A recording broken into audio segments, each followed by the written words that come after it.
Here we go, it's 6:30 and counting is underway as SA decides. You've heard all the promises, now you've made the call.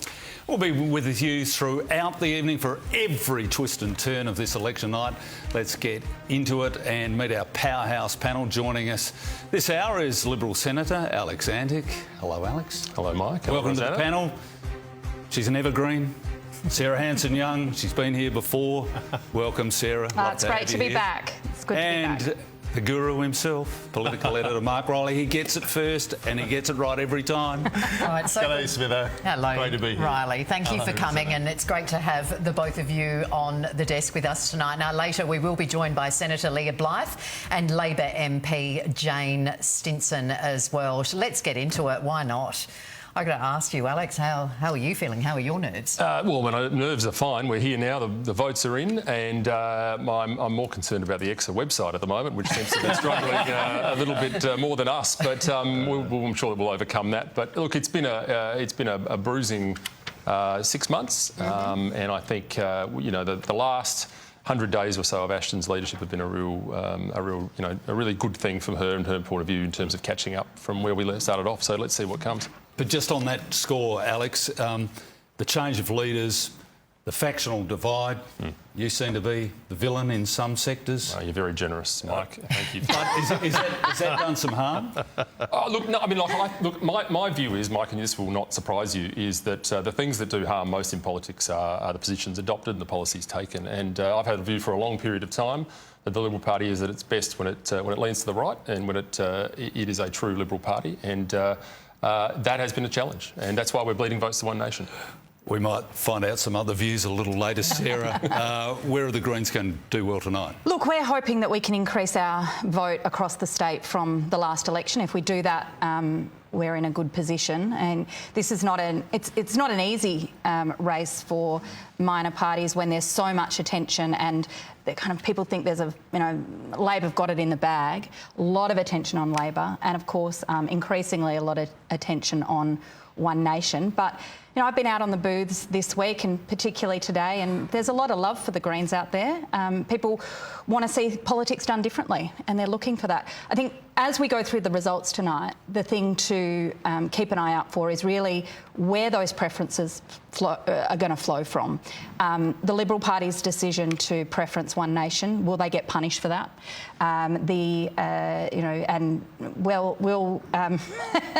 One Nation preferences, where do they go? No one quite knows. So yeah, there's going to be some tight races, I think. Even though hopes on any particular seat. Look, we've been putting a lot of time into Hyson, and we've got a very good candidate up there, Genevieve Dawson-Scott.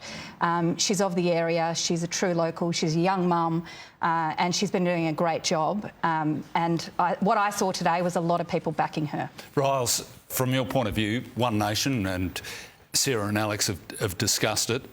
Is that going to be significant on a national scale, what happens here tonight? You bet, mate, absolutely. Everybody in Canberra will be watching this because it's the first real test of whether the polls have been picking up voter anger, or is it voting intention? Are people going to take this, what happens at that moment when the pencil hovers above the ballot paper and they have to then decide which way they're going to vote.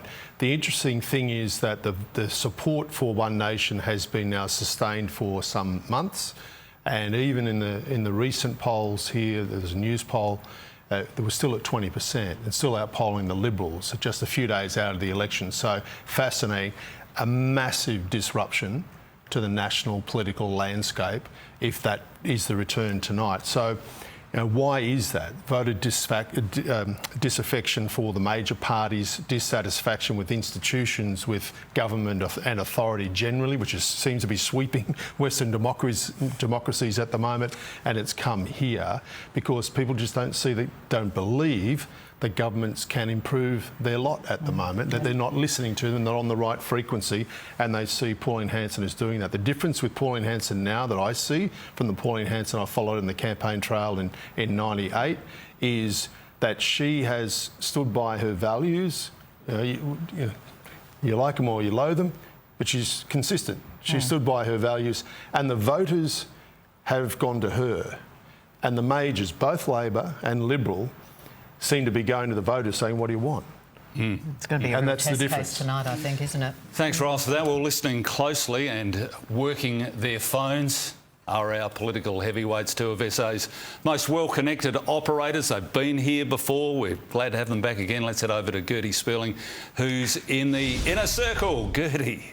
Thanks, Rosanna, and thanks, Mike. Well, welcome to the Inner Circle. I'm here with Federal Labor Minister Don Farrell and, of course, former Federal Liberal frontbencher Christopher Pyne, two of the heaviest hitters in SA's political scene.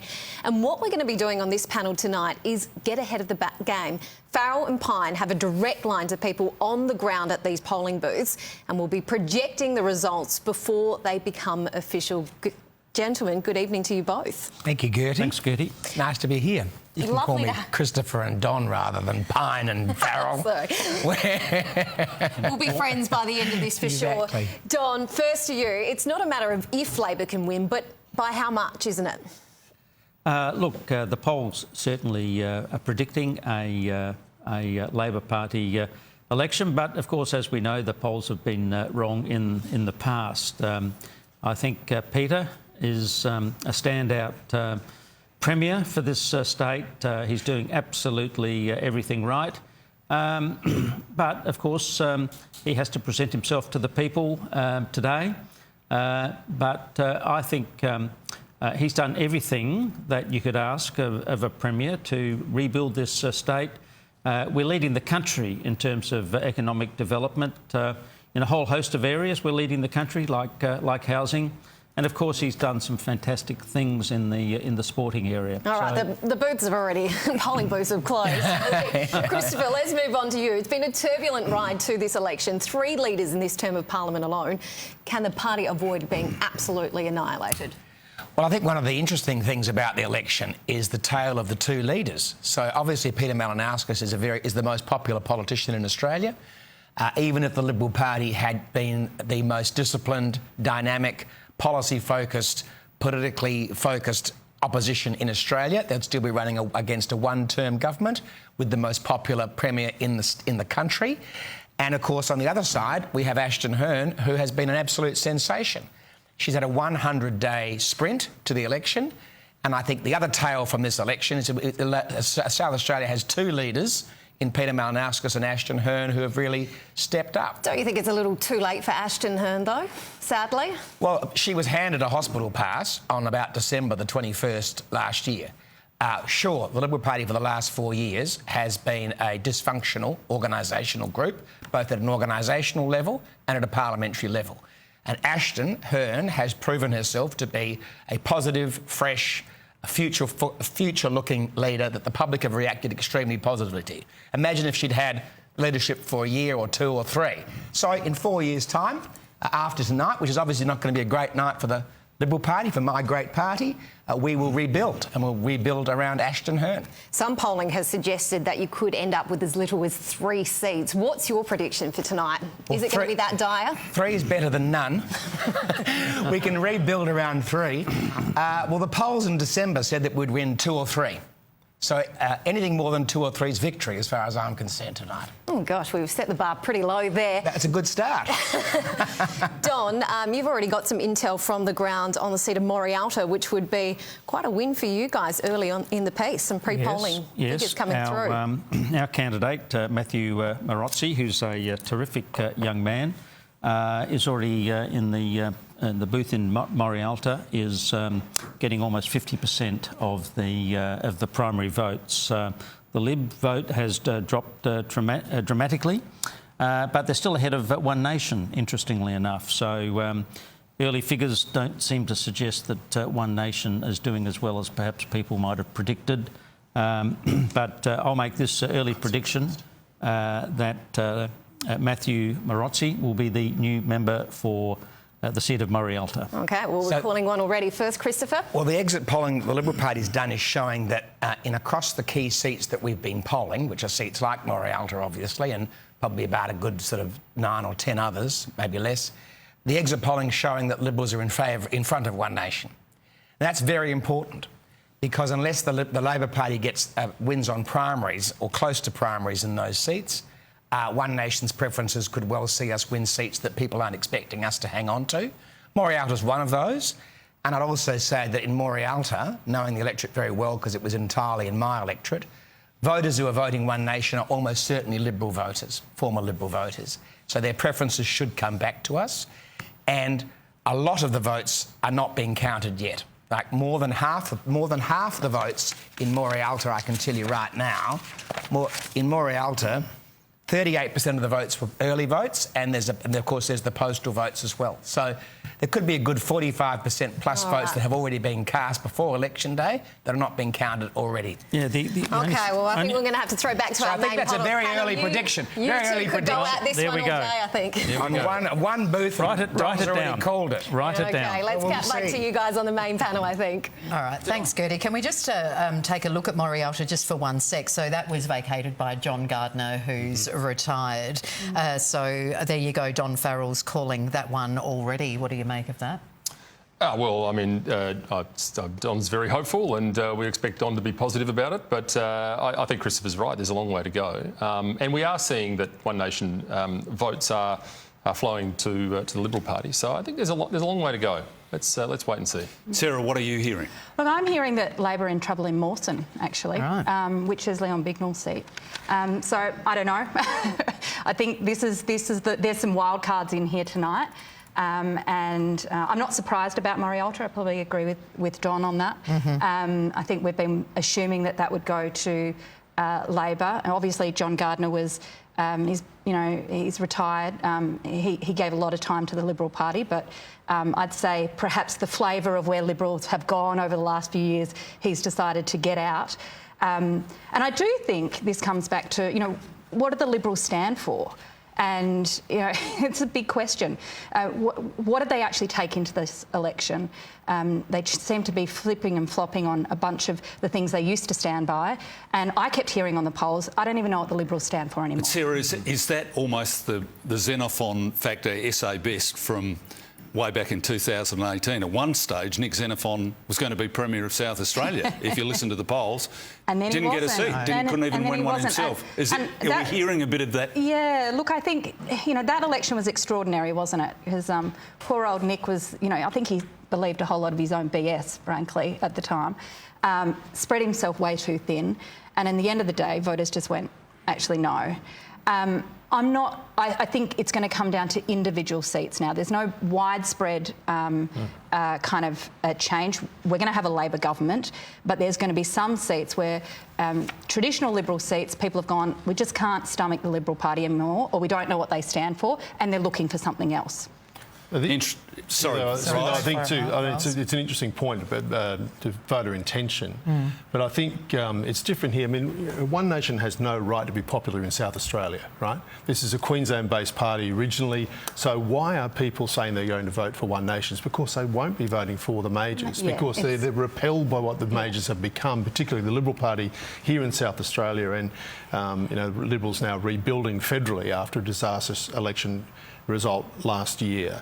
So they're looking for somewhere else. This is the home of the third way, though. We had the Democrats here, and Pauline Hanson's co-opted that. She says that unlike Don Chipp, I'm not going to keep the bastards honest. I'm going to kick the bastards out. People quite like that, right? We all chuckle, but people do like that sort of that. We are witnessing the objective at the moment. We are really witnessing the crumbling of the two-party system here. Yeah, but all three of you are from Canberra, and I'll start with Alex and just move around. All of you are, essentially, and love Canberra. Is this going to have ramifications if One Nation even makes an impact tonight? Oh, look, I think it will, Mike, and how could it not? I mean, I think the nation is watching. The phenomenon is a nationwide phenomenon as well. This is not... I mean, Mark's right. There is a certain local flavour to this, but it is happening across the country. And look, I mean, One Nation voters are, I think, almost...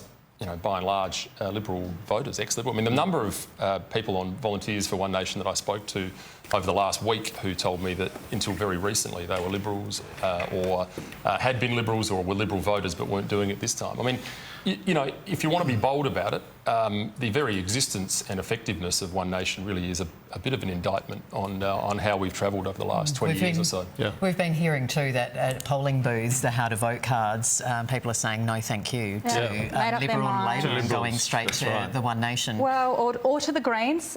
You know, it depends on where you are, but there is definitely a pox on both houses of Labor and Liberal.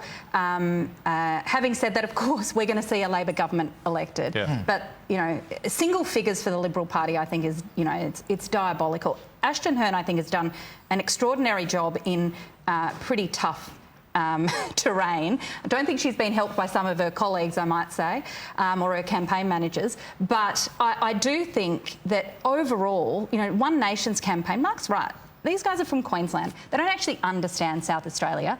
And they've come here, they've punched down on the vulnerable people, they've beaten up on our Indigenous communities, they've, you know, they're trying to make migrants the scapegoat for everything. However, One Nation voters have every right to be frustrated at the system. And I think that's what we're seeing. And it's not just One Nation voters. There is a breakdown of the two-party system. Voters across the board are going, this isn't working for us.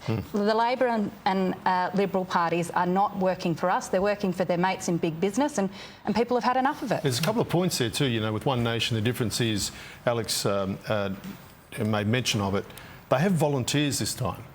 Even in Queensland, in some booths, in some electorates, they weren't able to get people to volunteer to offer how to votes. But they can get people to volunteer to hand out en masse. In South Australia, this should not be happening. In some seats, I think, Mark. I think today was really interesting because pre-poll I saw more One Nation volunteers around. But today there were certain electorates where you didn't see a soul. Pre-polls, though, they were very active, but right? they were, yes, exactly. But I think they concentrated.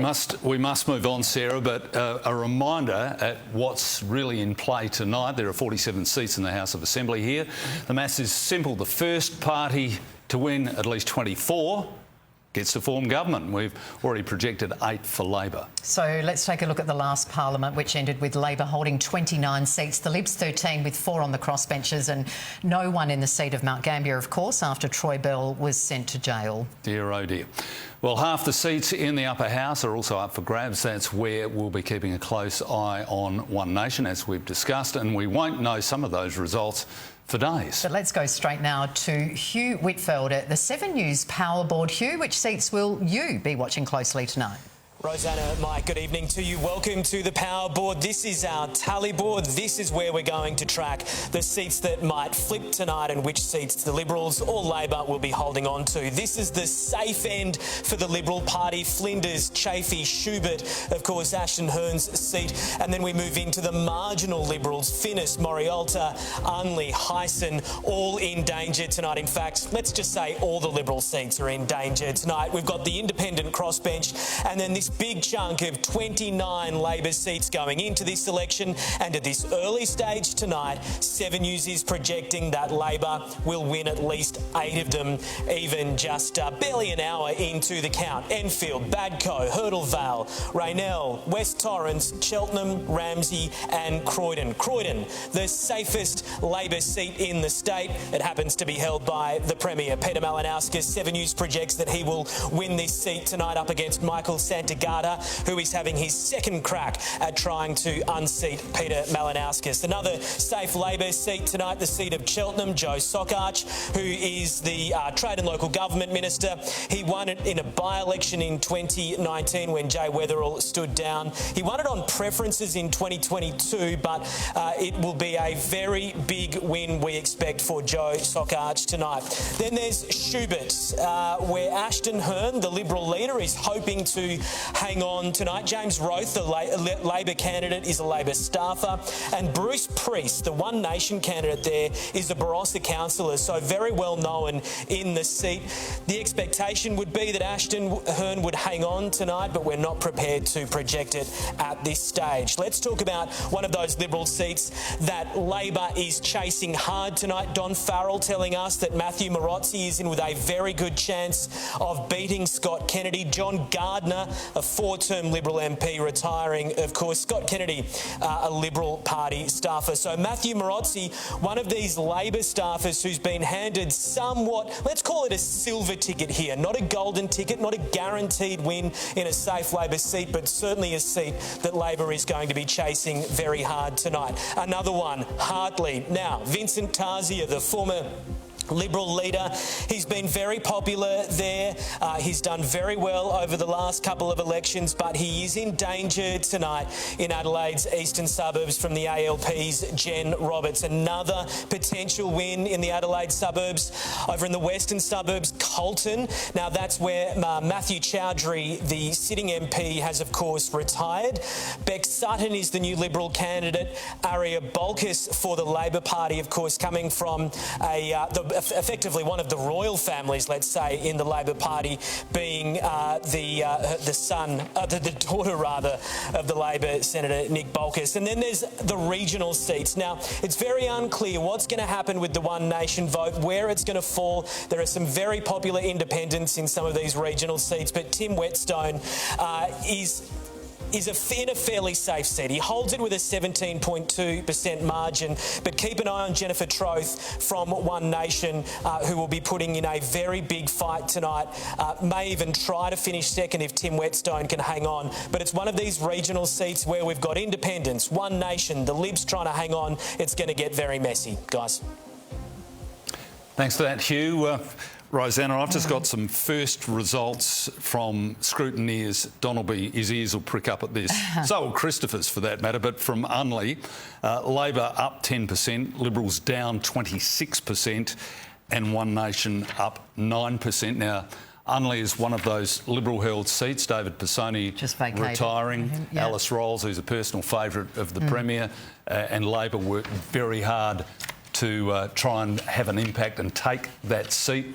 I'd say it was a Liberal seat. If that figure is replicated in other booths, I think clearly it's going to Labor. Your thoughts on that, Alex? Well, I mean, Rosalie's run a very good campaign, I might say. So she is, if that is the case, swimming against the tide.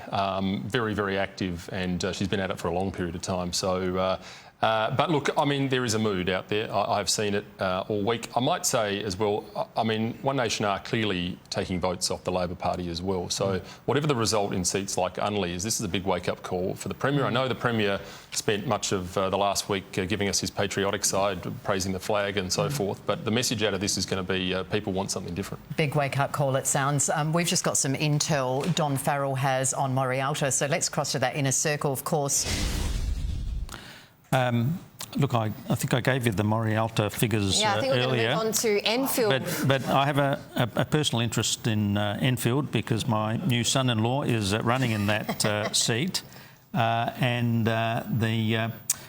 in the booth at Northfield, Lawrence is got 77% of the first preference votes. He's on 77, One Nation on 18. And the Liberals on 15. So in that seat, it looks like One Nation is outpolling the Liberals, Green down to 8.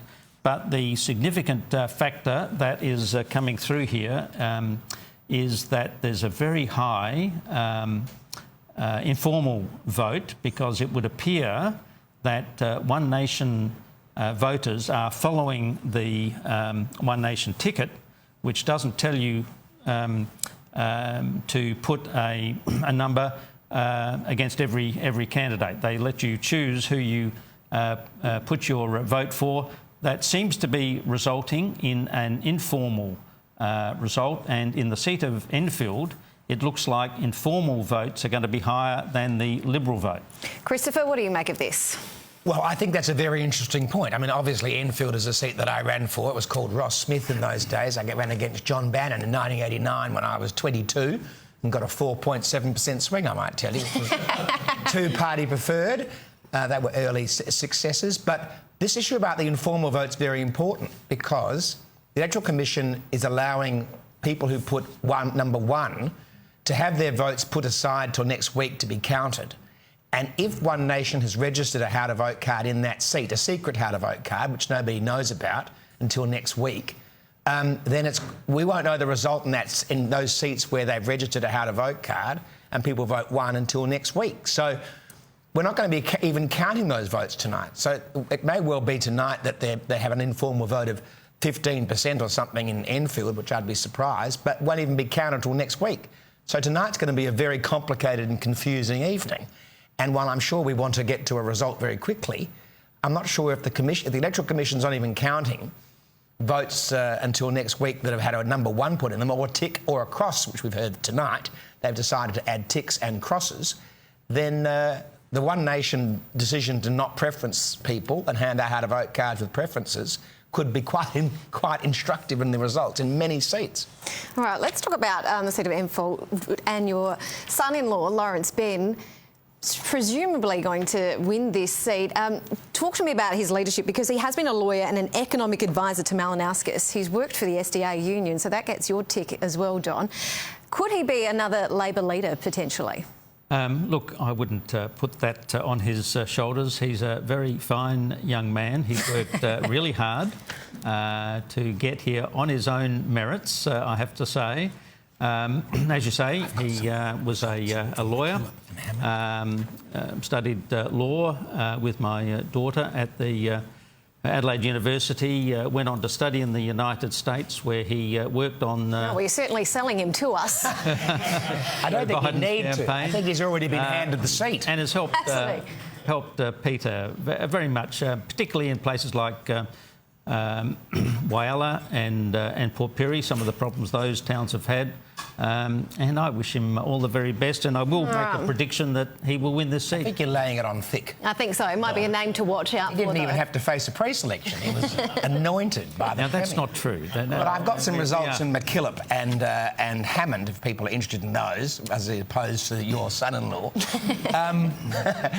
So in Hammond, Adrian Pedrick's the member for Hammond, and he's got one small booth, it must be said, but only 4 One Nation votes, over 40 Pedrick votes. It's a small booth, but it shows him getting about a 40% primary, and very small for One Nation. And in MacKillop, in Rendlesham, which many Liberals would know, Nick McBride only 31 votes and Beck Rosser 83 votes. So that's out of 114 votes cast. So that's going to be interesting from the perspective of the throw, that Exeter decides whether the throw is between Liberal and One Nation or Liberal and Independent. Because well, the I think One always Nation... campaigning with a home detention bracelet on is never quite a good look, is it? Yes, but I was down in Lucindale yesterday doing the Lucindale field shows, and there was plenty of support for Nick McBride. So you can't be sure how people are going to vote. Right, OK. Well, there we go. Let's throw back to our main panel. I think Don Farrell's just cemented himself as the state's most favourite father-in-law. I think he's been telling me about Lawrence for the past 2 months. And I got the name of the seat wrong, which doesn't help. Sorry, Don. He's going to take great exception to that, but when he started to tell me about Lawrence, I thought, Don, I know he's your son-in-law. You don't have to keep telling me, but yeah, well done. We'll cover the next 3 hours. No, he's obviously done well. I mean, I'm a numerically challenged journalist, but if he's got 77% of the primary vote and Liberals have 18% and One Nation have 15%, that's 110%. So the scrutineers are doing you a misjustice. Something's not quite adding up. I've just got some results in from one of the booths in Hyson that says the Libs are down 22%. Oh, wow. Which is not a good sign. And how are the Greens going there? We're steady, and Labor's up, and we'll see where it ends. Just remind us. It's a small booth, but 22%. Sarah, just remind us, Hyson in the Hills. In the Hills. Is held by Josh Teague. Yes, who is the Deputy Liberal leader of the Liberal you Party. You would have thought he might have a profile there that carries him through, but I know the Greens have put a lot of effort into that, trying to win that seat. Yes, we have. But I think, again, it comes to this, what type of Liberal are you?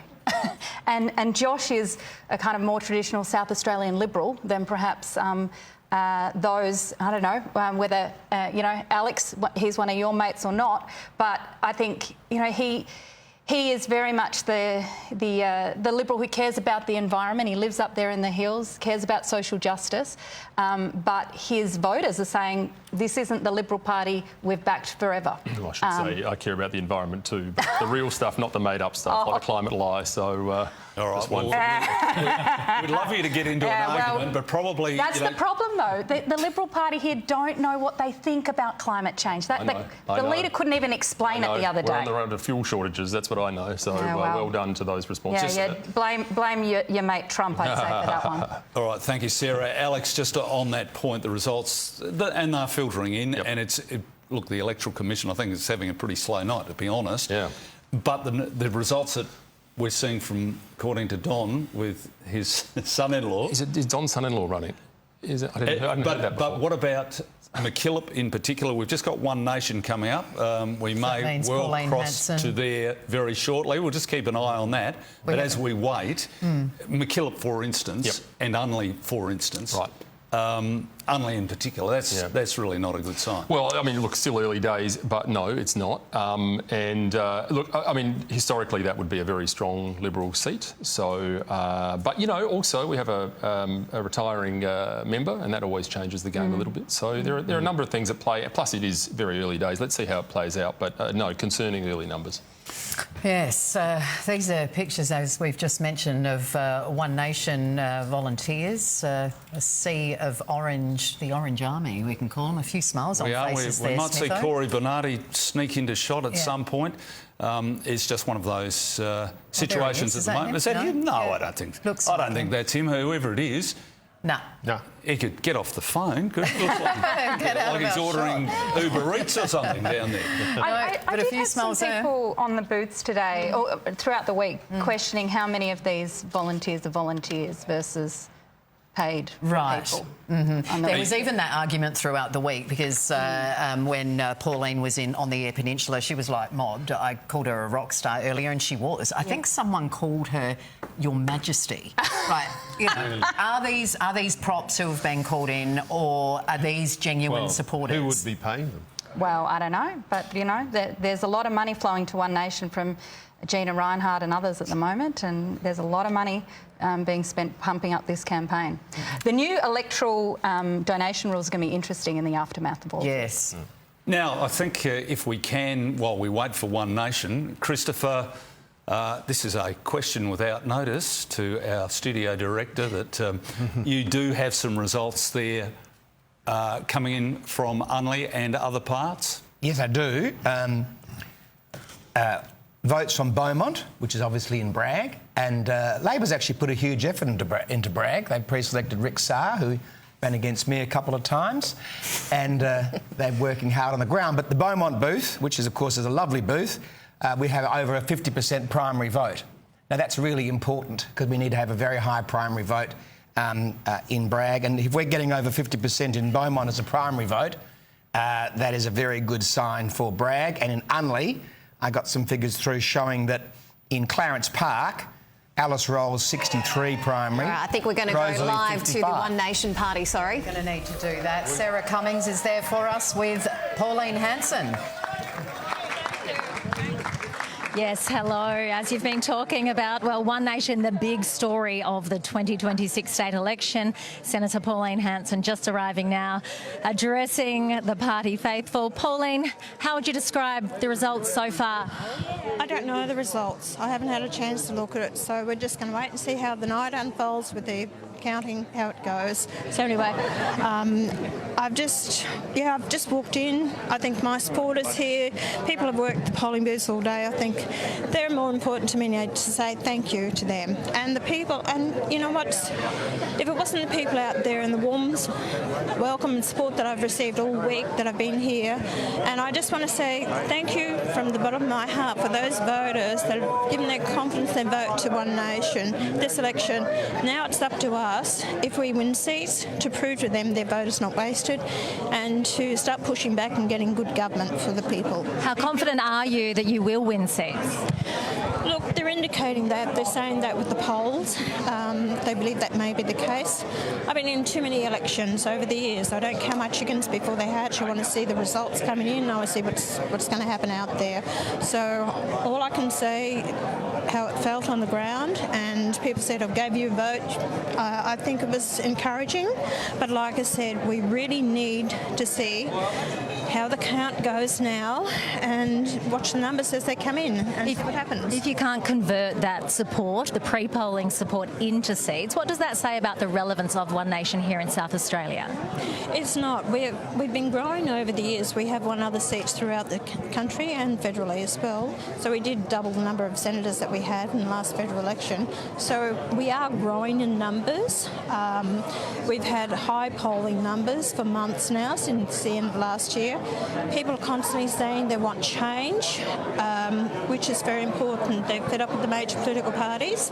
They feel they've been forgotten. They look at One Nation for hope. A lot of people are very impressed with our policies, what we want to do for the country.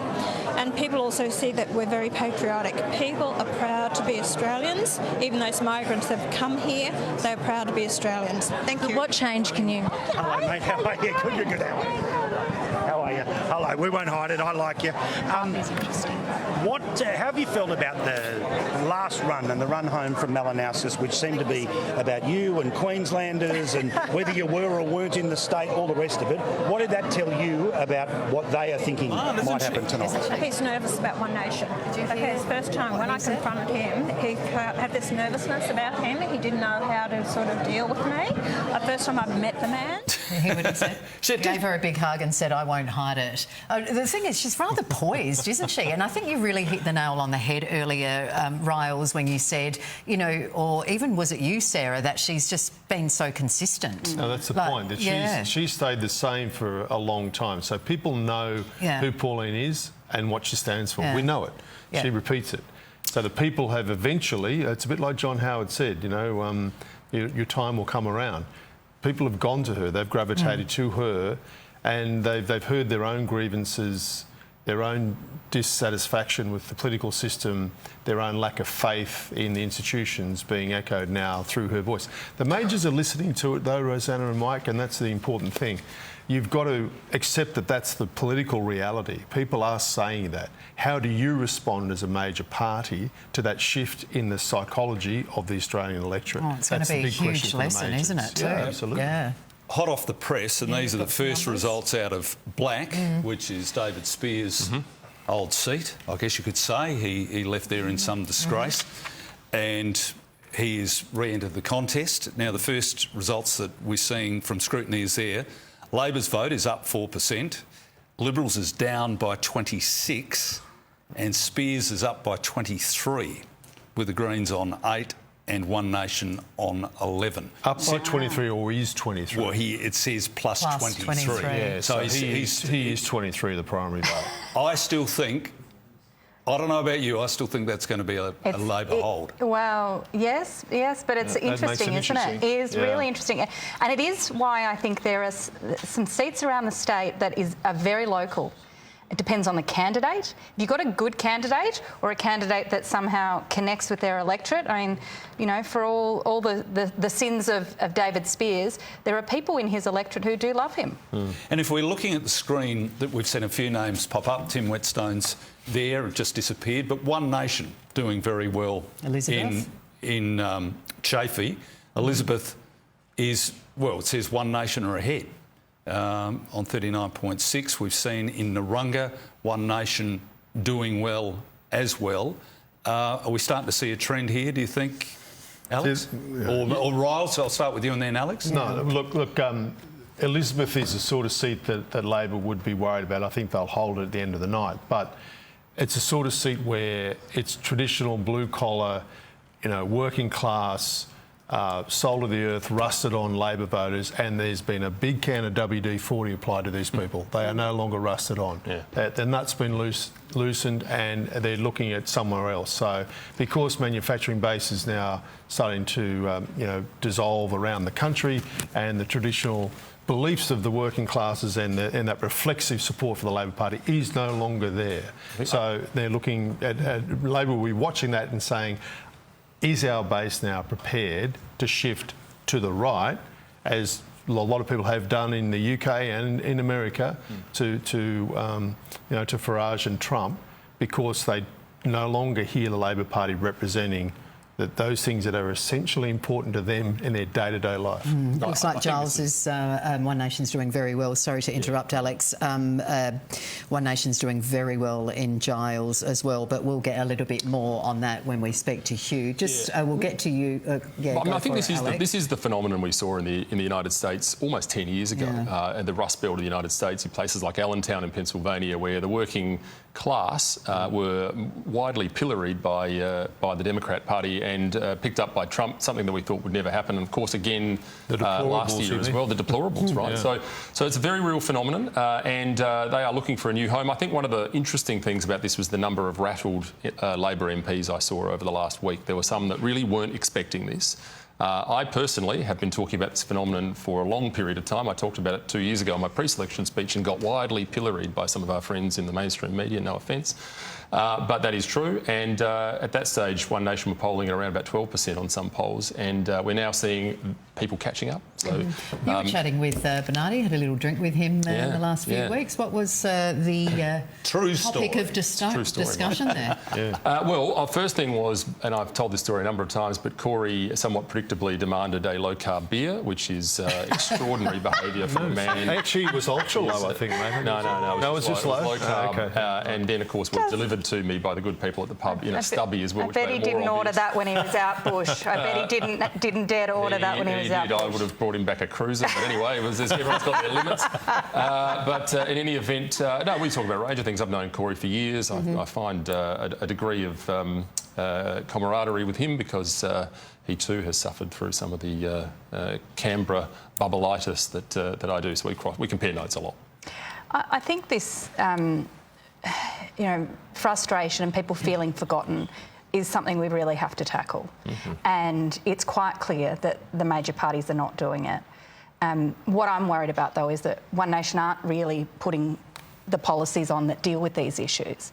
And people are fed up and frustrated because they are being ripped off. The economic system is not working for them. They see banks making massive profits and their mortgages are through the roof. That's if they're lucky to have a mortgage, actually. If they're, if they can get out of renting. Are a breaking point. Housing is a huge issue. Cost of living generally is a huge issue. People are really feeling it, and I think this is a wake-up call that we've got to do better at getting the economic system to work for the people and not just for the big businesses. I'm not sure how Pauline's going to fix it all, but... Well, I guess that's my concern. She's got no policies to do that. And look who's bankrolling her, look who's backing her.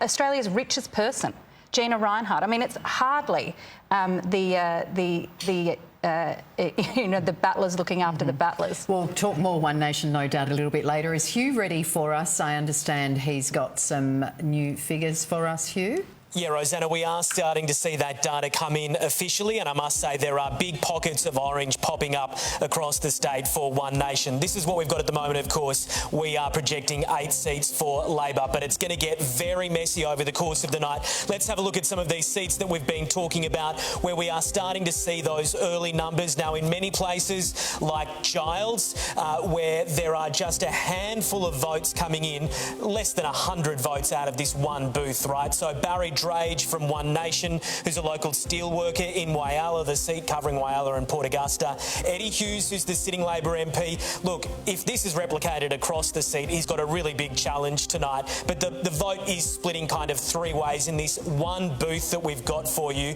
It's a very small booth. Hawker, which is in the north of the seat. If we have a look at the heat map on Giles, just the one booth. There it is, just that one little orange dot where Barry Drage is in the lead. But Eddie Hughes has got a big challenge tonight. Let's take a look at Chafee as well, another regional SA seat. Tim Whetstone. This is the very early two-party preferred vote for Tim Whetstone. Now, Jenny Troth from One Nation, that is it's a huge swing from basically nothing, let's say 10% last time for Jenny Troth. So Tim Whetstone looking to hang on there. Then if we have a look at McKillop, now this is technically, of course, the Liberals' safest seat, but Nick McBride, the sitting MP, now an independent, campaigning with an ankle bracelet. Jason Virgo from One Nation, who is a Mount Gambier councillor, councillor, so well known outside of Mount Gambier, potentially into the southern part of the seat there. That's just one booth reporting, but again, if this One Nation vote holds up across some of these regional seats, then it could be a very good night for Pauline Hanson, the ALP trailing well behind there on 6.2%. Let's go over to the York Peninsula, Narunga. Now, Fraser Ellis, very popular local independent there, of course, and he is trailing with 2% of the count in. Chantel Thomas from One Nation, a photographer and makeup artist. This is a sizable booth. Have we got the heat map for Narunga?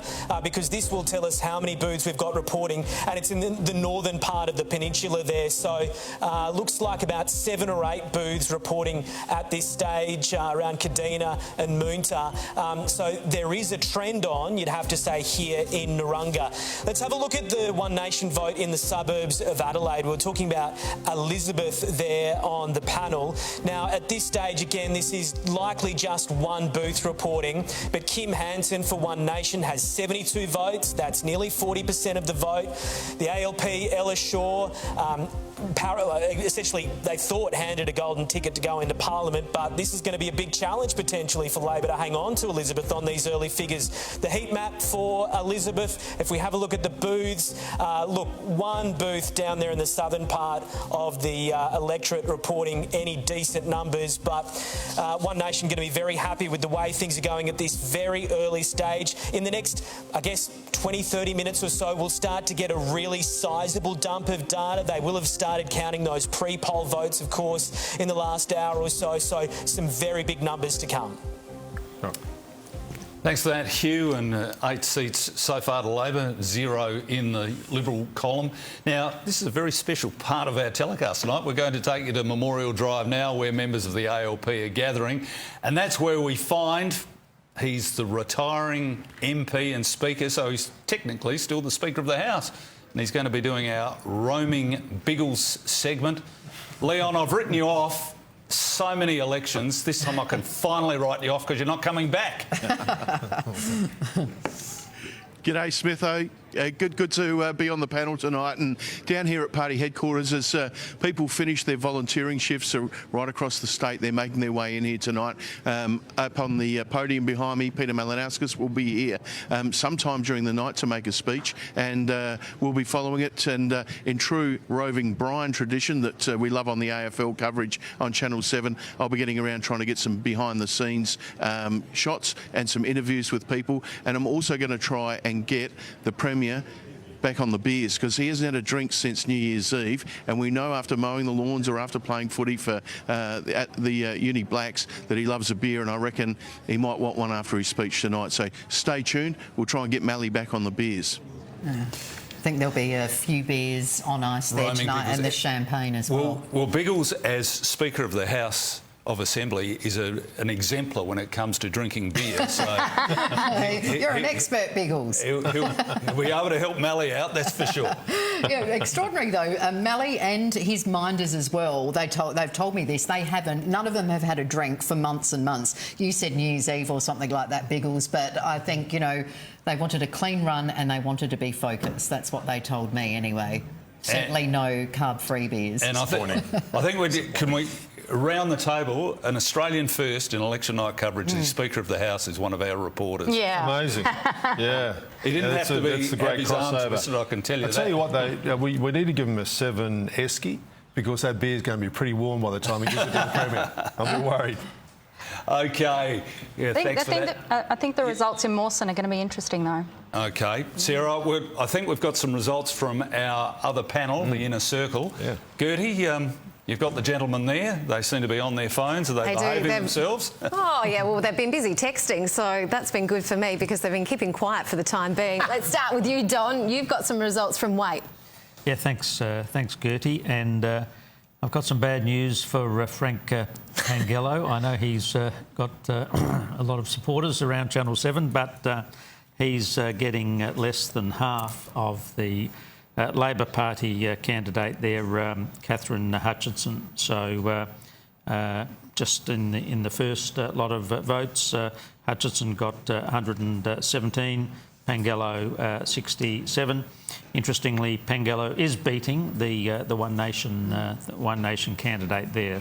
I've also got some figures, early figures from Adelaide, which show Prospect North. Lucy Hood, who's a fabulous minister in the Malinauskas government, on 87 against the Liberal candidate on 28. Even the controversial One Nation candidate, who was pre-selected today, is on 24. So. So I think Lucy is heading for victory there. Oh, that's interesting. Let's head to you now, Christopher. You've got some early polling results from Bragg. Yes, I do. Apart from the shock of getting a Farrell wine text in the middle of the telecast. I think it was rather timely. Asking me to buy some wine for Easter. Yeah, well, then you can't say no because you're right here alongside him. You'll know. You'll be able to drown your Zorros. Oh, I don't know. We're not doing as badly as I'd expected. So in Bragg, it's the McGill South booth. It is early days. Which is the Norwood Morialta High School. So the Liberals 130, Labor 86, Greens 64, One Nation 32. But what's interesting there is One Nation is well below the Greens and the ALP. And so obviously we haven't got the preference flows, but the Liberal vote seems to be holding up in Bragg and on the actual Saturday of election. And I'm sure most people on the panels realise, of course, the Labor vote's always higher on the day than on the pre-polls and the postals. Let's talk about Jane Stinson. She's just got some figures in from her first Bagco booth in Ascot Park. Labor 115, the Greens next on 62, so Sarah, you'll be pleased to hear that. But then One Nation, 35, polling above the Libs, sitting on 29 there. What do you make of that, Don?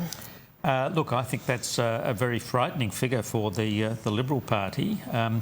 Strangely, it's not happening everywhere, but it's good to see another former Channel 7 reporter doing so well, and that's a really good result for Jane. She's a very hard-working member of Parliament, and I wish her all the very best tonight because I think she's heading for victory. Adelaide. All right, well, I know if I get the sack here, I might come to you for a job next. Thanks, Don. Christopher, let's move on to you. You've got some results in Adelaide. In Adelaide, so Walkerville North, which you'd assume is a strong Liberal booth, but Lucy Hood polling on primaries 165. And in fact, two-party preferred we've got is 242 to 223. So Lucy Hood winning the Walkerville booth, which is a bad sign, of course, for the Liberal Party. It's sort of like winning the Burnside booth. So you'd have to say that Lucy will be re-elected in Adelaide. But Julian Amato's done a great job. He's been a wonderful candidate. He worked very hard. I think he went into it knowing that it was going to be a high mountain to climb and gave it his all anyway. So that's what you want. I'd love to get your insight into how One Nation is sort of tracking at the moment, particularly in some of those seats like Giles. Quite a safe Labor seat, really. But then we're seeing a surge in One Nation there. Is that a bit of a hit to your party? Well, it's patchy because we've had some results in from Flinders, which shows Sam Telfer in the Ceduna area, in the small booths in Ceduna, winning 38% of the primary vote. So One Nation, haven't got One Nation's vote, but the fact that he's at 38 suggests that they're below him. So it's patchy. I think their vote seems to be very high, and as I predicted at the beginning of the election, in places like Whyalla and Port Augusta and Elizabeth and probably Hurtle Vale and some of the Narunga, of course, and Nudgee. But it's not as nearly as big in the metropolitan area or that inner urban area, like obviously Adelaide, Unley, Bragg, and I'm sure in other areas that when we get those figures. So it's a very patchy result, but it's terribly early in the piece. And while we're all getting very excited about it, I think we've got a long way to go tonight because, of course, there'll also be different throws. So the Electoral Commission's throwing Nick McBride versus Liberal, but on the figures that we're seeing up on the screen, the throw will really be between One Nation and Liberal. So they'll have to change that at some point. So you won't be sinking a bottle of Farrell's wine just yet? No, it's heavy Shiraz usually, so it's a bit early for that, I think, Don. What about you, Don? Celebrations already? It's perfect drinking any time of the year for any events, but particularly good if you're drowning your sorrows, Christopher, which I think is likely. Yep. Can I have a little bit of a go at Sarah here because, she's had a really good run tonight on all of the wonderful things that the Greens have been doing. But I think what we're going to find about the Greens tonight is that their vote is stagnating. They are not going ahead. They're not going to be winning any seats. And I think, as much as this is going to be a disappointing night for the Liberals, I think it's also going to be a pretty disappointing night for the Greens. All right, let's throw back to you guys, to the main panel. Yeah, you're just going to sit and take that one? Well, no, I'm certainly not going to just sit here and take that. I mean, I think actually the Greens vote at the moment, and these are all really early results, but we're up at the moment statewide, which is great. And in key seats where it'll be because of our votes that Labor knocks off some of those Liberals. So, you know, they beat the hand that feeds them, I see. But anyway, I look back to Hyson, which is our key seat that we're keen on. It looks as though the Lib vote is holding up a little bit, so it's not as bad as the early booth that I reported earlier. But the numbers are doing what we need them to do. So we are well and truly in the hunt in Hyson. We're moving on. We're going to be speaking to Vincent Tarzia in a short while. Alex, just looking at the first votes in for Hartley, and Vincent Tarzia looks like he's on a hiding to nothing here. 62.4 to 37.6 two-party preferred. That was one that the Liberals hoped they could hold on to. It looks like Jen Roberts is going to come and swoop in on that seat. Is that a surprise? A little bit, yeah. I mean, there's still small numbers of votes, of course, we should say that. Something in the order of 1,000 counted or something like that. So it's early days, but yeah, that trend is a little bit concerning. But also, I mean, they are projected preference flows. So, and we just, as you know, I think every panellist will point out, we don't quite know where they're all going to go. It may change dramatically between now and hearing the words early days quite a bit. We've just had some intel that a rumour Frank Pangallo's already conceded. So we do want to check in now, though, with One Nation again. Sarah Cumming is there for us, and this time with Corey Bernardi. Sarah? Rosanna, yeah, certainly a very buoyant mood here at Orange HQ. I think it's fair to say I am joined by Corey Bernardi, One Nation SA leader. Corey, how are you feeling at the results so far? I'm feeling very positive for the people in this room and for the people of South Australia. Obviously, they're taking great delight in some of the early results. We're not getting carried away quite yet, but, you know, it seems like it's a reward for the effort from the volunteers, and it does seem to reflect that there is a mood for change. I'm just hoping that that mood for change is reflected in the vote for South Australians tonight. Will that mood for change, do you think, actually translate into some seats in Parliament? Yeah, that's a $64 question. Of course, I'd be optimistic we'll get some in the upper house. The lower house is going to be a subject to preferences. We've got to be very realistic about that. But our goal is to provide a credible and viable alternative for the people of South Australia to be their voice. And because so many people feel they've been left behind. And that's what we'll be doing, whatever the result tonight. Are these the sorts of results you expected to be seeing at this stage of the count? Oh, I'm known as the great pessimist, so I don't expect too much. I really just want us to do as well as we possibly can to reward the people who have put so much effort in and to let South Australians know that they have a voice that's going to go in and fight for them. Pauline Hanson said she was a little lost for words earlier. She's an incredible icon of Australia, and I can tell you she is one of the greatest political figures this country has ever seen. She's very popular out there. She's worked indefatigably on the campaign trail over the last 10 days, and I'm in awe of her energy, her resilience, and just how much people love her. So if she's lost for words, that's something good. A lot of energy in the room tonight. The ABBA tribute band, we've heard. Will you be taking to the stage or the dance floor? The ABBA tribute band we've heard from tonight. Will you be taking to the stage or the dance floor, do you think? It's highly unlikely, and if I do, the cameras will not be present, let me tell you. Mobile phones will be banned. I just want people to have fun tonight. I'll have some fun because we've worked hard, and I hope that work is rewarded in the ballot box, not just for our candidates, but for the whole people of South Australia. Corey Bernardi, thank you. Most welcome. One Nation SA leader Corey Bernardi joining you from Kent Town here at Orange HQ. A very buoyant mood, as I mentioned earlier. Lots of cheers when the results are, you know, popping up on the screen. So some very happy supporters here. And very poised, isn't he, Corey Bernardi, as was Pauline, very much singing from the same songbook. That there's quite a bit of unity there, isn't there? Oh, there sure is. They're loving it down there, and I guess so they should, because they're doing very well tonight. Well, let's take a closer look at the seat of Hartley, where former Liberal leader Vincent Tarzia is chasing a 4th term. Now, I think he's very much up against it there on the two-party preferred well behind. The seat's been Liberal held since 2014. Marginal Liberal at 3.6%. Clearly, he is going to be in a world of pain. I think Vincent is about to join us live from the Glend Hotel. There he is. There he is. Vincent Tarzia, good evening to you, live from Glend. What's the gut feeling there? So I'm just struggling to hear you there. Obviously, early votes are in. I think we want to see some of the more of the pre-polls that are yet to come in. I think something like over 10,000 pre-polls are being cast. Obviously, on the booth, it seemed to be quite receptive, but I think we need to see just a few more numbers to see what's happening. Obviously, we didn't expect the large numbers of One Nation in part of the electorate thus far, but we'll see how it goes during the course of the evening. I know it's trouble hearing it, but you got out of the job, you got in the job, out of it pretty quickly. Do you have any regrets? Is this just not been your 6 months? Not at all. Obviously, no, not at all.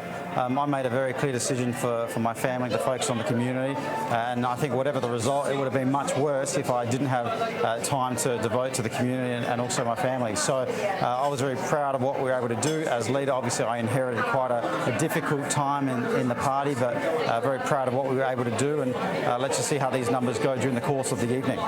Vincent Tarzia, thank you very much for joining us from a very noisy Glend Hotel.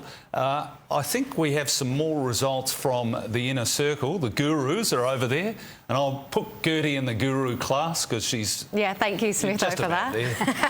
Well, with the help of these two, you can call me a guru, I reckon, just for this evening anyway. Don, I'm going to throw to you. You've got some pretty good news for Labor coming out of Unley. Yes, look, I think, Gertie, I can now predict that Alice Rolls, who's a terrific candidate, will be the next member for the seat of Unley. Labor hasn't won Unley since Kim Mays in 1989. You'd remember that, Mike. But no, she'll be a wonderful candidate or wonderful member of Parliament, and so I was with her yesterday doing a little bit of work on one of the booths, and she'll be a wonderful representative for the people of Unley.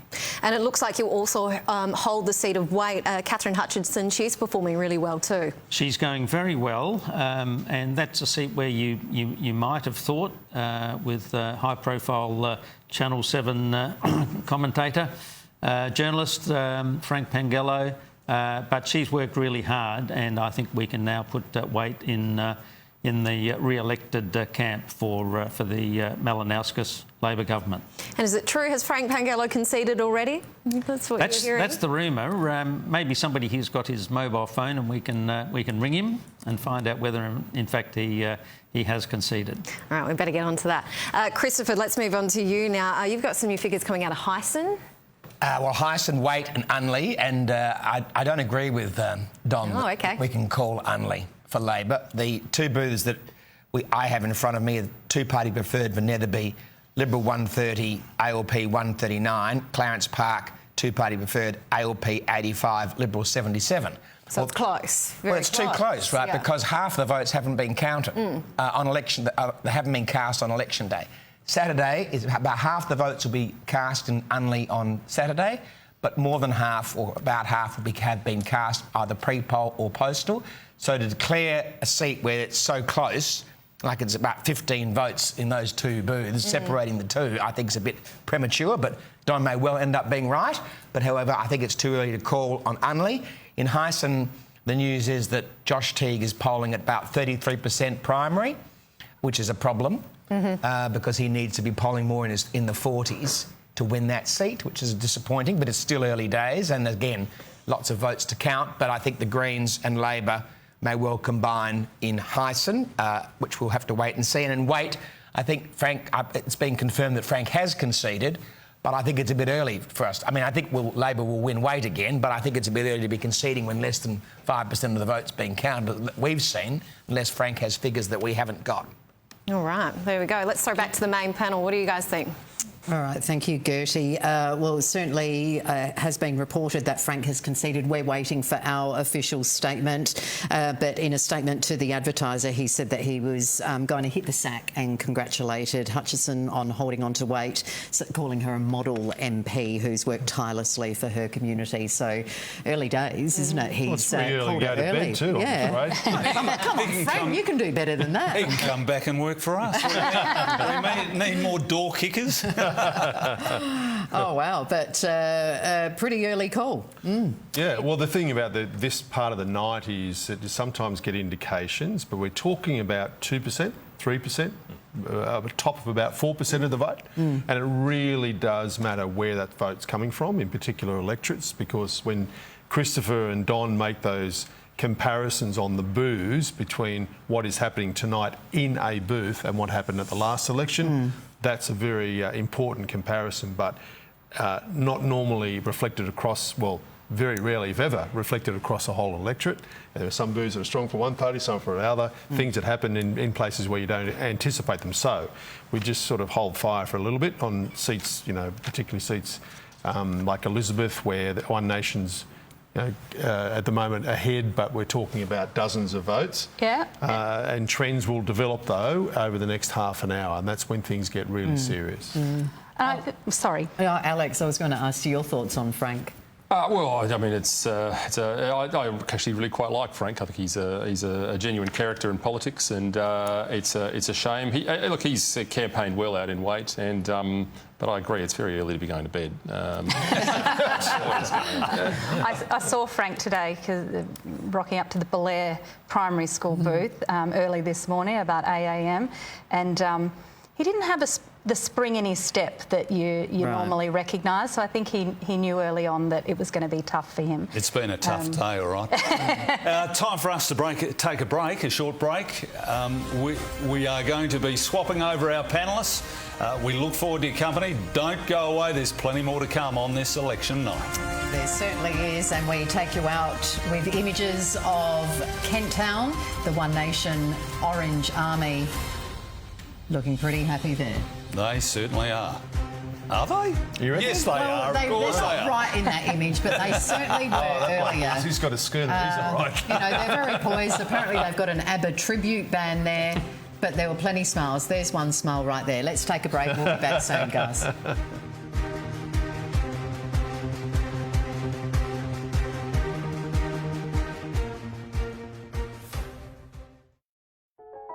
Adrian has bought these two houses and we want you guys to renovate them. He's a billionaire and now he's doing something he's never done before. I'll be giving away 2 homes to 2 Australian families. You could win. My expectations are very, very high. Wait till you see what he does to make these the greatest renos of the homes you can win. It's the biggest giveaway in Australian television history. My Reno Rules, coming soon to 7. I'm worried about my oral health. Don't worry, I recommend Colgate Total. Colgate's best active prevention system is 15 times more effective at fighting a key root cause of many oral care issues. Helps prevent oral care issues before they start. The Plush new season sale ends Sunday with up to 50% off selected leather and fabric sofas, recliners and armchairs. Save up to 50% off at the Plush new season sale. Ends Sunday. Think sofas, think Plush. If you can't live without Netflix, Can't live without Netflix. then you can't live without the AGL Netflix electricity plan. With Netflix included for the life of your plan. AGL do that. Join AGL's Netflix electricity plan today. If you're in South Australia, you can get $200 off a new NRMA Home Buildings insurance policy with promo code 200HOME. Visit nrma.com.au/SA offer. NRMA Insurance, a help company. We believe weeknights are made for home cooking. that Tuesdays deserve chimichurri. And that dinner time means phones down, forks up. We believe in family in-jokes and noodle slurping and no sauce left behind. And at HelloFresh, we believe that now is the time to take back dinner time. Drake's, your Aussie family-owned supermarket, has all the ingredients for movie nights. If you have some friends over for a catch-up, you'll need some goodies to share, like sweet treats, chips, ice cream and chocolate. Don't forget a big bucket of popcorn. Or if it's a family night on the couch relaxing together, you'll need plenty of chocolate to hand around for a chance to win the games. Drake's, ingredients for every day. Priceline Pharmacy's mega makeup sale is on. Save half price on L'Oreal, Maybelline, Revlon and more. Plus $10 or less on selected beauty bestsellers. Exclusions apply. Sale ends Wednesday. Priceline Pharmacy. We know health and beauty. The Nick Scali Autumn Sale ends Sunday with up to 40% off selected living, dining and bedroom furniture. Save up to 40% off at the Autumn Sale. Ends Sunday at Nick Scali. Dad, check it. Just joined C-Bus. Smart kid.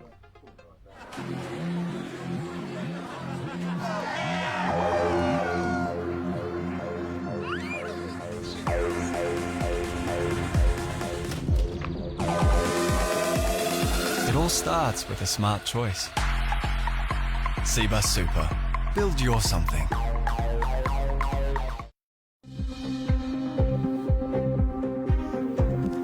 Welcome back to SA Decides. Thank you so much for being with us tonight as we find out who will lead our state for the next 4 years.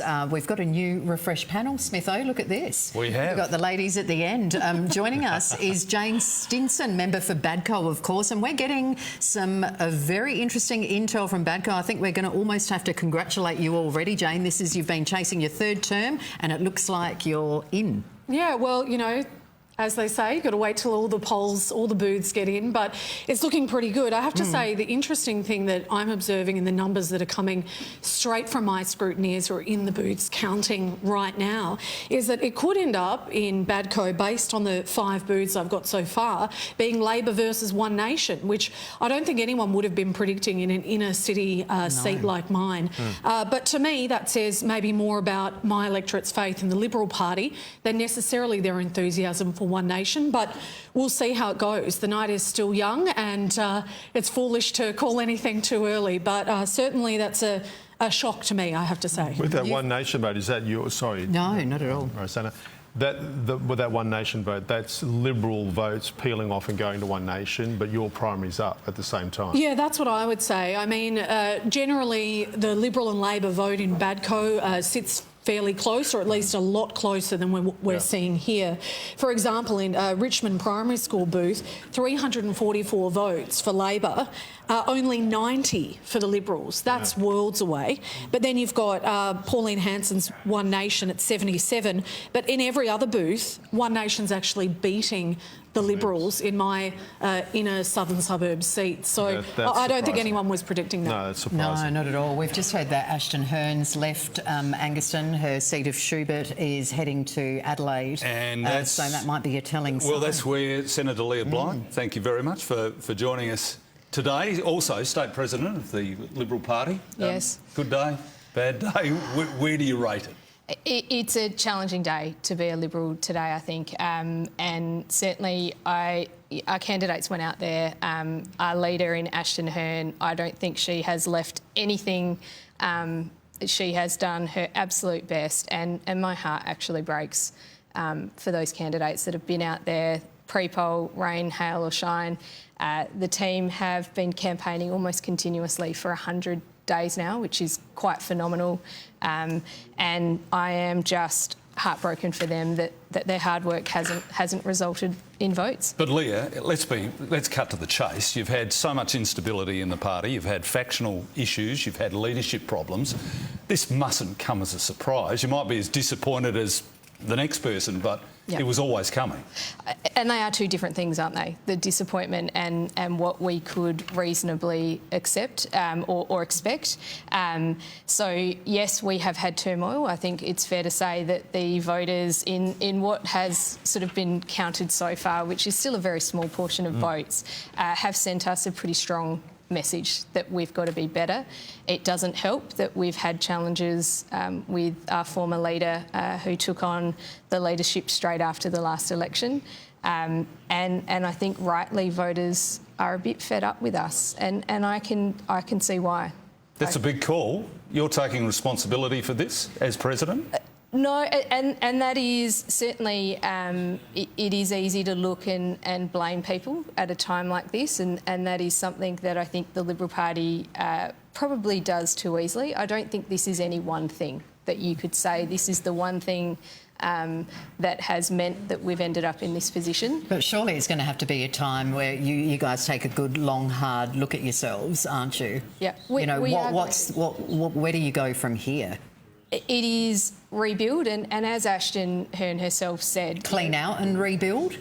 I don't necessarily think that we clean out. I think what we've got to do is work with the personnel that we've got and those that will be returned into the state team. But we've got to get together a policy offering for the South Australian people here. We've got to figure out exactly what we stand for and what we are going to fight for South Australians. My biggest concern is that any government as a supermajority can largely go unchecked, and I don't think that that is a good thing for any state or for the people. OK, looking at what the results might be tonight, are the Liberals in oblivion now potentially for the next 10 years, 12 years? That is a really good question. I think a lot can change. I sort of reflect and think 4 years ago we were in government. So a lot, it can change on a dime, and I think that's the nature of politics. That's what we all love about being involved in it. So I don't think it's that dire, but we are going to have to change, and we are going to have to get back to good, sound economic policy for South Australia. It worries me that, under this Labor government, we're heading towards a $50 billion debt. That is nearly $50,000 debt for every child in South Australia. That's too high. So I think we've got a lot of work to do, but I don't think it's insurmountable. All right, Leah, we'll come back to you in a little while. You keep going into your computer, try and dig through those results, try and find some positive news. We're going to take a closer look at the seat of Unley now, where David Pisoni is a Liberal MP since 2006. He's retiring after 20 years in Parliament.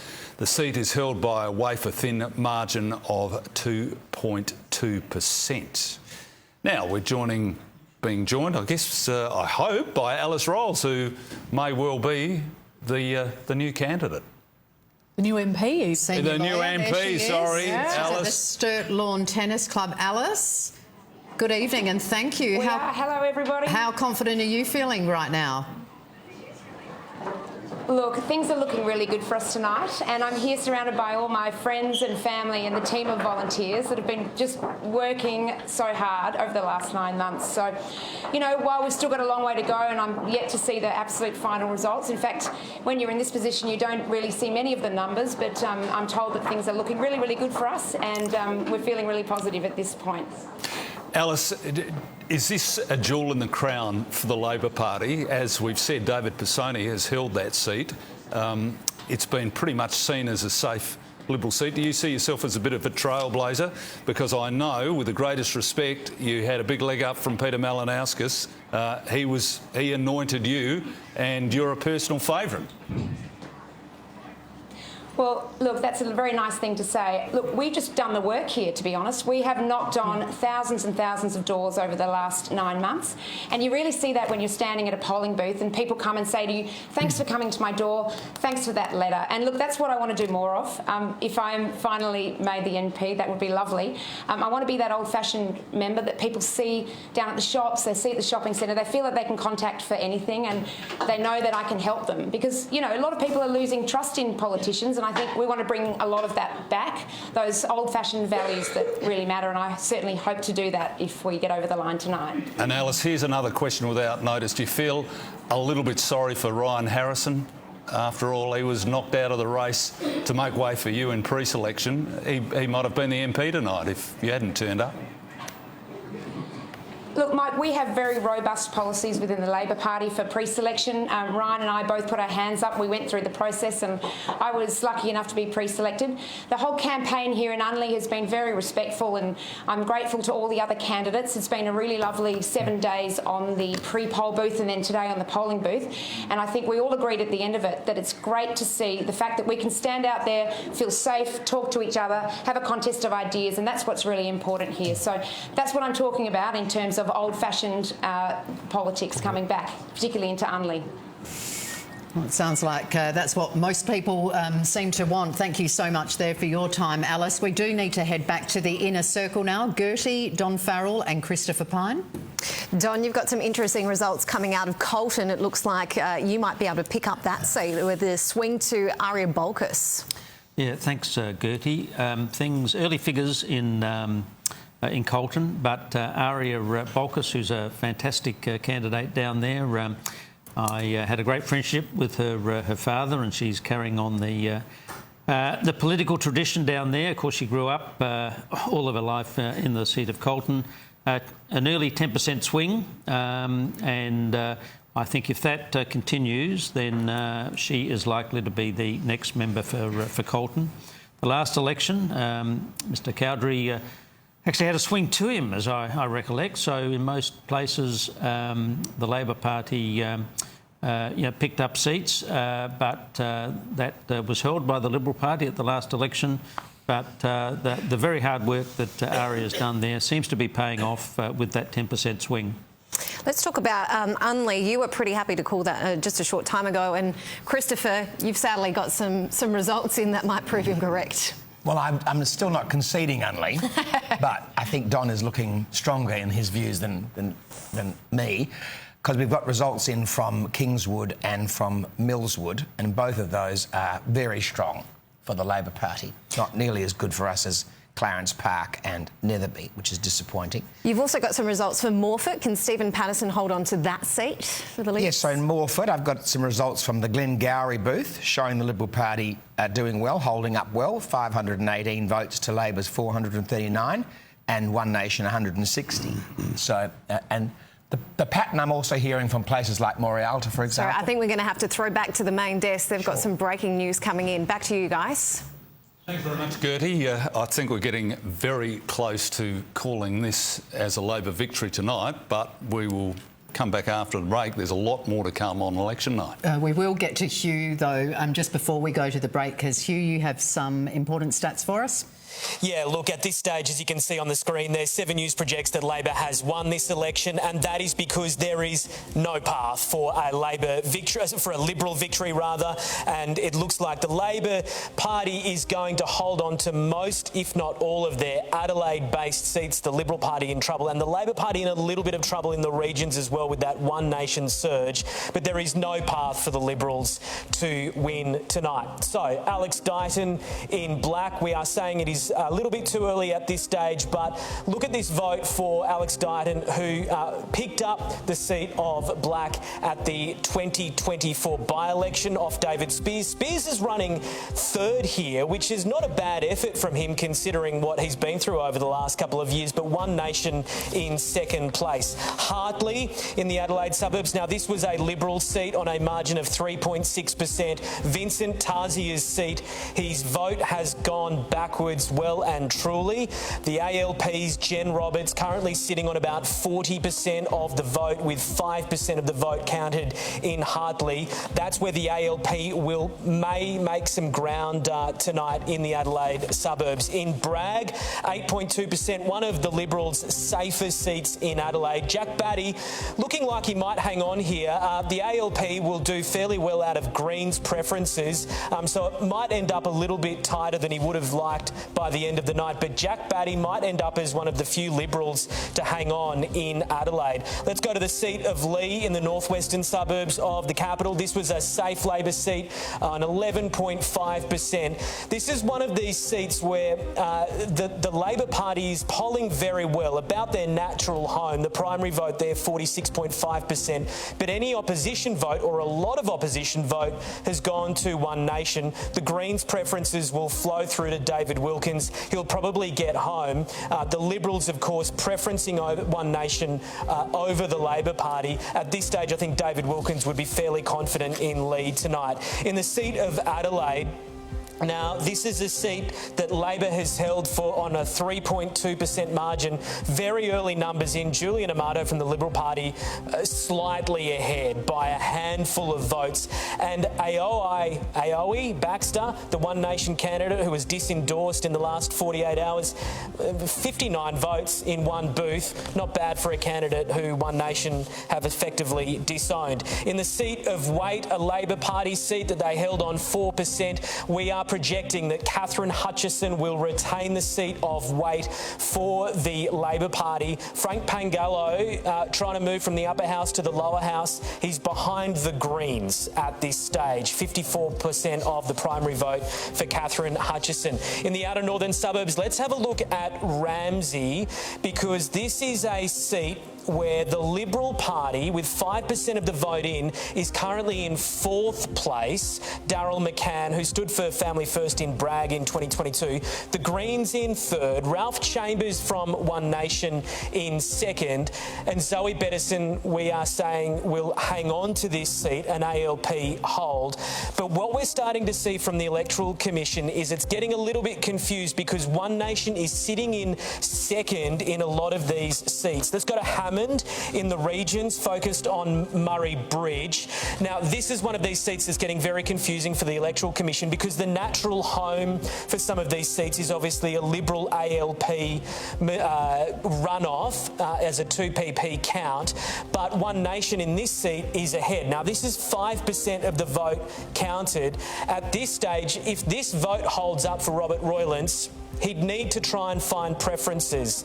Now, where's he going to find them? He's not going to find them from the Greens. He's not going to find them probably from Labor. So this is one where Adrian Peterick, the Labor candidate Simone Bailey, and Robert Roylance may fight it out in the days to come as they try and work out who comes first and second, and then work out who's going to supply the preferences. So that's going to be very messy potentially tonight in Hammond, guys. Good on you. Thank you very much, Hugh, for that. Well, we've got Jane Stinson here, who has easily retained her seat of Badco. Jane, it's a Labor win. Congratulations. Yeah. You're back. You retained government. No great shock there. But from what we're seeing, the Labor vote is down slightly. Is that disappointing? Were the expectations a bit over the top? Well, I think what we're seeing is a moment in history here. Even if we just managed at this election to retain the 29 seats that we currently hold, that would be a first. That would be a first time that the government has won this many seats at a general election. So that in itself is a testament to the hard work of the team. I know how hard these candidates are working out there. It's blood, sweat and tears, all the candidates, but my colleagues in the Labor Party working incredibly hard, and they really deserve some of these remarkable numbers that we're seeing. However, I think that some of the stunning numbers we're seeing right now are really only 3 or 4% of the vote counted. So I imagine that some of those numbers will settle. So it'll be interesting to see how it pans out. Certainly the country, as we saw there, the country areas, much more of a wild card. Certainly One Nation making its presence felt. Yeah. And we really don't know what's going to happen after those 29 or 30 seats, as Hugh has called. Now, you've done your bit. You've increased your margin over 3 elections. Is it time you're welcome back into cabinet, maybe? Well, I'm always up for a new challenge, Mike, but I have the very important portfolio of mum to Quinn right now, so I'm enjoying that just fine. So if you were offered one, you'd reject it? Is that what you're saying? Oh, well, for me at the moment, yeah, my son comes first. Wow. So, yes, I would. Roz, this is what we call putting a former Channel 7 Yeah, no, I love the spot. Give him the curry I think back. you're exploiting intimacy here, but anyway, it's for good. We've got a lot of laughs and smiles along this side of the panel. If we just turn the cameras to this side of the panel, Leah, the look on your face says it all. It is devastating to look at this. I mean, some of these seats are too early to call, and I think there are going to be some quite complicated counts that are going to occur, whether it's independent, One Nation, One Nation Labor. But what has been really interesting is Labor have lost primary with One Nation as well. So I think this has certainly been a wake-up call for both major parties, and I think, you know, for whatever reason, voters have been disappointed with both parties, and I think for us that clarity of message that One Nation has, I'm not saying that, you know, I necessarily endorse all the messages they have, but there is a clarity and an honesty that voters are. It's resonating with them, and I think there's a lot that both major parties can learn from that. We need to get to the inner circle in a minute. I just wanted your opinion, thanks, Riles, on, you know, the pattern of the One Nation vote. Absolutely fascinating. I think, you know, the outcome was always known, right? Labor was always going to win this. And normally we don't care about who gets silver and who gets bronze, but tonight it is so incredibly important. And the One Nation vote is really shaking things up. So we've just looked at two seats, Unley and Hammond, Hugh was talking about. Hammond's a four-cornered contest. This is like a four-leaf clover. It is like, you know, a unicorn in politics. It just never occurs. But it is a four-cornered contest there. In Unley, you have Alice Rolls, who we were speaking to, on about 34% of the primary vote. But Rosalie Rotolo on around 34, a little bit lower than that now, 31. Yeah. And then you have the Greens at 14, One Nation 9, looking at 10. So who comes third and fourth is really important because the preferences for One Nation maybe 70-30 to Liberal, and Greens higher than that, 80-20 possibly, to Labor. And that's the most fascinating part of this election, that people may have thought they were voting against the majors, and they did in their primary vote, but in the end they're supporting them and they'll put them into power. How they do that, though, will be absolutely fascinating in some of these seats. Long way to go yet tonight. I can't help thinking maybe over the next days, even weeks, before we get the final result for the whole state. Let's head back to the inner circle. Gertie. Thanks, Mike. Well, why don't we start with you, Don? You must be over the moon right now. Look, I do feel a little bit sorry for Ashton Hearn. I think she performed very well in this election, but she was given a poisoned chalice right from the start, and she has come across probably the best politician in the country right now in Peter Malinauskas, and I'd like to congratulate Peter on another wonderful victory. I know he'll do his absolute best. He's a really hard-working fellow. I've worked with him for a long time. He's a really hard-working fellow, and I think South Australia have clearly made the right decision in re-electing Peter Malinauskas and the Labor team. You're right about these four-corner contests. This week I'm responsible for the Federal Australian Electoral Commission, and the Commissioner came down to Adelaide to help out with the State Commission in working out how to count these four or three-cornered contests.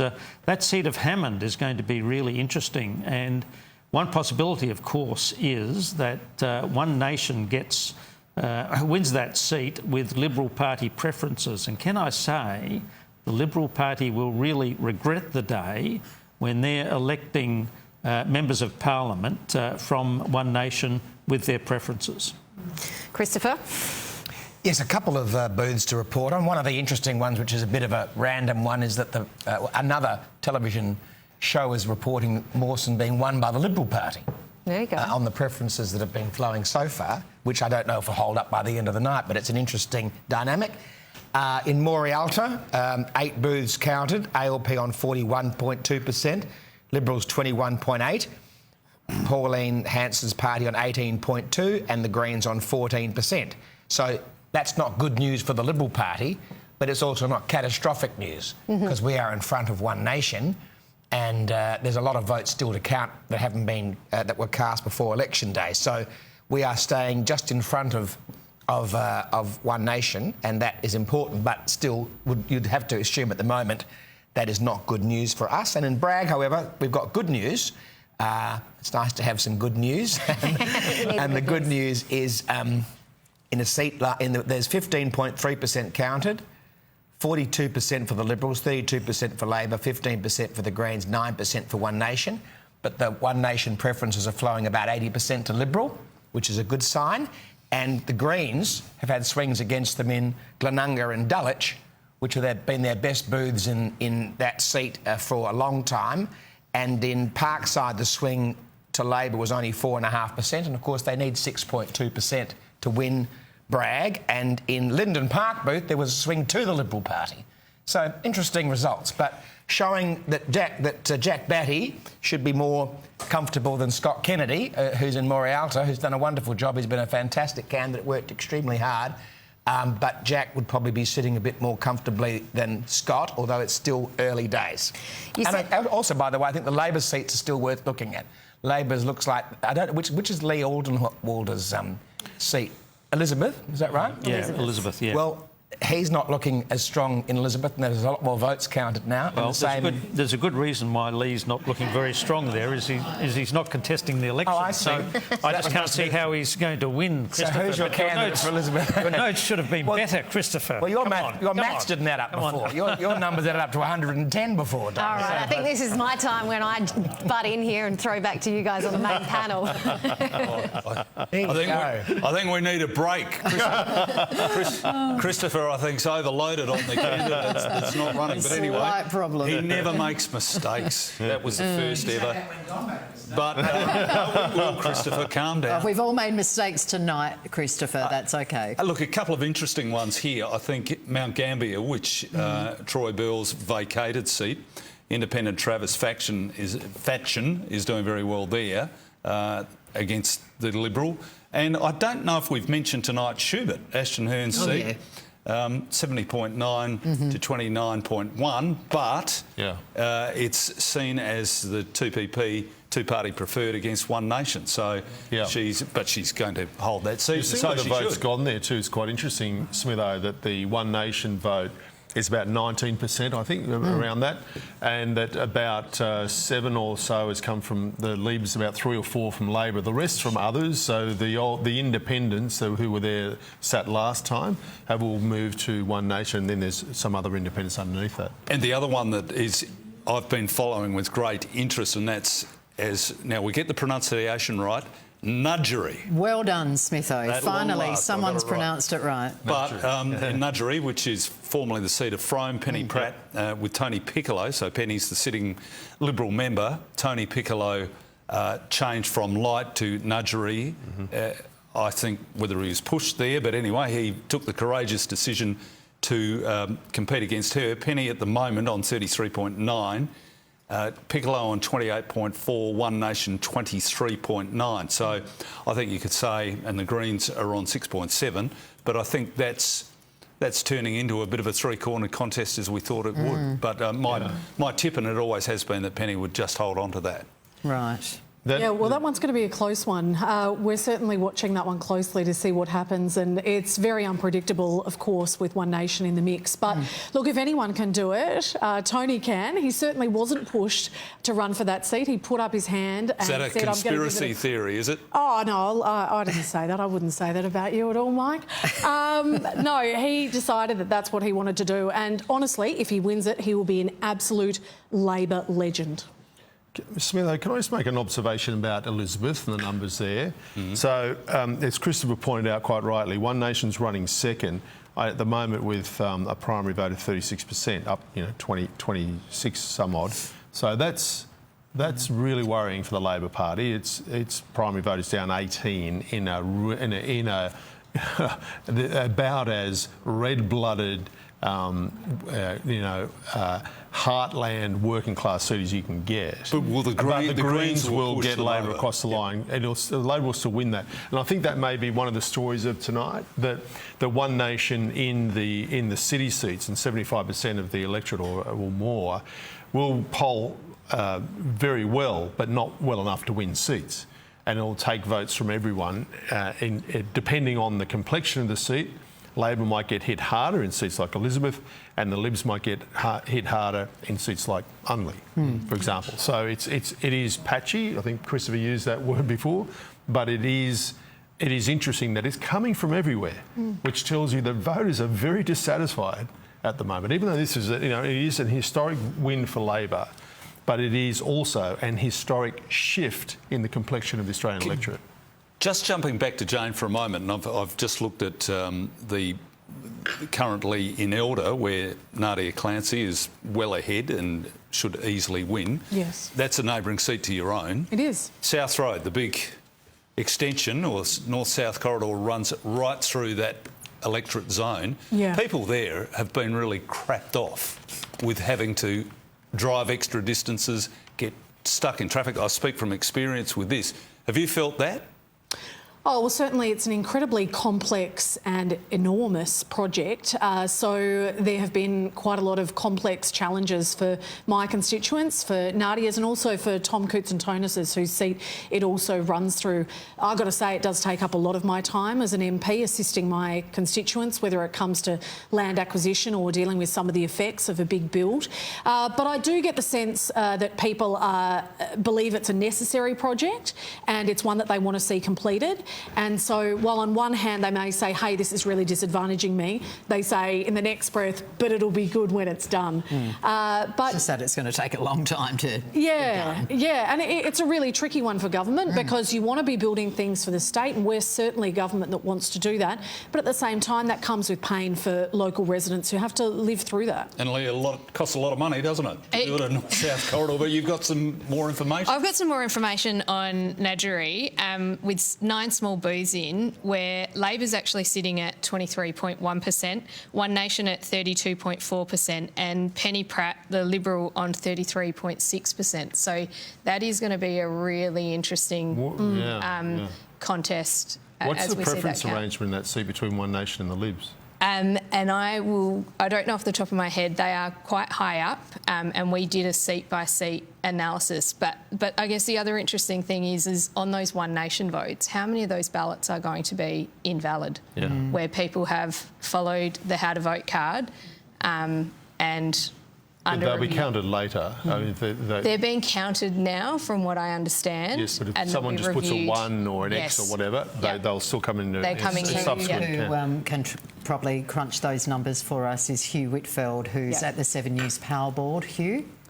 Rosanna, yes, the count is getting very messy because in some seats they've started counting an ALP versus Liberal or Liberal versus Labor, when in fact One Nation is coming in to second. And so at some stage over the course of the night, the Electoral Commission is going to have to stop those counts and then restart them with a One Nation v ALP or One Nation v Liberal. It's going to get really messy. It could be a long night for some of these candidates. Now, at this stage, these are the Labor seats we are prepared to call, where it looks like Labor may even get home on a primary vote anyway. Let's have a look at the seat of Gibson. Sarah Andrews up against Jane Fleming. Now, Jane Fleming on 17.1. We are projecting that Sarah Andrews will be elected there, re-elected with 48.2% of the vote. There's 20% counted so far.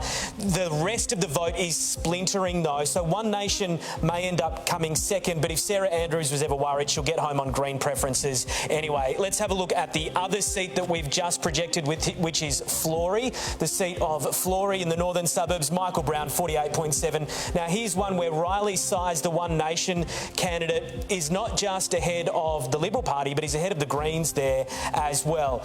So if the Liberal Party is preferencing One Nation, they might creep ahead on the 2CP vote, but Michael Brown, very safe tonight, ALP hold. Let's head into some other seats. Mawson, that takes in Kangaroo Island.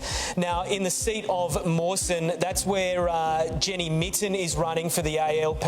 Now, look at this vote. It's basically a three-way contest between the ALP, the Liberals' Mike Holden, and One Nation's Tyler Green. Now, it's one of these seats where if we look at the 2CP early vote in the 2CP, Mike Holden is pulling ahead. Perhaps he is getting a bit of One Nation preferences flow through. Of course, One Nation didn't direct preferences, but it's going to get very messy. It would be unclear as to who ends up in the final two at this stage anyway. Let's go to Narunga on the Yorke Peninsula. Now, this is Fraser Ellis's seat at the moment. At the moment, with 16% of the vote counted, he's sitting in third place. He's going to struggle to get into the top two. And at the moment, One Nation is in first place. Chantel Thomas, 35.3% of the vote. That's a sizable amount of the vote counted so far, about 16%. Is that going to be replicated in some of the bigger towns on the Yorke Peninsula? We'll have to wait and see. It's way too early to think about projecting that seat. In the seat of Mount Gambier, down in the corner of the state now, this was Troy Bell's old seat. Travis Fatchen is Troy Bell's anointed candidate, let's say. He was the electorate officer for Troy Bell. Now, the vote's holding up pretty well at the moment, but he's probably going to have to come up against the One Nation candidate, Anne-Marie Loaf. The ALP sitting on about 14%, the Liberal Party falling well behind there. Troy Bell, when he was an independent MP, obviously a former Liberal, it was considered a safe Liberal seat, but the Libs have fallen well behind there. So it may end up being a battle between One Nation and the Independent. Hyson, which is the seat that Sarah Hanson-Young spoke about, a potential Green target. And this is a three-way contest now. The Green candidate, Genevieve Dawson-Scott, a sizable amount of the vote with 6% counted, 23.8%. Josh Teague may hang on, but the ALP candidate there may end up relying on Green preferences and get home, because we don't know whether One Nation preferences will flow, whether they would go through to the Liberals because they didn't preference anyone or tell anyone where to direct preferences. So might be a good night for the ALP in Hyson. In Ghana, this is a seat we haven't looked at yet tonight, but this is Chris Picton's seat, the Health Minister, and he is looking good on the primary vote, but look at the Liberal vote there. It has completely crashed. Shane Carter, now, yes, 3% counted, but if that is replicated over the course of the night, that's a wipeout for the Liberal Party in Ghana. The Greens in third, One Nation Zoe Jones with 26.9% of the vote. Again, early days. And this is a seat that Chris Picton held on a 19.8% margin. That margin may very well evaporate tonight, even if he holds on. Let's have a look at the seat of Light. Now, this is in the northern suburbs, of course, north of Elizabeth, where a really big chance for One Nation. James Agnes, who was essentially, they thought, given a golden ticket to go in on a very safe Labor seat. 20% margin for the ALP here. Tony Piccolo moving to contest Nudgery, of course. Now, the One Nation vote is doing very well there. About 32% of the vote. James Agnes sitting on 37. The Libs will preference One Nation here. Now, the Labor vote may hold up here. He may get home on primary, you never know. He'll definitely rely on Greens preferences here. It is looking like very much a Labor One Nation contest there. We don't have any 2CP data there yet. So it is likely that the Electoral Commission, this is one of these seats where they thought it was going to be an ALP Liberal contest, and then they've reached the point where they think, no, it's probably going to be a Labor One Nation contest, and they're probably going to have to start that count again. So, look, a really fascinating story developing tonight. Of course, 7 News projects that Peter Malinauskas will retain the premiership. Labor has won this election, but it's getting very messy in some of these seats, and it's unpredictable where that One Nation vote's going to pop up. Thanks very much for that, Hugh. Now, we are hearing some news from David Spears in black. Oh, yeah, we are. He's conceded in black, so there's another one who's bit the dust. But I'm just trying to get over some of what Hugh's material was there. Wipeout for the Libs in Ghana. Light's not looking great. One Nation's ahead there. I've got, at the moment, I can count on the fingers and thumb of one hand the seats where the Libs are ahead. Okay. Mawson, Chafee, Flinders, Bragg and Schubert. And Mawson with a question mark, and Bragg, I'm going on Christopher's local knowledge to say that's it, but that's 5 that they're heading. Well, let's see what our inner circle has to say. Thanks for that, Mike. Well, why don't we start with you tonight, this time, Christopher, because you're ready to claim the seat of Bragg. Good for you. Yeah, no, I am. And I think I've got enough information from the scrutineers in my old seat to declare the seat of Bragg for the Liberal Party. And while we're laughing about that, you know, the polling in December showed us winning 2 seats, and it wasn't including Bragg. So I think we can declare Bragg for the Liberal Party, which is good news. And I think we can declare Schubert for the Liberal Party as well in Ashton Hearn. I think she will definitely be re-elected. So we've already got 2 great Liberals in Jack Batty and Ashton Hearn to build around for the future. And in Mawson, surprisingly, the candidate down there, is doing very well. He's a Kangaroo Islander, a CFS volunteer. He's had a budget of $13,000. And but I still think there's some big booths to come in from Mawson around Aldinga, which are always a bit tricky for the Liberal Party. However, his preference flows are going very well, and the preference flows from Nudgera are very important too, because while on the 2PP it looks like Penny Pratt's just in front of Tony Piccolo in most of the booths, One Nation's preferences are flowing strongly to Penny Pratt.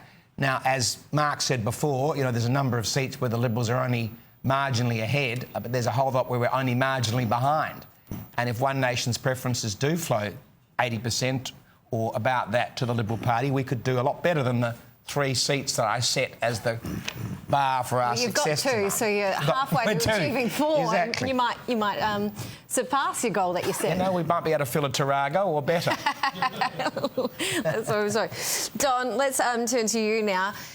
Coming out of Elizabeth, some interesting some numbers for the One Nation Party, but you're still confident you'll definitely hold that seat. Yes, I think Mike hit the nail on the head a bit earlier. I think the preferences will flow strongly to the Labor Party in that seat, and I'm very confident that we'll hang on to the seat of Elizabeth with our new Member of Parliament there. Can I say that I think Christopher has to take some responsibility for this result. He left the party at the 2019 election, left the House of Representatives, and there's an old saying that for evil to triumph, good men do nothing. And I think post Christopher's departure from Parliament, of course, these results have continued to come in. This is now the 2nd election where the Liberal Party has lost seats. They've lost seats in the federal Parliament in South Australia. And I think it's time for Christopher to give a mea culpa, say that maybe it's time for him to come back. Maybe come back, Doc. Maybe it's time for him to come back into the political process to restore some balance, because I'm a great supporter of the Westminster system. The Westminster system does require a good government, and we've certainly got that with Peter Malinauskas, but also a strong opposition. And I just don't think democracy is at its best when you see this sort of collapse in the opposition that we've seen tonight.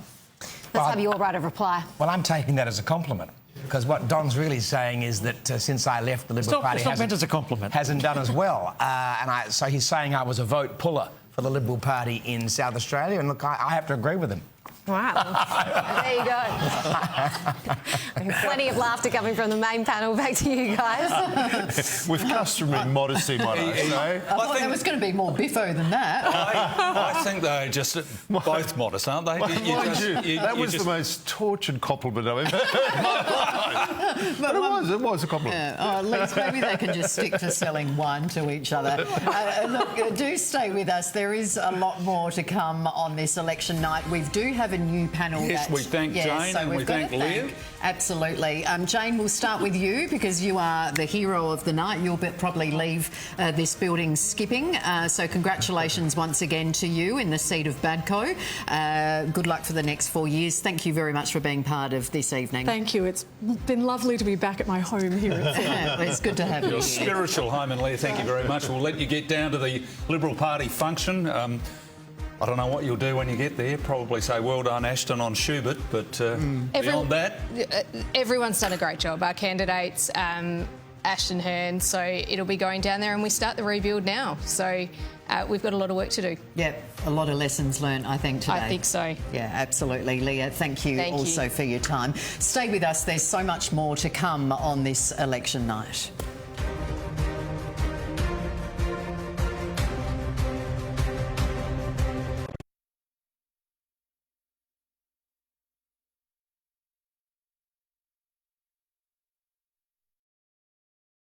Live and free on 7 and streaming for free only on 7 Plus. Oh, my legs ache. And I've tried everything, Georgie. Painkillers, gels. Haven't you tried Revitive? Drug-free Revitive helps relieve leg aches and pains, swelling and cramps, and reduces knee pain. For relief that keeps you moving, try Revitive. Because Mainland gets better with age, we try to hold on to it that little bit longer. That's a shame. Mainland. Trust us, the taste is worth the wait. If you're with Host Plus, your super's already in good hands. Plus, you can choose how your money is invested, from low cost to high growth and plenty of options in between. Control over how your super's invested? That's a plus. Catching up with family and friends at home is always a special time. Make life easy with a welcome hand from your local Barnacle Bill. It's Barnacle Bill for seafood and much, much more. Care comes naturally at Hearing Australia. We offer expert advice and the right device for a fair price. Get $0 fully subsidised hearing aids for eligible pensioners. Hearing Australia. With Scenic, it's more than a river cruise through France. It's unrivaled inclusions, enriching events, and exclusive excursions. Book now and receive up to $4,500 towards business class flights. The King Living sale is on now. Save up to 50% on Australian-designed, award-winning furniture. Come home to the future of furniture. Come home to King. Hurry, sale on now.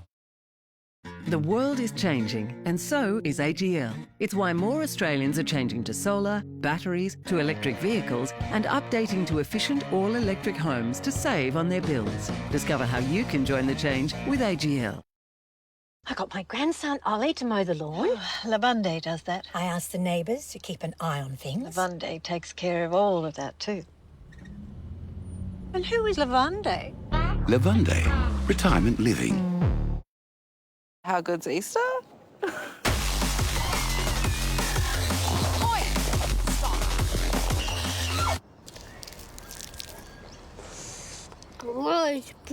How good's that? Big W. Forget the fad flavours. What's wrong with me?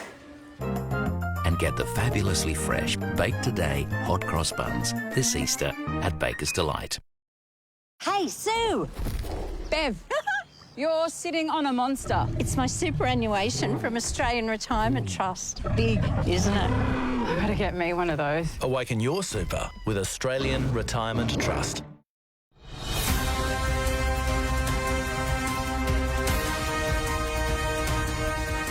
Welcome back to SA Decides right here on 7. Thank you so much for being with us, and thank you also to our panellists who have returned. We have Sarah Hanson-Young with us and, of course, Alex Antic. I'm just going to have to go straight into you, Alex. Wow. Mess, disappointment, wipeout. These are all the themes and words we've heard throughout the night. What is it that the Liberal Party needs to do? Well, look, Rosanna, first of all, it's very disappointing for a lot of really good candidates. We did have a lot of really, really good candidates in the field, a lot of volunteers who did a lot of hard work. I feel sorry for them in the sense that they can only go out there and fight a war with the ammunition they're given. It is time for the Liberal Party at both state and federal level to start behaving like the Liberal Party, quite frankly. This is the party of freedom of speech, freedom of thought, freedom of association, you know, people expect that. This nonsense that by leaning to the left we'll capture seats that we don't have has been proven wrong more times than I've had hot dinners. We saw that in the 2019 election. We took a very ground game level, you know, working for the weekend approach and won comfortably, even in seats that you would expect would lean to the left. We've seen the same thing play out here. So, look, I think it is now time, and I should say, I've spent the last 5 years under great criticism from many corners trying to re-stump the But they're not obviously not listening to you. Is this a problem? No, they're not listening to me, and they should start. Anyone that wants to understand what happened here can go back to the Antic Library and my social media and look at it. I've been saying this for 5 years, and I'm quite happy for people to do that. Because I have been talking about the solution here, and that is to really return to the Menzies style of Liberal Party. So Alex, you're wanting to drag the Liberal Party, after tonight's result, way back to the right, the hard Conservative right. A lot of people don't agree with that. Well, a lot of people will be looking at One Nation polling at 20% tonight and be proven wrong on that subject. And I don't accept the term hard right. I mean, that's just a phrase that's been bandied around by the media in this state. I mean, what does that mean? Like, we're talking common sense politics. Obviously, there are large numbers of South Australians tonight who could be characterised as hard right or far right or whatever the language is, if that is the case, and I don't accept that. I think that people want the Liberal Party to be the Liberal Party. They want it to stand for the values that we already always have, and we will see results. Would you like to see the Liberal Party cleaned out, whether it be the parliamentary party or the executive, but probably not the executive, seeing it is Conservative, and start again? Is this a burn the village moment? Well, I hear rumours consistently now about the left faction of the Liberal Party looking to start their own breakaway movement, and if that is the case, then perhaps that should happen. So what happens to Ashton Hearn in all of this? She's a moderate. Don't know. Well, do you want her to stay there? Of course. Well, how can she stay there as a moderate I don't know what's being proposed. When you want to go so far to the right? Well, look, I think Ashton and I would agree on a lot of things. One thing that I found extremely disappointing was the membership of the Liberal Party last year voted. It was the first state, actually, the membership here voted against net zero, and the federal Liberal Party and National Party took that up and wiped it off their slate. But the state Liberal Party did not. Seriously, if you keep going like this, Alex, what is the Liberal Party going to look like in even 5-10 years? What you mean if we continue to like we have today? I think there become serious questions about the viability of the party if it continues to play teal politics. OK, let's cut to the chase. Christopher Pyne has just about run the Liberal Party for as long as I can remember. Hugely influential. Is he a problem? No. Look, no. You're saying that because he's sitting well, he's looking at me. Well, I said I was cutting the chase. Well, I don't think it is a fair question. No, look, I mean, Christopher had a very grand career in politics. He's now out of politics, for which he must be very grateful on nights like tonight. But he's still pulling some strings. Well, look, I don't know. I try to keep to myself in Canberra. I'm genuinely not interested in what goes on over there, and so you know, you can perhaps direct those questions to him. Can we? Well, we will. We'll, if we can cross to the other panel, and I'll ask you directly, Christopher, and I'm not setting this up as some sort of booby trap, but you've heard what Alex Antic has said, and he has been on a big recruitment drive through Pentecostal areas. He's not saying you're the problem, but you are poles apart in what you think. Well, it is a booby trap, and good on you, Mike. So, you know, you're a politician, and not a politician, a journalist and a door kicker yourself, as you described Frank Pangallo before, and you kicked this door. But let me say that tonight is not a night to discuss the internal machinations of the Liberal Party. I'm just a branch member, and Alex is a senator, and I believe in the broad church of the Liberal Party. Alex is part of that, I'm part of that, Ashton Hearn is part of it, and we win when we all work together, and that's the most important culture that we can drive together. So that's my answer. I'm here to talk about the election results. There's a lot more to count. I'm not here to fulfil your desire to have a headline about an argument between Liberals on a night like tonight when we need to be pulling together. Yeah, a fair summary, I think. Yeah, I think we are best when we work together, but we've got to be singing from a Liberal Party hymn sheet. Isn't that right, though? When you talk about the Menzian Party, though, Christopher's right. It is the broad church, it's the Conservative pews and it's the Progressive pews. And when you evidence 2019, that was a reasonably narrow loss in comparison to 2025, in which Peter Dutton took a more conservative policy suite to the electorate and suffered the worst defeat in party history. Well, I think times change, and I would say to that in 9 months, though, I would look to the comparison between two of the same leaders, which were Scott Morrison.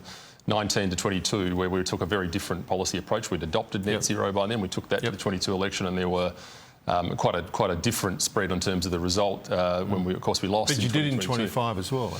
Well, once again, I mean, I don't know that we took a particularly conservative suite of politics to the election. No, but you took net zero to 25.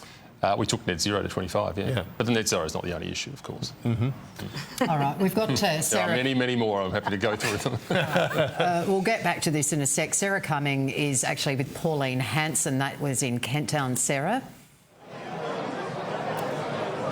Thank you, Rosanna. Yes, certainly the mood has lifted here at Orange HQ. 2.5 hours after the polls closed, I am joined by One Nation Senator Pauline Hanson. Pauline, hello again. Thank you very much. Yeah. How are you feeling at this stage of the count? Well, I think everyone in this room is so excited by the polling results that are coming in. So it's been a very, what I can say, an election that people have put so much work and effort into it. And I just want to take the opportunity to thank the voters of South Australia for giving their vote to One Nation. What seats are you most energised by at this stage of the evening? Sarah, I couldn't tell you. I'm looking at some of these polling. We're up in, overall vote around nearly 21% that we've taken. That's a huge increase of nearly 18% since the last election. I've heard predictions we could win possibly 3 lower house seats and could be 3 upper house seats, but it's still too early to call. You've got to look at the preferences that's going to happen after this, after tonight. But look, I'm excited about it. I'm thrilled for the people here. They're all excited by it as well. Thank you. It's been a long road for myself and for One Nation, and I think the rest of the country is going to be looking at One Nation, how we polled today in this election, and they're going to be looking at voting for One Nation right across the country in other states and the coming federal election. Because the big question today was, will the pre-polling, will the news polls translate into votes today? And those figures seem to have translated. It has, and that was everyone saying, will it translate? I felt it on the ground because I could see that positive attitude from people, like, you got my vote and keep going and don't give up, and that's the general feeling. People have been so disillusioned with the major political parties, and I want to take this opportunity to congratulate Peter Malinauskas for his win. Well deserved, he's a very popular premier, but I don't believe he's had enough opposition in the state from the Liberals. He's been able to do basically what he's wanted to do, but I think that, just having the voice of One Nation, Corey Bernardi, on the floor of Parliament, and, to get that pushback, because when you've got good opposition, you will get better government. Do you feel there was a factor at play tonight, though, because all of the predictions were for a Labor landslide, so that allowed people maybe to just experiment, some little fans here, experiment with something else? Are they just flirting, if you like, with a minor party? Well, if you want to head down that path, it'll be at your demise, because I tell you what, this is not just flirting with One Nation. These are people now that will be very rusted on because they've looked at our policies and they're really disillusioned with the major political parties. Even the young ones that have come up to me, I've been shocked by the number of young ones. They feel they want their country back, they want to see the future for it, they want to be able to own their own home. They're taking interest in politics now. So you'd be surprised, staunch Liberal and staunch Labor people have now turned to One Nation. These people aren't going anywhere. It seat of Elizabeth, when you're talking about staunch Labor people, a very safe Labor area. What do you make of the results there tonight? Look, I haven't seen the figures and I couldn't tell you that, but I know that every time I've been out to Elizabeth, especially the shopping centre there, I have so much support in Elizabeth, and that's been for years now. So, like I said, just because you think might be an area safe for Labor or safe Liberal, I don't believe there's any really safe seat. And we've seen the change over the years and some of the Liberal seats that have gone to Teals now.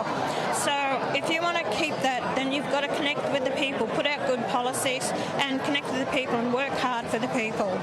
And people have been watching very keenly, observers looking at what's happening tonight. Obviously, we have the Farrer by-election on a federal level in May and the Victorian state election, and a lot of people seeing and watching keenly what's happening here tonight. Correct, and they will be, because I will be concentrating heavily, and I want One Nation to win the seat of Farrer with David Farley, and I will be concentrating very strongly in Victoria. Our biggest, well, it's not, Tasmania's another state that our biggest membership is coming out of Victoria and also Tasmania, and people there have had enough of the corrupt Labor government that's there. There's no opposition with the Liberals. They want change. They want their state back.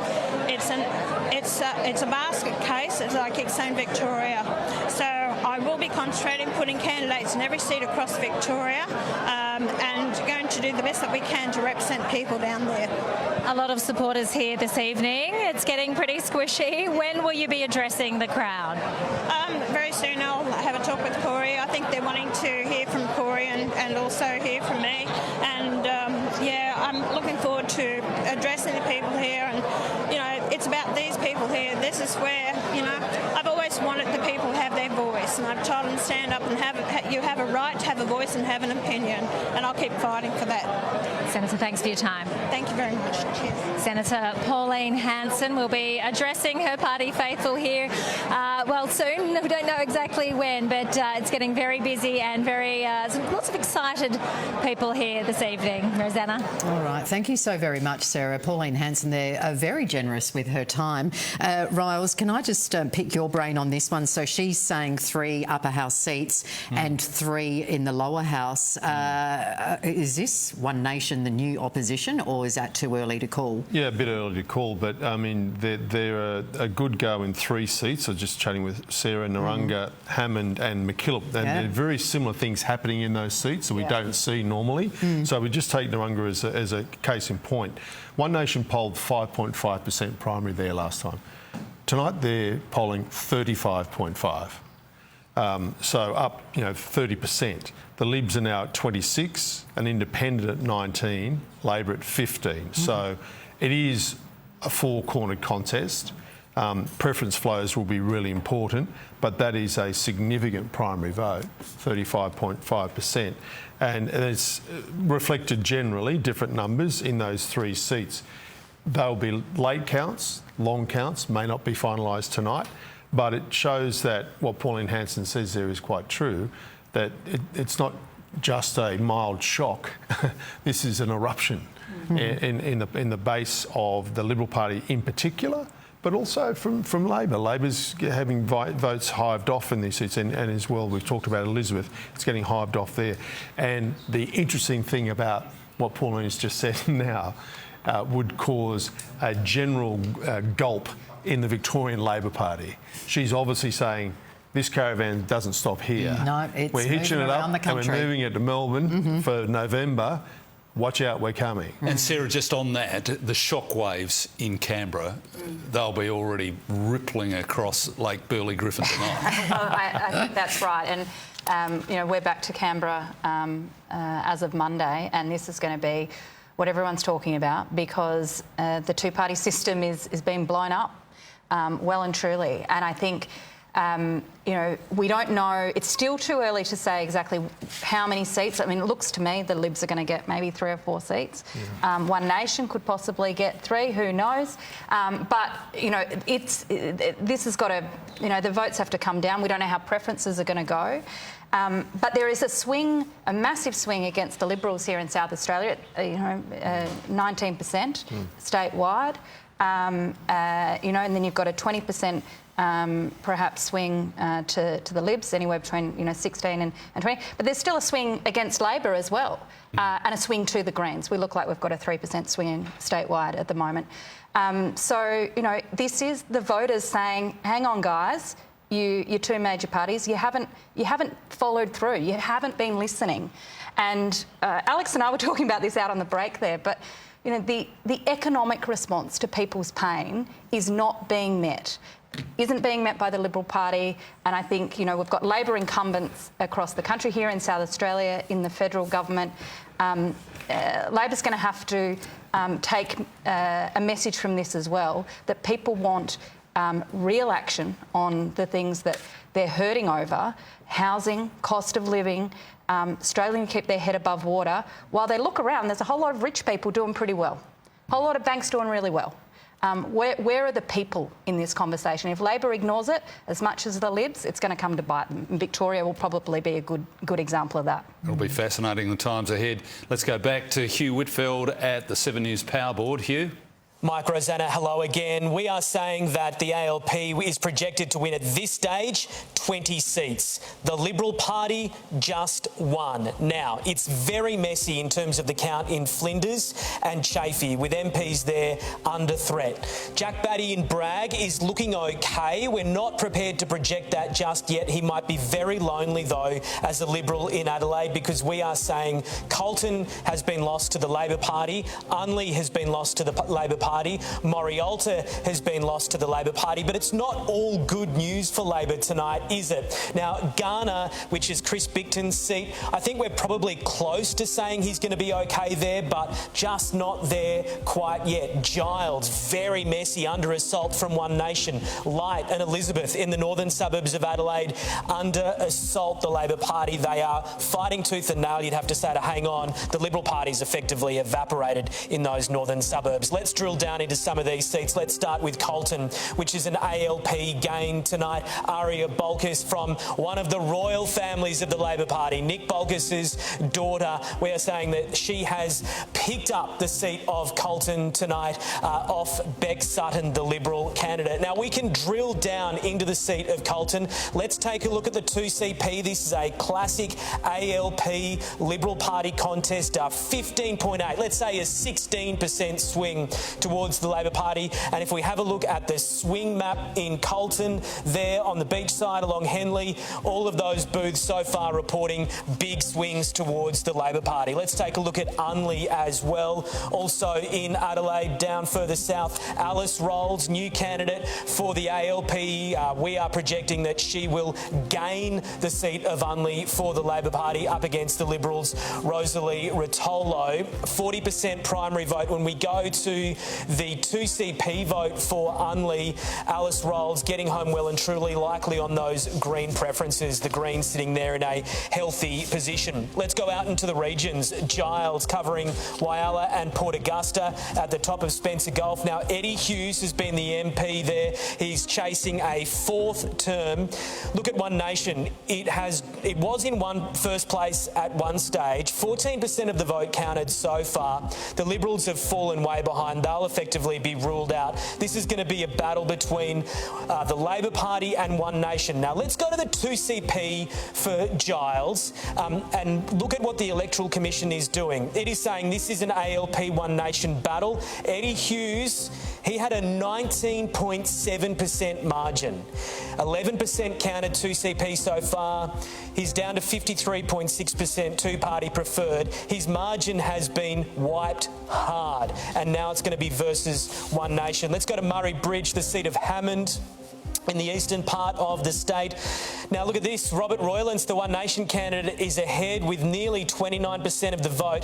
The sitting Liberal MP, Adrian Peterick, the Shadow Veterans Affairs Minister, chasing a sixth term in Parliament, is struggling tonight, but it is becoming a sort of a three-cornered contest between the Liberals, between Labor and One Nation as well. Now, this is one of those seats where the Electoral Commission has started counting at 2CP. Let's have a look at 2P 2CP for Hammond to see if they've got the two right candidates. No, they've taken One Nation out. They are counting this on a classic battle, and that means nothing because they're going to have to restart that to include Robert Roylance, who is ahead on the primary vote. Let's go to Morialta, back in Adelaide in the eastern suburbs.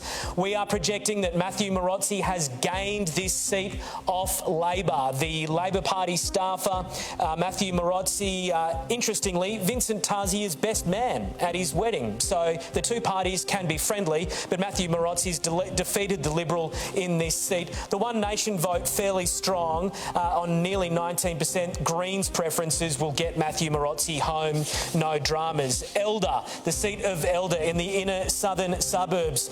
Channel 7 is projecting that Nadia Clancy will win this seat. She will retain the seat of Elder with nearly a third of the vote counted so far. The Liberal vote has collapsed. Last election, they won 36% of the primary vote, the Liberals. This time around, they're struggling to get beyond 15%. The Greens in second place there. That's one of those ones likely where the 2CP count will be a little bit confused, but Nadia Clancy will be fine there. Let's have a look at the opposition leader's seat. Schubert in the close to the northern end of the Adelaide Hills. Ashton Hearn, 45% of the vote. Now, the ALP sitting on 20, One Nation on 24%. I think Ashton Hearn will be okay there in Schubert, but it's going to bounce around a little bit over the course of the night. The ALP vote collapsing there, I think you'd have to say. A lot of those votes likely going to One Nation. Let's go to McKillop as well, taking in Narracourt, Bordertown, Meningie and Millicent. Look at that. One Nation in first place, and Nick McBride, who has tried to campaign with an ankle bracelet on after spending Christmas in jail. His vote has collapsed. This is now, it would seem, a battle between One Nation and the Liberal Party. Jason Virgo, a Mount Gambier councillor, so fairly well known in the region, he's doing okay at the moment, although 1% counted, but if that vote holds up, it's going to be an interesting night. So, in Adelaide, Labor holding on to most of their seats and under assault, you'd have to say, in the northern suburbs and places like Elizabeth and Light. The Liberals struggling to get on the board. Jack Batty in Bragg likely to hang on. Nudgery's looking very interesting. Vincent Tazia, I think we're going to have to say he has lost Hartley at some stage in the next half an hour. Chafee, messy as a vote. Flinders, messy as a vote. Morford as well, looking very difficult for the Liberals. So a struggle for the Liberals to get, let's say, they might end the night with maybe 3 or 4 seats if they're lucky. Back to you. Good on you. Thanks for that, Hugh. Let's go. And I'm hoping Christopher Pine and I are still friends after tonight. I'm sure we will be. Let's go back to Gertie.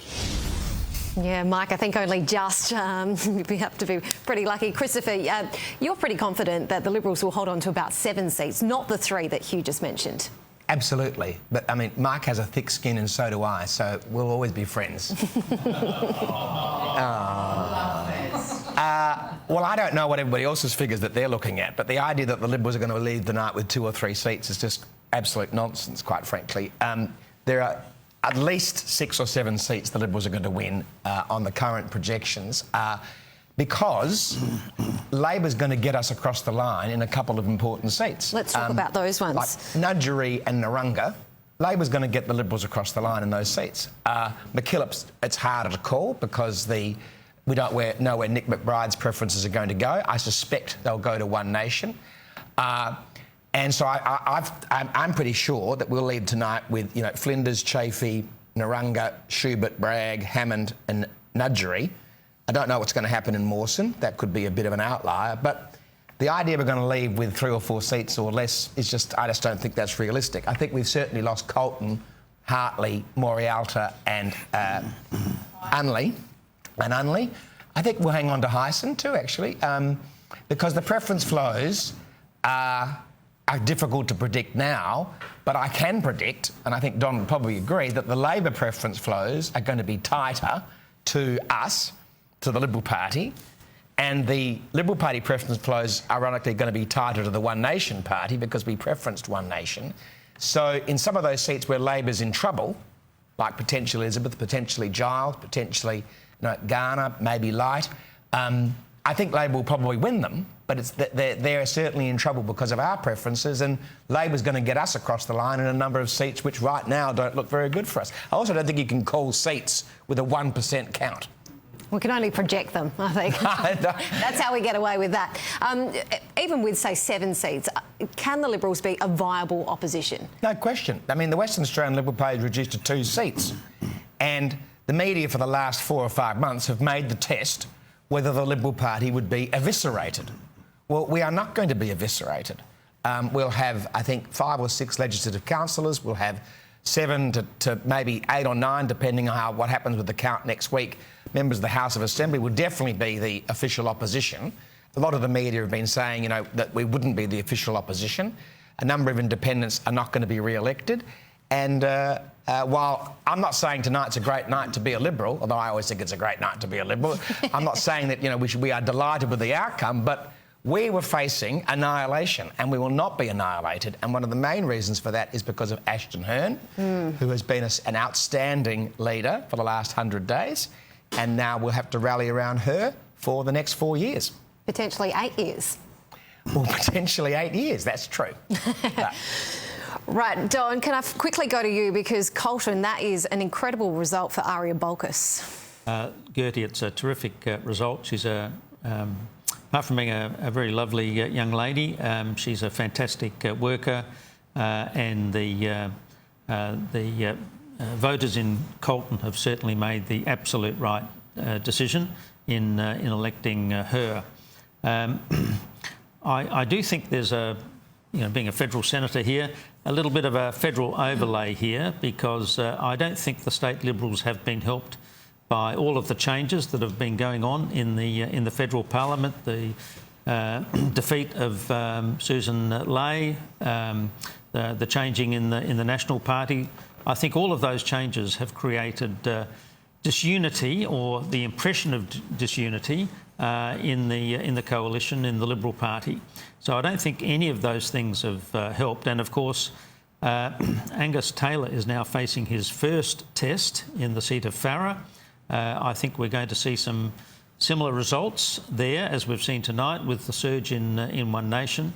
And I think, that old saying, disunity is death, in politics is really coming home to roost in terms of the coalition, the Liberal parties, the Nationals.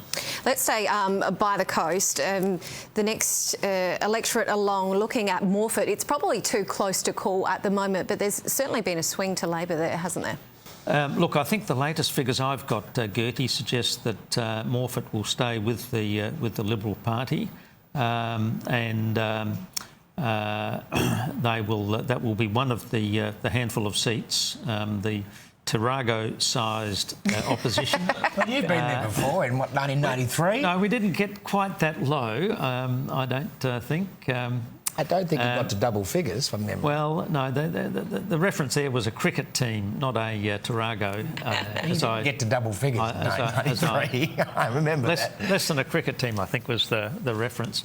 But we did very quickly come back, so under the terrific leadership of Mike Rand. Anastasia Palaszczuk, she had a Tarago against Campbell Newman, and then she won the next election. Okay. So, yeah. Well, what I'm hearing, guys, is a Tarago filled with cricket players. Let's head back to you.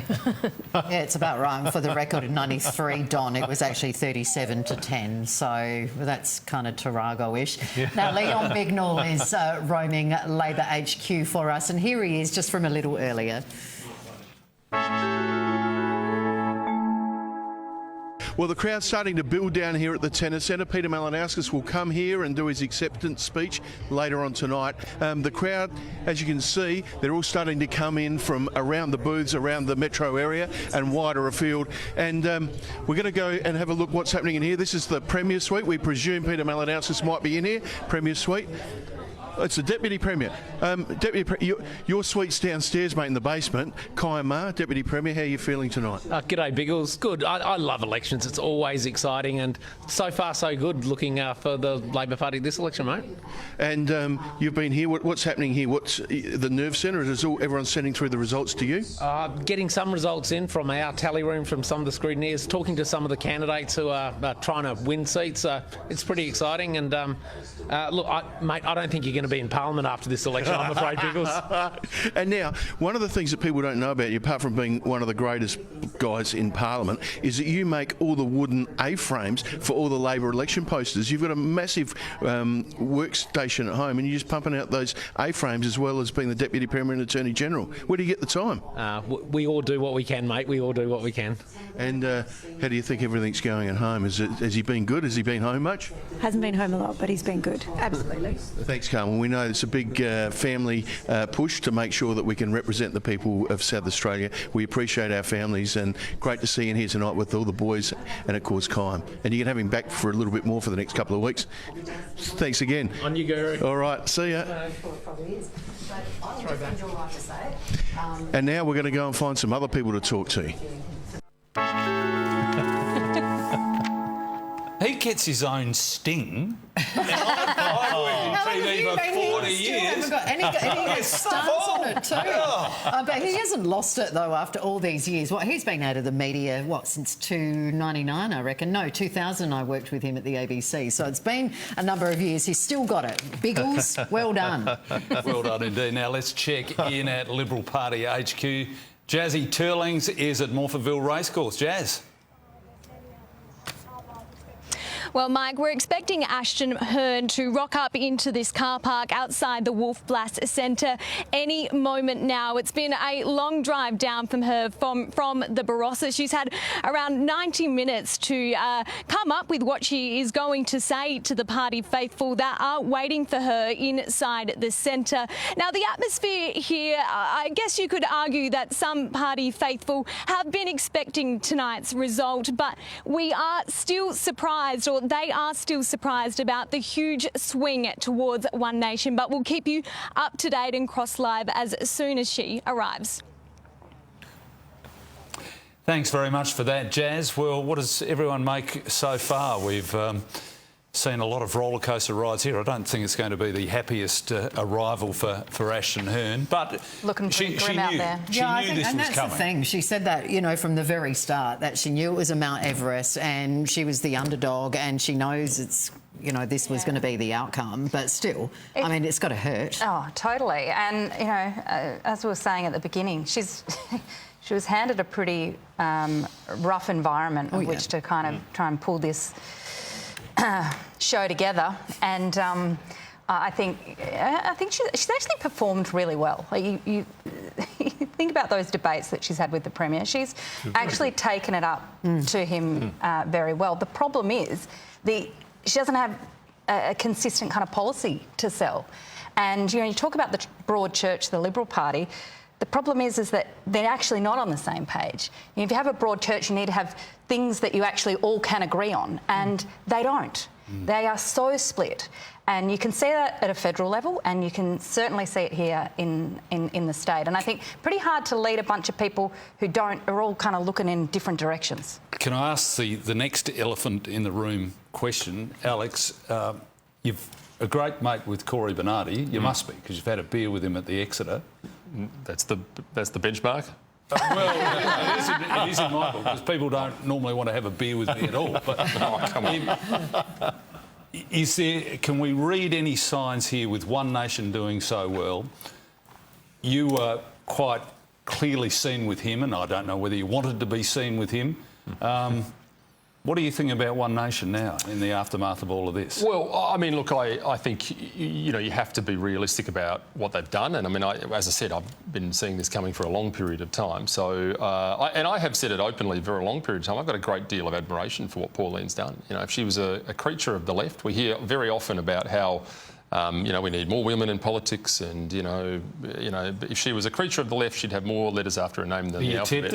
Are you tempted to make that jump? I haven't. It's not something that's even been discussed. So I don't. Have you thought about it though? I've thought about a lot of things I haven't done. What about this in particular? No. Look, I'm here for the Liberal Party, and we've been doing some important work in trying to bring people back. A lot of them, I think, have joined One Nation over the last little period, but that's fine. We'll work to get them back and sell them a proper Liberal message, and that's what I'll be focusing my time on. But do you see that once Canberra gets back, as Sarah said, on next week for a sitting week, and this will be the talk of the town, it's almost created its own momentum now. It's unstoppable. Yeah, the One Nation push. Well, yeah, I mean, look, I think it is. And look, this is a national phenomenon. This is not unique to South Australia. And I agree. I think Ashton's done a really good job in 100 days or whatever it's been. But the reality is that people are angry, they are frustrated with politics, and they're looking for an answer. And we've seen this all over the world. And Australia is not immune. We're just a little bit slower on the uptake. Look, it will cause waves and ripples. I expect it will, and so it should. This is a wake-up call. I mean, any political party that doesn't take heed of what's happened here is fooling itself. And, you know, once again, I'm sure there will be those that try and criticise me and blame me for this, because that seems to be the answer to everything inside. But the guy who tried to make the Liberal Party more like One Nation is somehow responsible for the 20% swing to One Nation. Good luck with that. Well, it's interesting, though, because, you know, talking to Liberal volunteers on the booths over the last few days, and some of them are really angry at the Libs preferencing One Nation. So these are kind of, you know, die-hard Liberals. They're still there despite the fact that the parties have been an absolute shambles, and they were really angry about the decision that the party took to preference One Nation. Now, how do you bring those people along the journey now too? Well, I haven't met any of those. All I met was Liberals that were either voting for or volunteering for One Nation along the way. And I have never heard more Liberals say to me, "I'm sorry, I can't vote for your party this time." So that's a message. Yeah, but I guess for two reasons.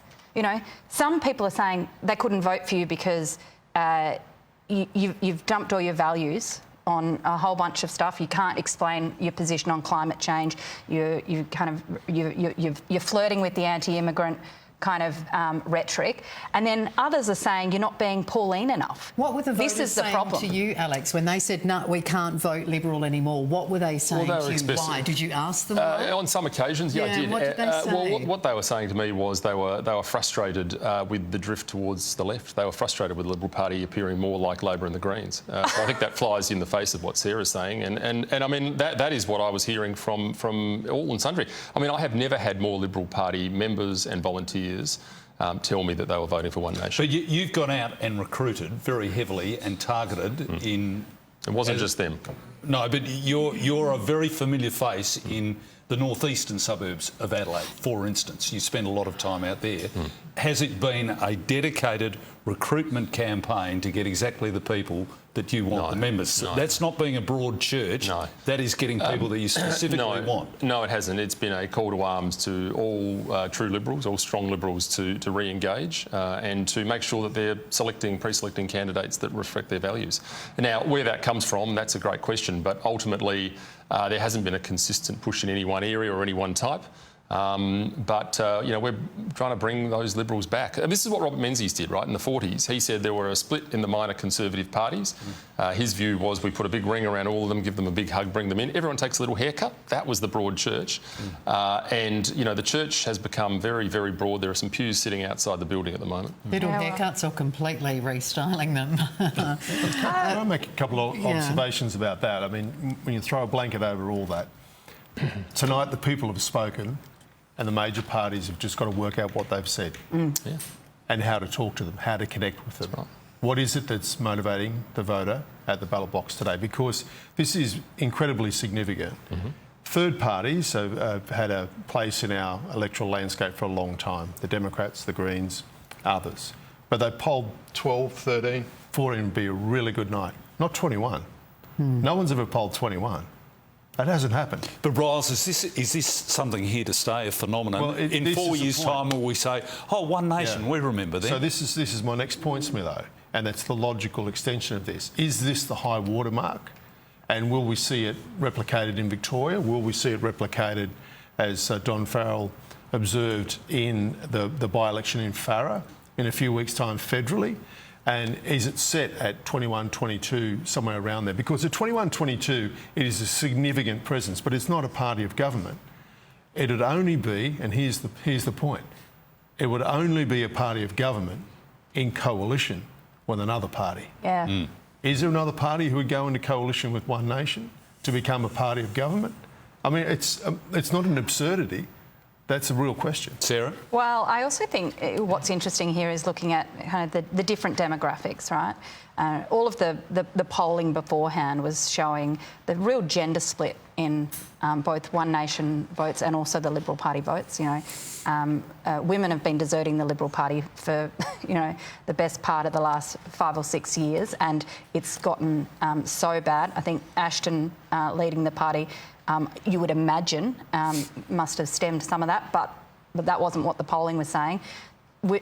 Young women in particular, you know, are rejecting One Nation. They're going Green. You know, there is all of these different competing things that the big parties are not looking at. They're not looking at the economic struggles. They're not looking at you know, the voter differences in terms of age, and they're certainly not listening to, you know, the general sense out there that people just feel ignored. The issues that they are struggling with are being ignored. They're heard, but they're not actually acted on. Can I just say to that? I think that the message that women will only vote for women and relate better to women, I think, is one we've got to shake off. I just don't accept that. I don't accept that. I don't think there's any precedent for that. The issue, so that's the first thing. The second thing is the issue of younger people leaning left. That is a bigger problem. Young people have been, I think, lied to for a long period of time about what the left of politics will give them, and they're now in a position where Alex. They're now in a position where they see government handouts as the way home, and that is a terrible and disgraceful lie to be telling to young people. We need to sell them hope. They want a house that they can afford. They want rent that they can afford. But how is government going to give them that? Because government can do some things. Well, supply. They can really. I mean, seriously, it is unforgivable that we're in a country now where you can get a house much easier if you're already invested in 3 or 4 of them than a young person who has been told their whole life that they've got access to a dream of buying a house, and they're just never going to. And they can't afford the rent. The rent's too expensive. And then all the other things on top of it. I think government is not going to solve that, Sarah. Well, they've got to. That's the point. If the major parties don't get serious about the housing crisis, they're going to keep losing voters. Guys, thank you very much for your comments. We're just waiting for Cory Bernardi to come in and address. There he is, coming in to address the faithful. Let's cross over to the Kent Town. Facing very similar.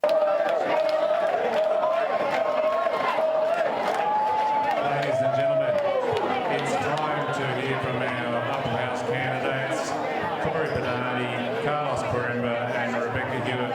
Come to the stage, please.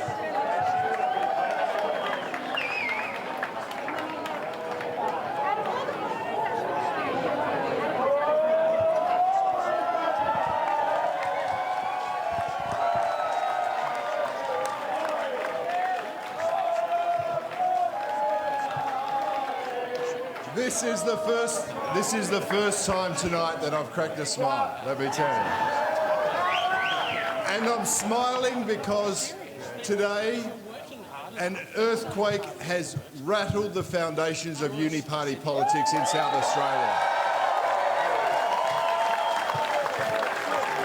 And I promise you there is more to come. Friends, we're here, and quite rightly we should be very proud of what we've achieved. We don't know the ultimate result yet, because the electoral systems and the quirks of our voting and preferences will flow through later in the week. But I can assure you this, One Nation will have the strongest voice in the South Australian Parliament that it has ever had before. Very highly produced material, I think you could say, but it just wasn't getting into it. And we couldn't have done it without all of your support. So thank you to you. But you know, every success starts somewhere, and overnight success sometimes takes 30 years. And the lady who's delivered overnight success over the past 30 years is Senator Pauline Hanson.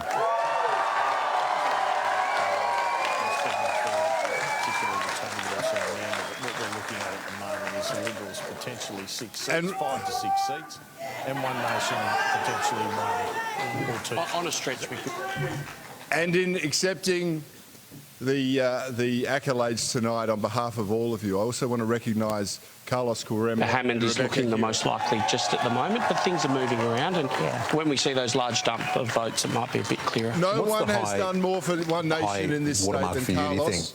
And it is my sincere hope that both he and Rebecca will be joining me in the upper house to shake up the very foundations of uniparty politics even more. But, ladies and gentlemen, that is not enough. It is not enough, and we are still in the hunt for lower house seats for the very first times in One Nation history in South Australia.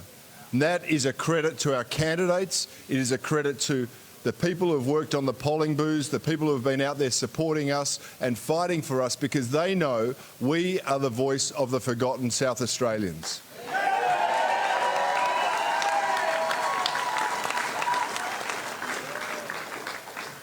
And for a long time, we've been dismissed as, you know, a party of protest.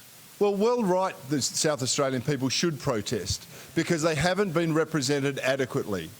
On one side, you've got an incumbent premier who's dominated, who's taking things for granted because the opposition has never challenged him on the issues that matter to most South Australians. We know that people are outraged that there is a third tier of parliament in this state called the Aboriginal Voice to Parliament, which people voted against when they first brought it in.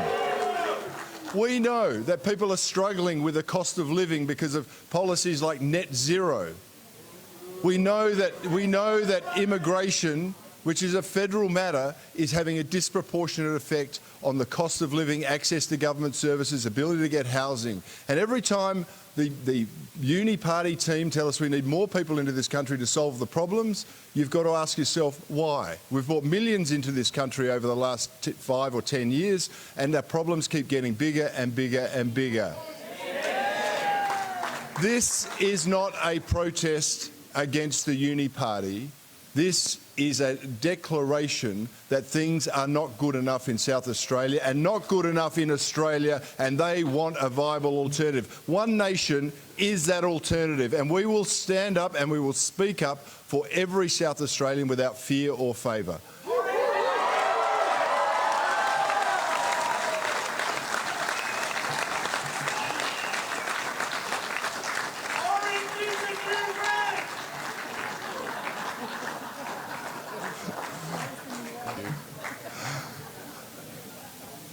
And to those who say that, you know, One Nation is the party that is leaking votes from the blue side of the uni party, that's not true. Sure, we are people who believe that, you know, an opportunity and the ladder of opportunity, we want people to live their best lives as they can. But there are also people who are doing it really, really tough in our society. There are people who feel that their red side of the uni party have ignored their concerns in favour of their union mates or you know, acolytes that really are not working in the Australian people's interests. My promise to all of you, and this team's promise to all of you, is that we will never shirk an issue. We will never stop speaking up for every South Australian. We will never stop going to visit the communities that have been forgotten. We will never stop advocating for the things that are right, because we are a team of patriots. We believe in values, we believe in Australian values, we believe in putting Australia first, and in this case, we want to put South Australians first. That is my promise.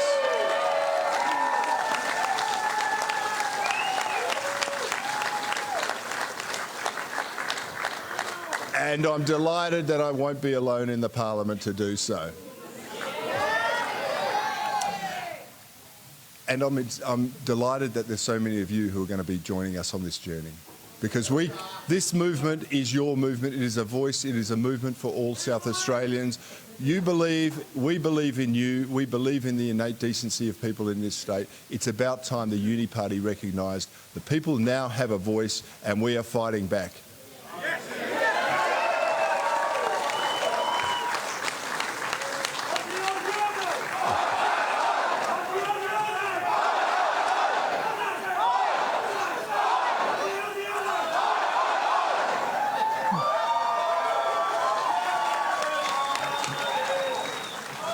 I've never enjoyed that chant so much as I have tonight. Friends, this is all about you. It's not about us on the stage. It is all about you. It is all about South Australians. And whilst I congratulate the Premier, and I have spoken to him earlier tonight, to wish him well, and I hope he does the right thing for all South Australians. If he doesn't, I promise you we will make him listen to your voice. We will make him listen to you, and we will make the Red Party and the Blue Party, the Uni Party, take notice that the orange wave is here to stay.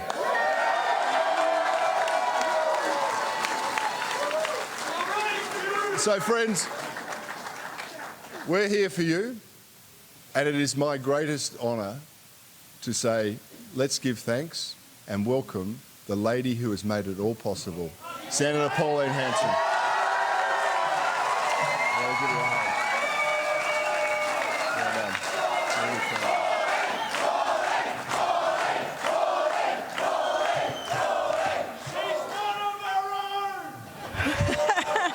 You bet I am, mate. I am one of our own. Yeah, by all means. I love you too. That's why I've never given up. And I say to people, stand your ground. You have a right to have an opinion. We are Australians. Be proud of it. Stand tall and strong. You know, I feel so many things that go through me tonight. The last time I saw a crowd like this was when we won 11 seats in Queensland in 1998.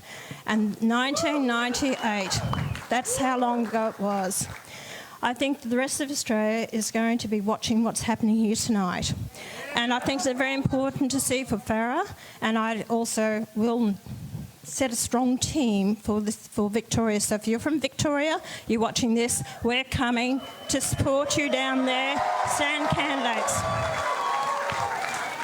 And I see our State President, Warren Pickering, is here, and he's going to lead the team for Victoria. We've also got Stuart Bonds that is here tonight from New South Wales, so representation from all around Australia to support you. It has been a long battle, and I've had my ups and downs throughout the years. But with my other colleagues on the floor of Parliament and Federal Parliament, especially Malcolm Roberts, that's worked tirelessly with me over the period of time. And now we are joined by Sean Bell from New South Wales and Tyrone Witten from Western Australia. And then we also have Barnaby Joyce has joined our team.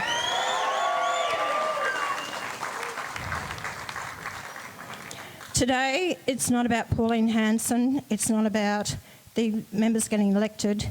It's the start of a new beginning for the people of South Australia and the people of Australia.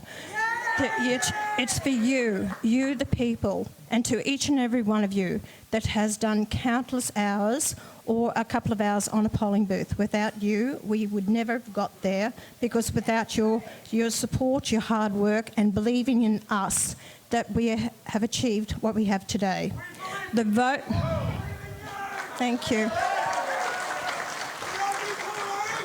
To all the people that have voted for One Nation, please believe me when I say you have got a strong leader in Cory Bernardi here in South Australia. You have...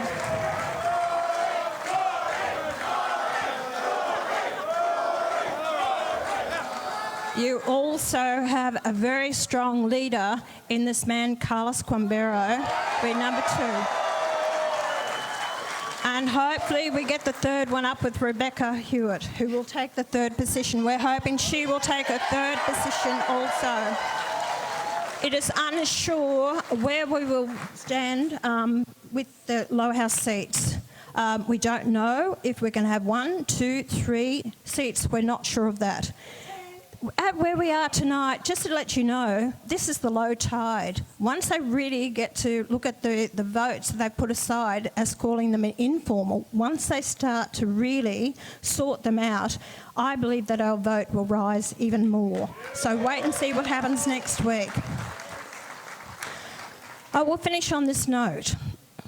Peter Malinowskis, congratulations on your win. No, he did win his second term. But I will say to Peter Malinowskis, I'm still in South Australia now. I am leaving tomorrow to go to Canberra to continue my duties. But guess what, mate? I'm leaving you some landmines. They're called One Nation Members of Parliament.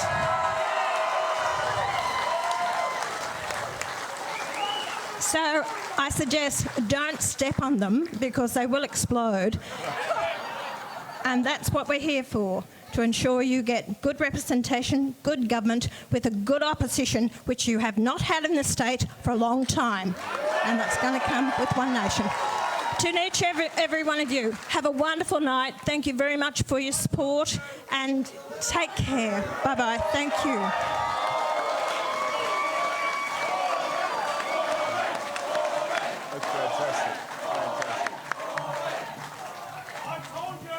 There you go, landmines for the ALP. Wow, earthquake-rattled foundations of politics. There were so many quotes there. Cory Bernardi in his orange tie, we must note, but that wasn't the case earlier in the evening. Did he have a wardrobe malfunction earlier? No, it was in a green tie. Yeah, so there you go. I think Pauline said...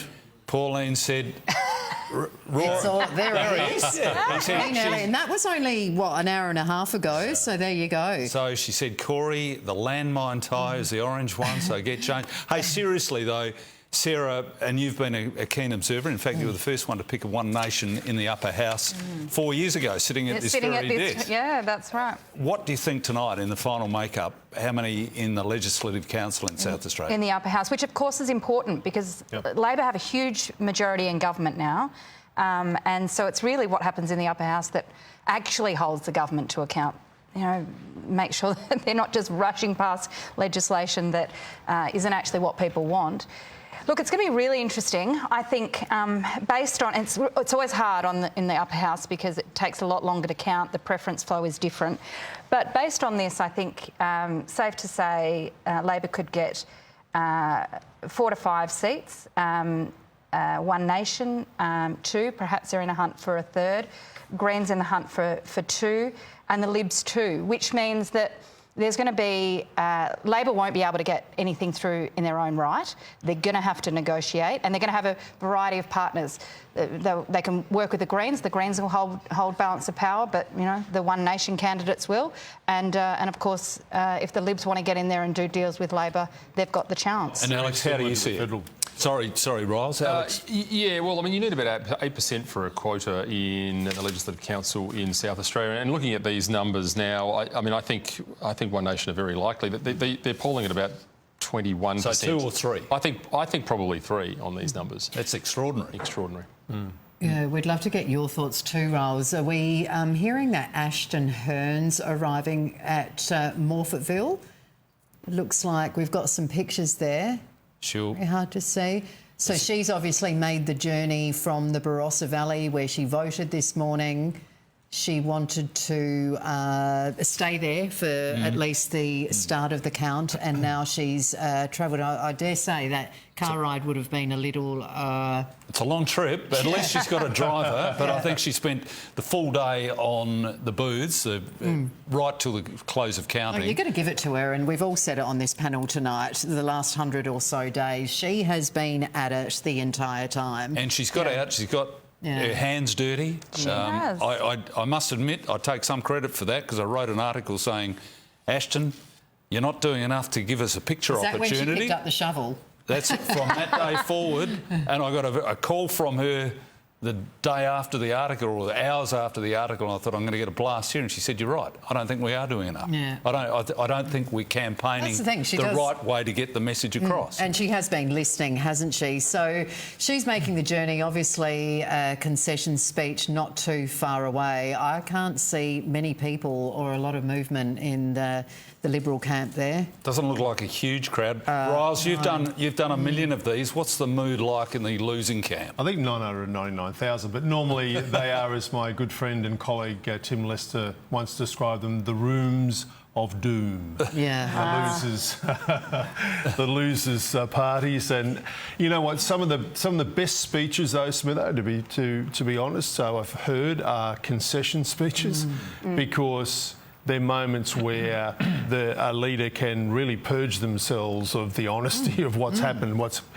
Kim Beazley gave several very compelling, he doesn't like me reminding him of that fact, but they are good speeches. As we await Ashton to arrive to give that speech, maybe we could cross to our other panel, the inside circle. Beazley. No, we'll cross to him, but Same question. You guys, you've been the front end, the back end of election campaigns. What's it like when you turn up to something that is, you know, not exactly your first choice? Christopher?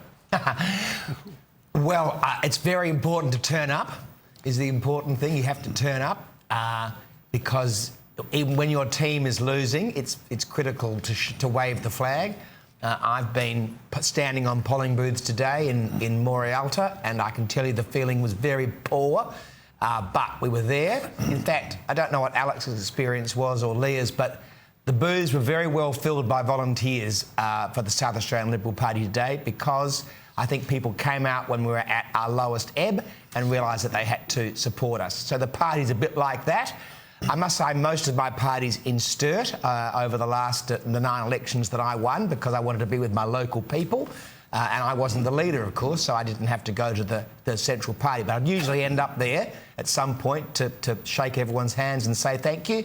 Because the great thing about our democracy is that it is a wonderful way to change government. 125 years of federation, and we've never had to change government without anything other than a vote, never fired a bullet, and the same thing in state politics. So the fact that we have all these people in orange and blue and red and green handing out how to vote cards, they also deserve our thanks and support. So you should go to the party, but it is the room of doom. There's no doubt about that. I don't think the Liberal Party will be huge tonight, but we are going to do a lot better than we expected. And Christopher, just to interrupt you there, Ashton Hearn is arriving. She's coming out of the shadows. Just arrived from with her driver and car. We'll see her step into the light in a minute. From the gloom into the room of doom. Gloom into the room. No, I think she'll be smiling. I think she'll be very gracious. She should. And she, you know, we've said it already tonight that she's acknowledged it was a huge mountain. Let's see if she's got to say. Oh no, she wants to talk inside. Really proud of the campaign that we've run as a team, and we've just always stayed focused on those bread and butter issues, and I'm really proud of what we've been able to achieve. There'll be a lot of time for analysis later, but I'll just keep working, and we'll keep working hard for... Leader, have you spoken to Peter Malinauskas? It was a challenge, but I've been really proud of what we've been able to achieve. South Australia. I think we might be having a Schubert.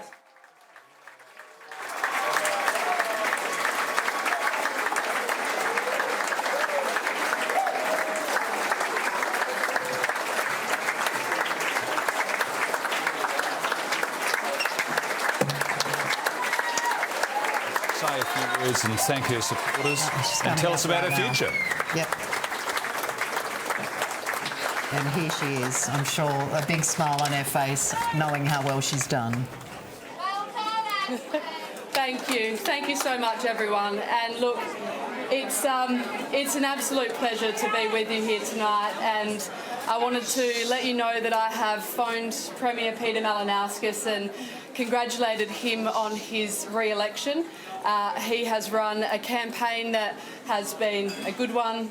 We've had some amicable times together, and I just congratulate him and his team for their re-election and what they're putting forward to achieve for the people of South Australia. The pundits, they said that we wouldn't get a single seat. But tonight we will prove them wrong. We have done a fantastic job across South Australia. There are thousands of Liberal supporters who have backed us in against the odds. But as counting continues, our position continues to improve as well. I'm really proud of the team. It's so fantastic to see so many volunteers here tonight. But look, it's a tough night for the Liberals. There's absolutely no doubt about it that things are tough, and lessons must be learnt. There are a lot of things that we need to reflect on, but now is not the time for that. Now is the time to celebrate the Liberal cause and to give hope for the future, because there is still hope for the Liberal future here in South Australia.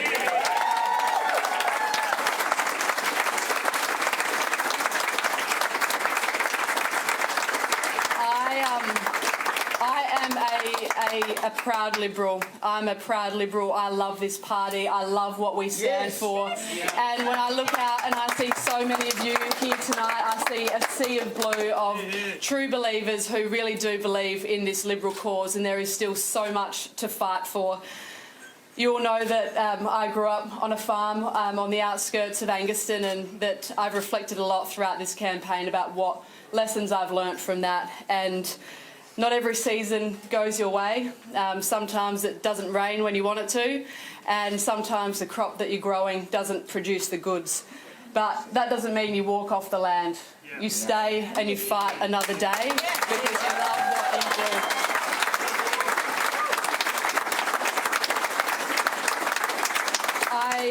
I would like to sincerely thank all of our volunteers to have the privilege of getting out to so many pre-polls across South Australia, to join so many of you on election day today, and to see you all really digging in deep and making sure that we are working overtime to convince people to vote Liberal. It was really a pleasure to see. So thank you so much to all of the volunteers for sticking with us. I'd like to acknowledge the Liberal Party campaign team. Thank you so much for all of your efforts. Yes, big round of applause for them. All of the staff. I'd like to thank all of the staff at Liberal HQ. I'd like to thank all of my Leaders Office staff, and of course a big shout out to my Schubert Electorate Office staff. To all of the candidates. You're all amazing, and I know how hard you have worked. You have put in so many hours, and you have believed in the cause. You have knocked on thousands of doors. You have stood at supermarkets talking to people about our positive plan for the people of South Australia, and I'm so proud to stand by each and every one of you. You've all been fantastic, and I feel so proud that you've been part of the Liberal team for 2026. So a big round of applause for all of the candidates.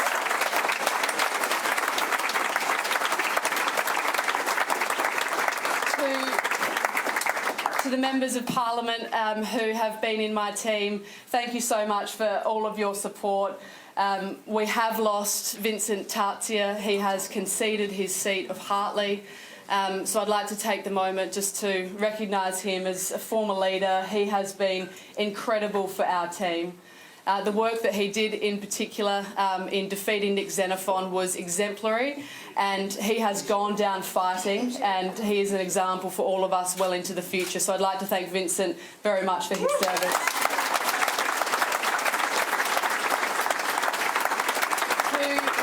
To my leadership team, who I can see here, thank you so much. You've worked your asses off as well, and I've been really proud to be in the trenches with you. It's been an absolute honour and a privilege to be with you.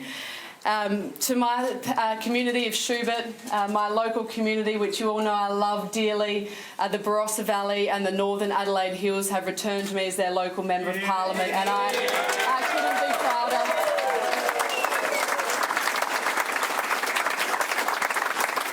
And to my family, I couldn't do it without them. My husband Adam here is here somewhere, and he's been amazing behind the scenes, helping with our little Rupert, who's nearly 2.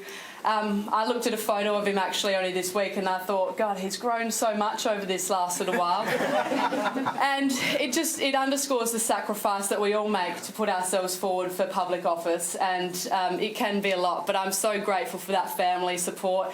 To my mum and my dad who are watching somewhere in Angaston, and my brother Shannon, my nan and my in-laws, thank you for all of your support. You've been incredible. But into the future. We've got, yes,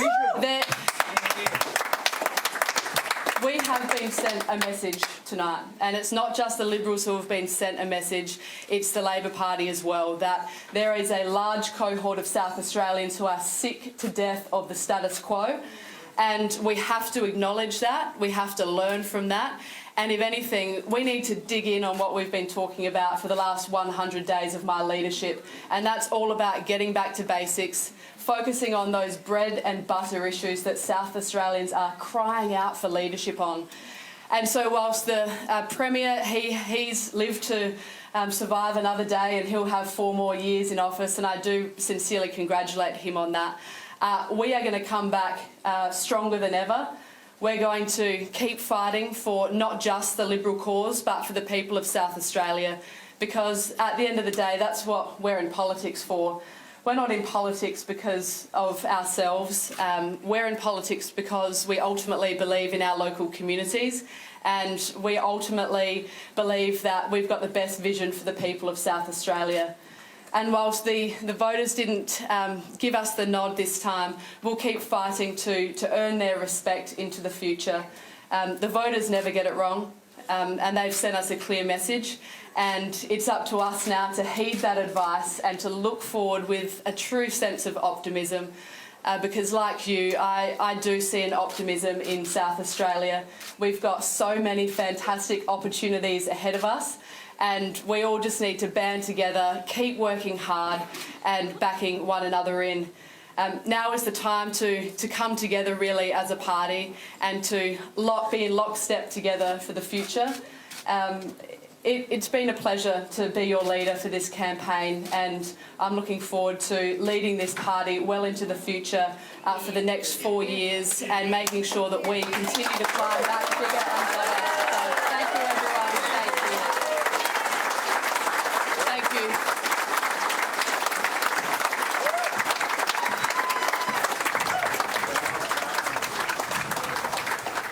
I think that's what you call gracious, Smitho. Oh, it was always going to be that way, that I think Ashton, as I said, saw the writing on the wall. She hasn't done herself any harm in what she's done and how she's done it. Yeah. And I don't think anyone disagrees that, you know, she's done a good job. As I've always said, well, certainly for the last few weeks, the right person, but at the wrong time. Simple as that. And the hope for the party, she's saying, Alex, too. Yeah, of course there is. And look, I mean, you know, I think that that vote is there to come back, and it's there to be had. And no, look, she's done a terrific job. A very, very difficult task at hand in 100 days, and she performed very well in those debates. So yeah, great credit to her. What we heard there was a leader. And that was a very impressive speech for someone who's only been in a leadership role for 100 days. That was very impressive, because she stood there with a smile and she took it on the chin, but she said, you know, hopefully this is the low watermark for her party, that there is a future, and that the central values of the party need to be now elevated. They need to be proud of what they stand for, but to communicate that as well to the people, because the people. Christopher Pyne was her boss for some time. Christopher, you've listened to that. You know Ashton, I think, better than anyone else in this studio. Well, thanks, Mike. And yes, Ashton did work for me for a while when I was a minister, and she is a star act, and we just saw that on display. And one thing we haven't talked about tonight, which is important, is the things that were outside Ashton's control in this election. The Liberal Party federally has had 12 months of endlessly talking about itself and exposing its innards to the public, which I think was a big problem on the polling booths today. The dysfunction in the Liberal Party federally reared its head in the actual election campaign itself. The first 2 weeks were dominated by the federal Liberal Party, once again showing division and dysfunction. That was entirely outside of Ashton's control, and yet she copped it on the chin. The second thing, of course, we haven't discussed about at all is the Bondi massacre at the end of last year, which was obviously horrific, which then dominated the media for the next several months, understandably so, and is one of the main reasons why One Nation has benefited politically from that, because, of course, it brought into sharp relief the whole issue of social cohesion, migration, that Pauline Hanson has talked about for many, many years. And that dominated the campaign, again, entirely out of Ashton Hearn's control, and not something, in terms of immigration, South Australian politicians can affect any influence over. So, you know, there are a number of things that Ashton had to swim, and tides that Ashton had to swim against, and yet she's still smiling, she's still fresh, she's still articulate, she's still looking to the future. So we have found a gem in Ashton Hearn in the Liberal Party, and we have to make sure we hang on to it. And while we've got panel B, I'd like to ask Don Farrell a question. Now, this is out of left field, Don, and I've put it to the Premier. If Ashton Hearn just for some reason happened to defect to the Labor Party, I reckon she'd be a senior cabinet minister, and she could be a potential leader of Labor as well. Don? Thanks, Mike.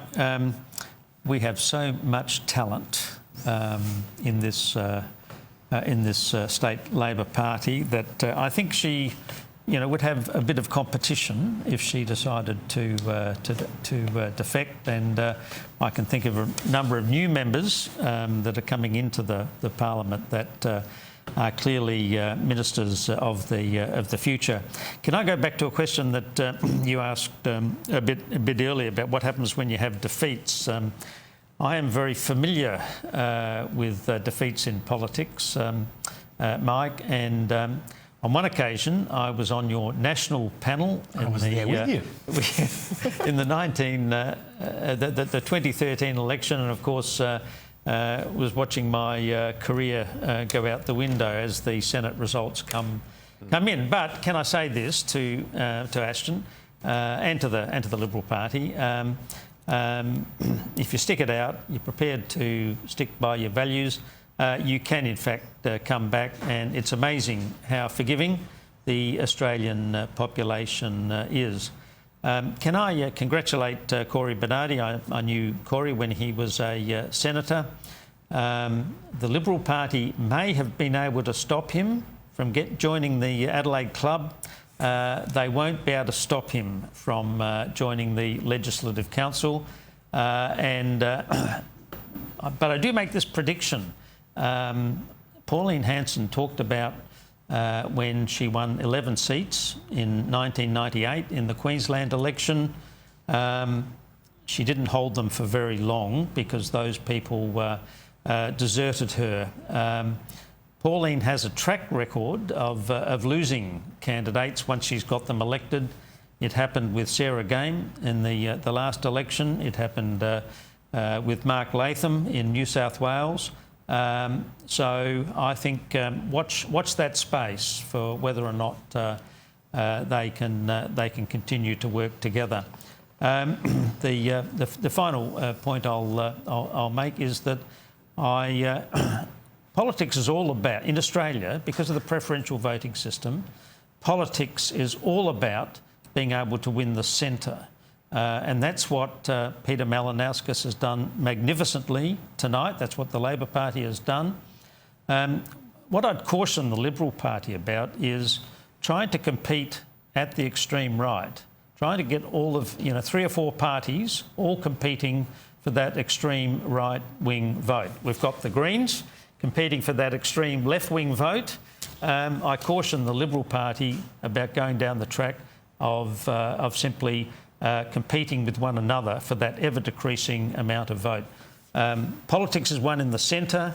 That's why Anthony Albanese won 94 seats at the last election. That's why Peter Malinauskas has won, likely to win something in the low 30s, which will be a record result for South Australia. No Labor leader in our history will have ever won as many seats as Peter Malinauskas will do today. Have you got a response there, Alex? Well, I mean, first of all, I question the characterisation of the hard right and the far right. That's a hackneyed phrase. If you had that in your drinking game tonight, you would be well and truly maggoted, I can assure you. So it's a hackneyed phrase, which I don't understand. The second observation I would make is surely Don is not suggesting that something in the order of 25% of South Australians are hard right and far right, because that's what the vote is that One Nation has attracted. I would say, in fact, those people are largely common sense Australians that are worried about the future of their country, and it's not a matter of competing for the hard right or the far right. It's a question of providing common sense liberal politics. Don, just one quick question: is there a lonelier place in politics? And I say this from experience. That fateful day out at Smithfield when you wanted to be the candidate for Taylor and Jay Weatherall said, Don, either you go or I go. Is there a lonelier place ever than that day? Well, thanks for reminding me of that particular event, Mike. He's evening up. I remember that you were out there. Look, back then, that was more than 12 years ago, Mike, I thought that was the end of my political career. But I make this point. If you're prepared to continue the fight, and you can come back in politics. One day this week, I'm hoping to negotiate with my counterpart in the European Union to finalise a free trade agreement with the Europeans. On that day, out in Elizabeth or Manapara, wherever it was, you might have thought that was the end. As I say, this week, if things go well, for the first time, Australia will have a free trade agreement with Europe, worth billions and billions of dollars to Australia, but worth a very significant amount to South Australia. You can come back in politics, and you can make us. Well, I like to think you can make a success of your career. Don, that is a very gracious, very gracious for statement. everyone involved. And I must admit, Don has been gracious with other people in the Labor Party. He has gone, come back. The one thing about Don Farrell that I've always appreciated, even since his union days, he has always answered the phone and he's always been very polite. And so I love the pearls of wisdom. Thank you, Don. Happy to give free advice. Smitho, can I say that what we're seeing now, when you look at the way the vote's being distributed, and we're still counting, there's a significant change going on in the electorate that we can now quantify. Back in the days when Graham Richardson was running the Labor Party, he used to always talk about 40-40-20. Yeah, 40 primary to Labor, 40 primary to the coalition, 20 elsewhere. And then it became third. So this evolution of the third way began to emerge. Tonight, the non-major party vote is at 43%. Which is huge. Which is the largest ever in Australian electoral history. Don may know of another occasion, I don't. 43% of a third way vote.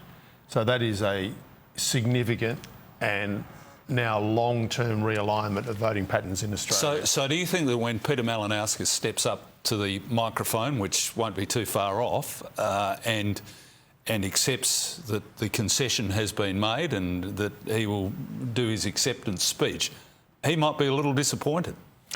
It's hard to be disappointed when you've got a record victory, but I think that what he should have in the back of his mind, whether he recognises this or not, and I want to recognise Tony Barry, who's a great political mind from the Liberal Party, and I've been communicating with him this evening about this. Tony's at Redbridge now. That the Liberal Party missed these signals when it lost Kooyong, and when it lost a couple of other seats to the Teals, and in Sydney particularly, at the 2022 election, and is now cottoning onto it. Labor's got to take that same message tonight with this vote in Elizabeth particularly, that people are willing to give it to Labor up the bracket in their heartland and say, we're not happy. Is it significant that One Nation, and we've found out during the week, that Gina Reinhardt has been supplying a private jet? No, I don't think so. No. But the significance of Gina Reinhardt hitching her wagon? Look, it's kind of... But significant to who, though? To the voter base, it's not to our politics. No, I think to One Nation, to our politics in terms of having some pretty heavy hitters in their corner. OK, yes, it is. My word, it is, because it elevates One Nation and its ability. If we think about the funding, I think Sarah was kind of intimating of that earlier on. The things that Pauline hasn't had, and I think Don added a very good word of caution there, is discipline within the party structure. That she has had representation before and it's always fallen apart. So discipline has been a real issue in holding the party together, but also funding. She's had funding problems. She's had problems getting volunteers out on election day. Now, she didn't have any of that today, and on this success, she won't have a problem with it at the Farrer by-election, or the Victorian election, or the New South Wales state election, or the next federal election, I would imagine. Sarah, just on that point, the overall picture, are you a little disappointed in where you... Because we're seeing on our projections here, Greens 0. Well, we've actually had our record vote across the state. So we're happy about that. We've had a swing to us. 3% swing to us at this point. But not enough to get a seat in the lower house. Well, but we're in the hunt in Hyson, which, if we can get there, which we very may well still, it'll come down to preferences, it will be our first shot in the lower house. So with success or failure, a seat, whether it's Hyson or anywhere else in the lower house, No, is success we get one, failure we didn't get one? No, we wanted to increase our overall vote this election, and we knew that with all of the attention on kind of Labor and One Nation, it was going to be tough, and our vote's gone up. But, you know, Mark is right. Overall, the big parties have actually both gone backwards. Labor's gone backwards, despite the fact that they're going to come out of this with more seats tonight. That's the quirk of the system, right? Thanks to the Greens, thanks to Greens' preferences, I'll add, yeah. But the Libs have been smashed. That's going to have ramifications across the country, and particularly in Canberra. Labor has gone backwards. But they have more seats, and I think Malinauskas will. I think he's a thinker. I don't think he's silly enough to ignore the messages that are being put out there. But I think the challenge for One Nation is going to be, and we still don't know how many seats they got, if they hold any beyond the upper house. We've still got to see that. But the challenge for them will be they're actually got to put policies on the table. Because you can't just promise people that you're going to deliver for them and then do nothing. So that's going to be the challenge for them. But, you know, for the Greens, it's been a great night for us. We're up more than we thought we'd be, and we are in the hunt for our first lower house seat. Don Farrell, you've got a comment? Look, can I say, I think Sarah is living in fantasy land right here. Because the Greens lost 3 seats at the last federal election because they haven't realised that people look to the Greens as a protest party against the major parties, the Liberals and the Labors. But what the Greens have been doing is being simply negative, blocking legislation in the Senate that's important, for instance, in areas like housing. I don't think the Greens understand that one of the reasons why people have turned to One Nation is they are seen to be an even more extreme version of a protest party. And I think the Greens have to wake up to themselves. They're not going to win any seats in this election. They're not, in particular, they're not going to win 2 seats in the Legislative Council. And I can't understand why Sarah is making that claim. They'll probably win 1, I'm sure, but they're not going to win 2. So I think we just have to be realistic about this.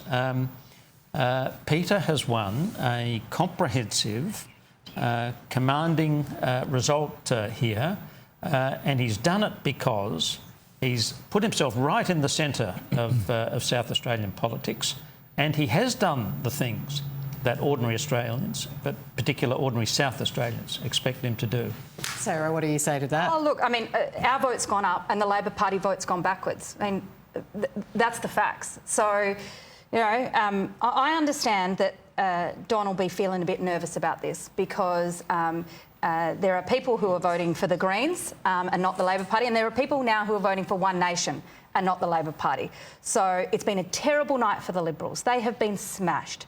But it would be foolish and, frankly, it's hubris for the Labor Party and, you know, Don Senior in the Labor Party to sit back and think they don't need to learn anything from this. The Greens have gone up and Labor's gone backwards. Labor have won more seats because of the way the system works, because the Greens' vote's gone up and we're preferencing them, because we didn't want to see One Nation get elected, and we preference them over the Libs because they're a basket case. But, you know, really, the people of South Australia, if you don't listen to the fact that 45% of voters now don't think Labor or Liberal are doing enough. That's the message out of tonight. And, you know, some people are voting for One Nation, some people are voting for the Greens. I think I can see some steam coming out of Christopher Pine's ears. Christopher?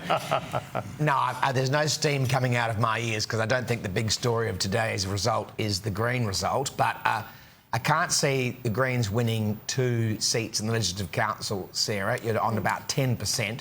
Well, and your vote on election day for the Greens is always higher than the vote after the votes have been counted for pre-polls and postals, because postals are never great for the Greens. Pre-polls will probably be similar to today.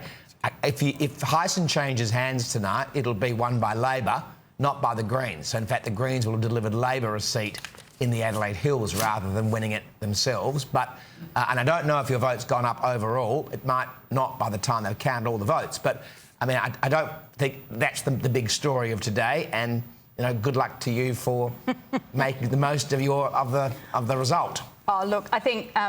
you know, we obviously have one in the upper house, and what I was saying was that that last seat in the Legco is anyone's guess, actually, and we'll be in the hunt for that. But so might a fifth Liberal, Labor, or even a third Liberal, or a third One Nation. We never know that last seat in the Legco, so let's not rule that out. Preferences are going to matter. And this is the big lesson out of all of this. When you've got 45% of voters across the state not voting for the major parties, they are sending their preferences all over the place, and we just don't know what the final counts are going to be. Yep. Riley?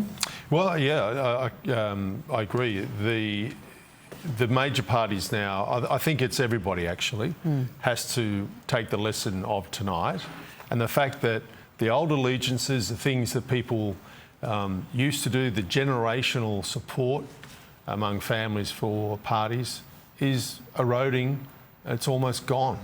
You know, people are now exercising their individuality, their independence, and they're saying our vote is not to be taken for granted. And there are issues on which we will change our vote. And we've talked about some of them today. There's a couple of big H's in politics. There's one that's hope. And there's another one that might be just a little bit above that, and that's housing. It is a massive issue. And the number of times I get pulled up on the street by people who are energised about the issue of housing and Riley, I'm inequality. just going to interrupt you there. I'm so sorry, but the Premier is walking in. This is Memorial Drive, and he's about to hold a little doorstop. How are you feeling? Humbled. It's obviously an extraordinary privilege. It's been the privilege of my life outside of having such a beautiful family, and I'm just looking forward to be able to continue the work going, keeping the momentum of South Australia moving in the right direction, and I feel grateful to have received a really nice call from both Ashton Hearn and Corey Bernardi. How'd that call go? I received a call from both of them early this evening, and that was generous of them both, and I'm looking forward to reflecting on that when I get the chance in just a few moments. Thank you very much. This has been a tough campaign, Premier. What does this mean to you and the Labor Party? What did Ashton have to say? Look, like I said, it's an absolute privilege. And the whole experience is always, you know, it's a big deal running an election campaign, and everybody from a range of political perspectives in this election have worked really hard, and a credit to all those people who have participated in our democratic process so peacefully and civilly. I think it's something that all South Australians can be proud of, and you might excuse me now as I make my way to... I just want to ask you what you have to say to the people who voted for you.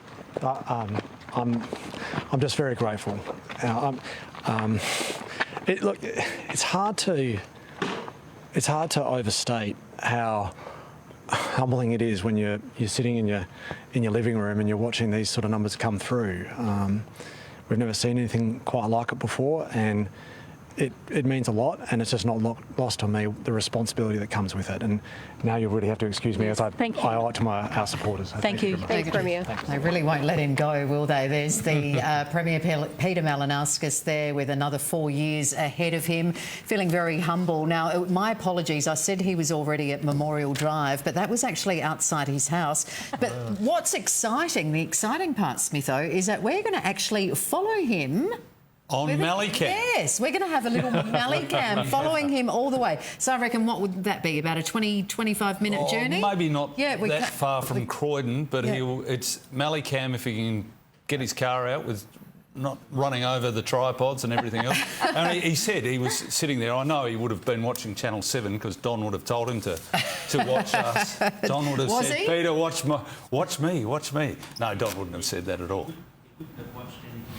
Oh, he yeah, wouldn't have watched there you go. anything He wouldn't else. have That watched comes from the anything else. Godfather That came himself. from Don Here's Phil. Mally Cam. This is live pictures as we follow him down a street which we won't name, where the Premier resides. Yep, I don't know if we're going to follow this. We can commentate the whole way. We could mention the lovely agapanthus that are in the garden, but we won't be doing that. No, we'll put it in the corner. Just watch him drive all the way to Memorial Drive, where, of course, he'll be making his victory speech. I bet the champagne is already flowing there, Smitho.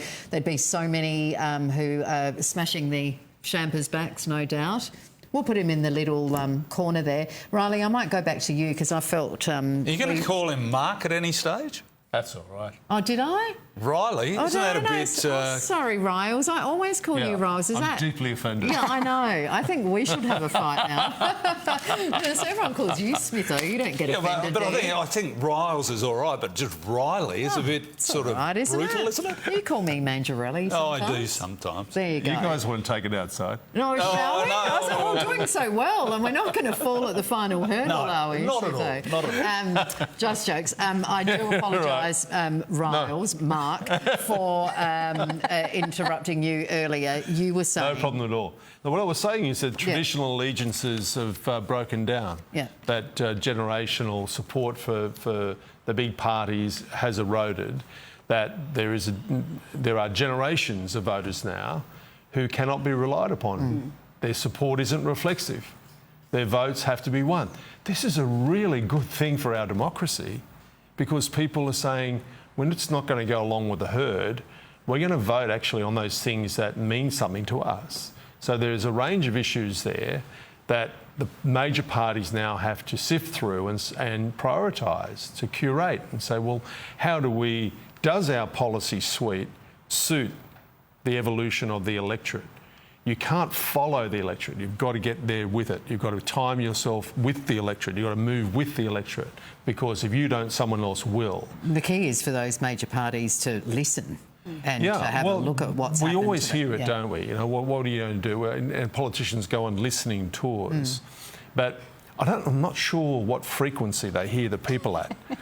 Listening to it usually means you listen, I talk. Yeah, well, there's probably that, Sarah. Well, but it's also even listening and taking some sort of action. Yeah, and it's not just listening selectively. So there's confirmation bias about what you already believe, and there needs to be change. So we've talked about this in general terms. But there are big policy issues here too that need to be re-examined. I mean, Alex has been talking about climate, and Sarah, they're very different views on climate and energy. Where do we go?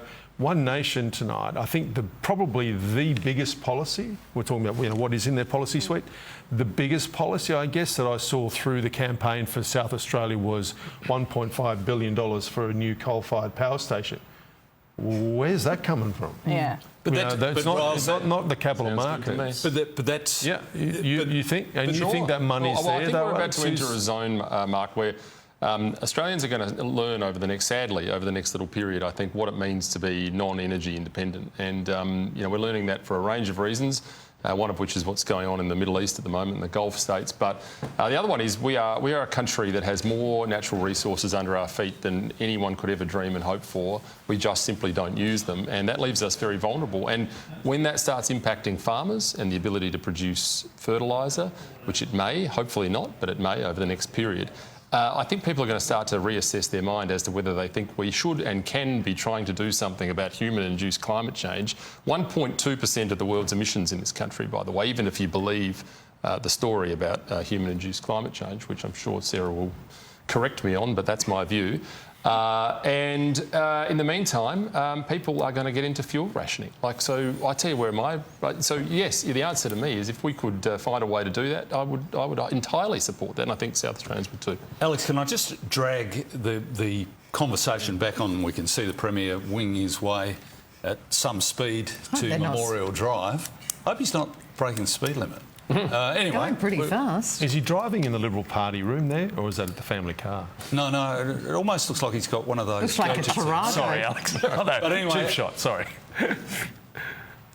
But very quickly, Alex, getting late. Peter Malinauskas is humbled Do you really think he's humbled, or he was expecting it and he's just playing lip service? Well, he says he's humbled, so we have to assume he's humbled. Can we actually go to Labor headquarters? We've got Michaela, our reporter, political reporter, Michaela Komarek, standing by for us. Michaela, what's happening there at the moment?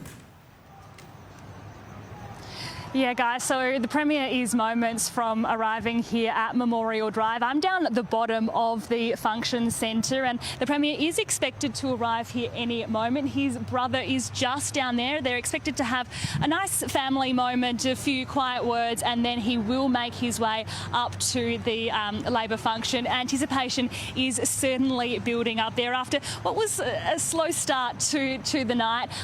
Party faithful have gathered and they're filling the room very quickly.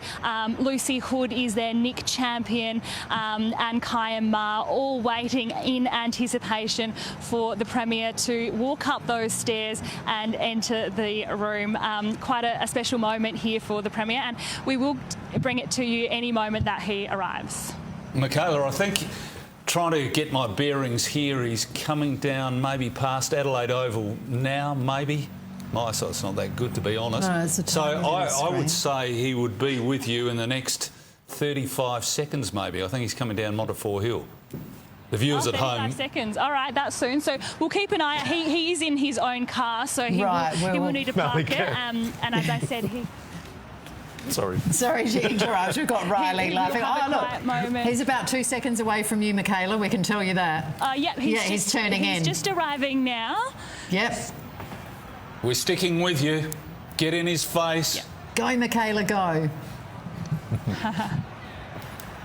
Yeah, just talk us through what you're saying as well. It's a bit dark for us. Moment with the brother first. Here he is, pulling up now. And you can hear the loudness coming from above at Labor HQ. They're waiting in anticipation, there he is. Very excited for their Premier to arrive. There he is coming here. We'll catch up with him very, very shortly. Yeah, he's keeping his cool, really, isn't he? Annabelle is there as well. He's got all the kids. Oh, all the kids too. I guess little George. That's why he's got the Taranga. And we've got the kids as well.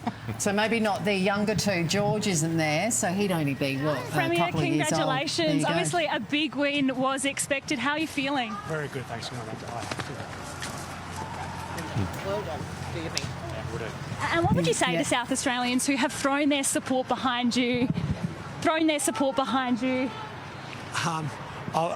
Just an extraordinary degree of gratitude, as I just mentioned earlier. And look, it's obviously a historic result on one level, but I think it's important that no one gets carried away with themselves and just focus on the task at hand, which is to keep the momentum of the state going. The rest of the country looks at South Australia very differently now, and I'm proud of that. And I think other South Australians have every right to be proud about it too. And 4 years ago, stopped for the whole year, really. I haven't seen you not work one weekend. Were you determined not to let South Australians see that you've taken the foot off the pedal? Yes, absolutely. But I mean, that's what I've done ever since I've had the opportunity to be in this role. So, and that comes with the territory. You've got to make the most of every opportunity. Sometimes, if you take an opportunity, it creates two more, and that's the sort of approach we've tried to have. And what about your lovely wife? 4 years ago, you forgot to thank her. You might give me the chance to make up for that just now, so thank you so much. And Annabelle, how are you feeling? I'm good, thank you. Yeah, thank you. You must be so proud of everything that's going on. Yeah, very proud. Thank you. Thank you very much.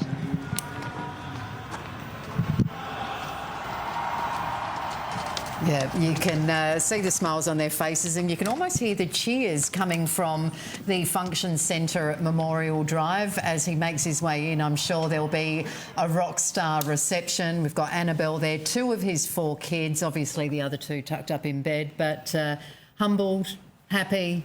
Happy, and I think very much going to give Annabelle a big shout out as he gets on stage. He may go into another room beforehand, but Kyan Ma there, the Deputy Premier on stage, giving Peter Malinauskas the big rousing reception introduction. I don't think it'll be too much longer now. Nah.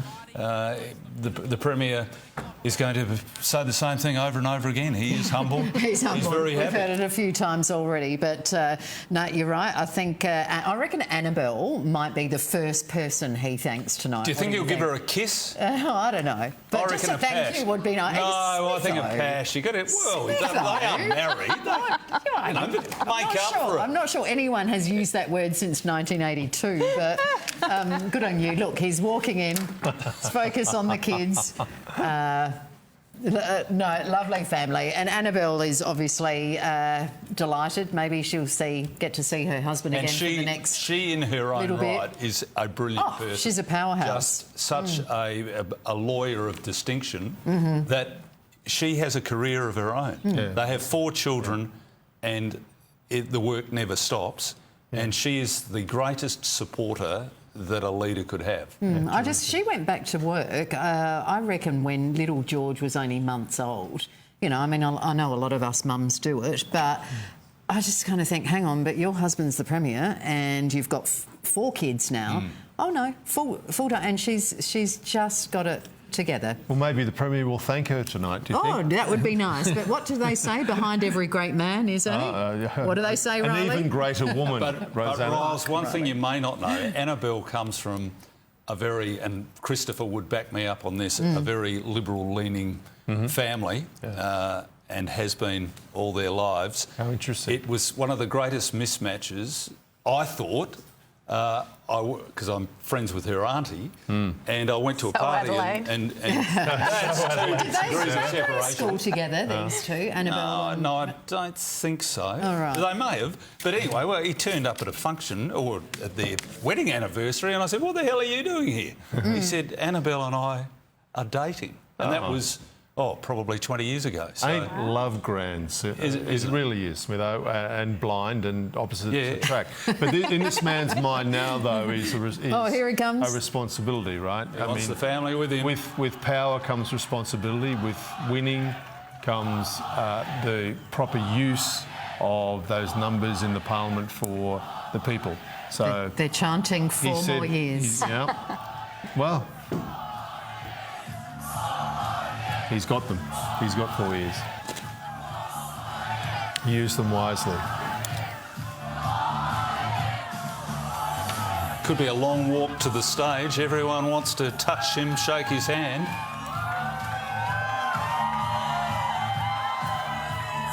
I think he actually looks a little overwhelmed here. This is so much build-up and the day has arrived. I just think he'd be exhausted, Smitho. Like, imagine. Well, he and Ashton Hearn have not stopped for a month and everyone wants a selfie. He has to make countless speeches. Hugging his deputy there, Karma. But it's the same on both sides. It's a relentless task and it all comes to a head right now about what you're going to hear.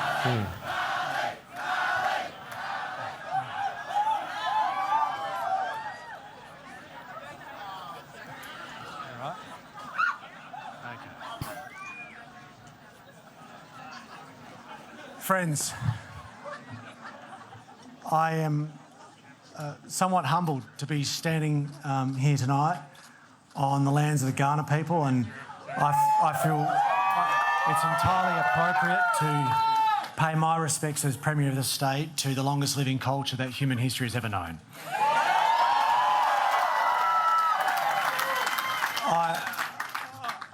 More than anything else, tonight I'm overwhelmed with a sense of gratitude, a gratitude to so many people who have provided this government the opportunity to be able to continue to serve, to be able to continue our work of making sure that the momentum in South Australia delivers for the people who deserves it most, and those are the people of South Australia.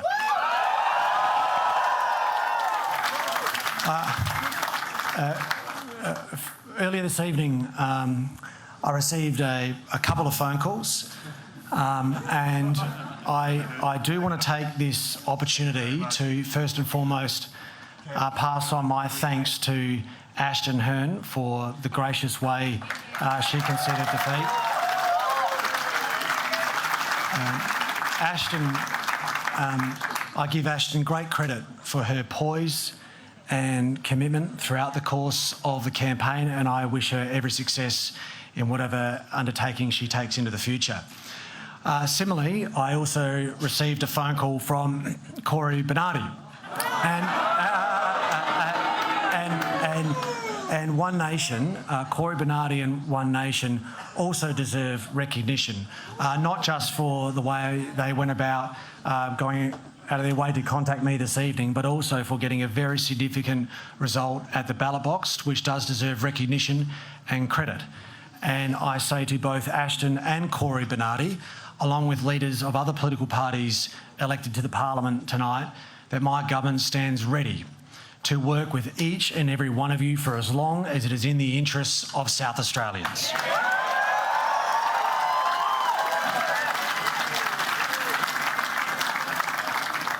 But let me assure you, it is in no way lost on me as I stand before this rather full room that without doubt I am fortunate enough to be able to lead one of the most disciplined, united political parties in the history of our federation. So I would like to thank all of the women and men in South Australian Labor, the candidates, the volunteers and the mighty trade union movement. The coordination of such an outfit and organisation is an immense task. So tonight I want to give a particular shout out to our campaign director. I first met him as a rather shy and quiet boy from Port Victoria, until he got a few Bundys under his belt. And let me tell you something, you can take the boy out of Port Victoria, but you can't take the York Peninsula out of the boy. And he has shown all of that grit and determination throughout the course of the campaign to steer it home. Eamon Burke.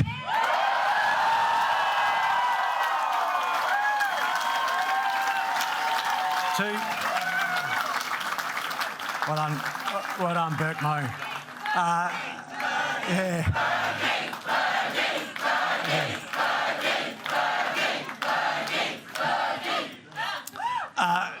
To my staff, working in any office in a political environment is robust. It's tough. It's long hours, as all of our MPs and ministers will attest to. But that's particularly true in the Premier's office. I've got an incredible team, ably led by, without doubt, the hardest worker I have ever come across. And I can't thank John Bistrovic and the team within the Premier's office enough.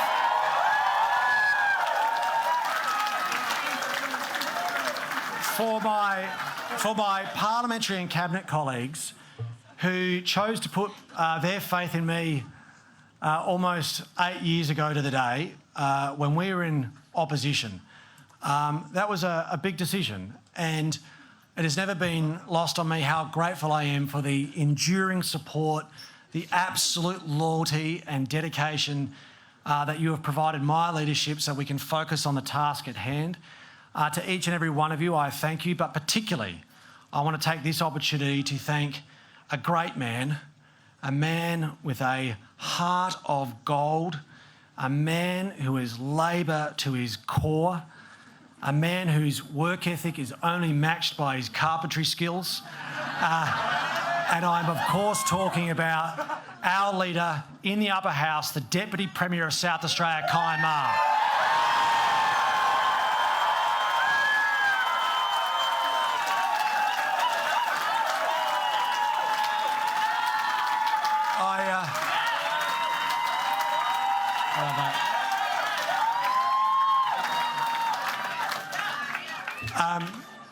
I also do want to take the opportunity to give a shout out to our loyal Labor line.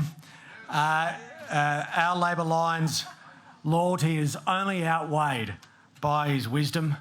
I've tried taming him every now and then, it doesn't work. but he fights for our great party every day, and I do want to take the chance to thank the longest-serving member of our parliament, the Father of the House, Tom Koutsantonis.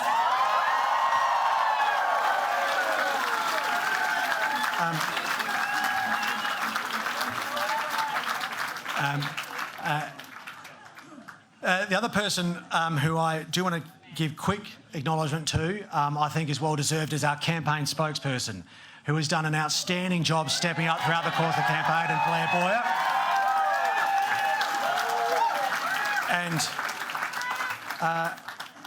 But my most important thanks, hopefully doesn't surprise anyone.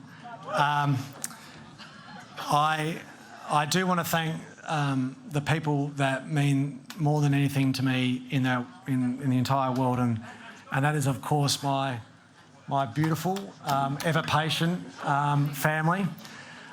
Most of all, the most incredible woman I know, a woman full of kindness and warmth, intelligence and grace. And that's my beautiful wife, the love of my life, Annabelle Margaret Malinowski.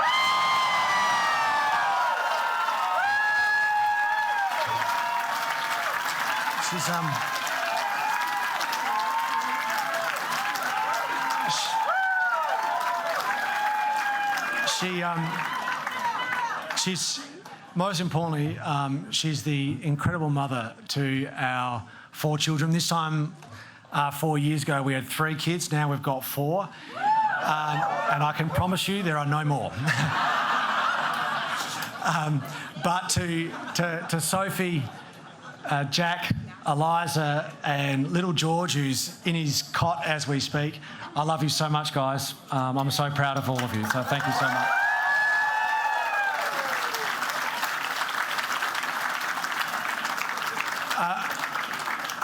Beyond my eternal gratitude, I do have 2 reflections tonight.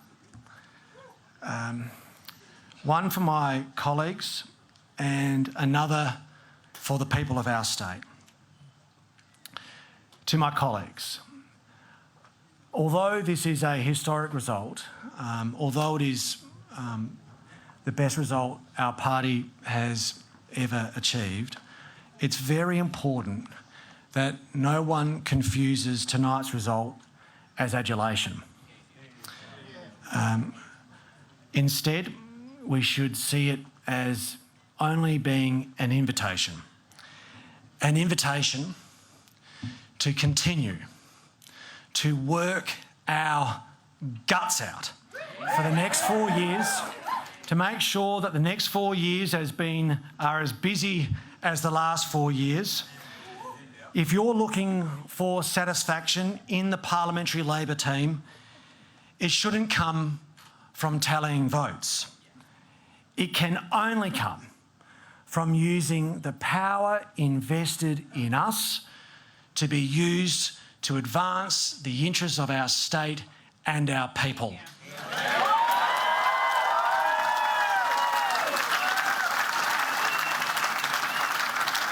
And when I say the people of our state, I mean each and every one of them, regardless of who they voted for at this election. Which brings me to a second reflection. I lined up today, as I've done at each election, at the Woodville Gardens polling booth in my electorate. It's home to one of the more diverse communities in our state. And I got chatting to the gentleman in front of me, who I had met before, and he was Vietnamese. A man small in stature, but tough as nails. He was a boat person. He came out here from Vietnam, fleeing communism, looking for the same thing that my grandparents did, an opportunity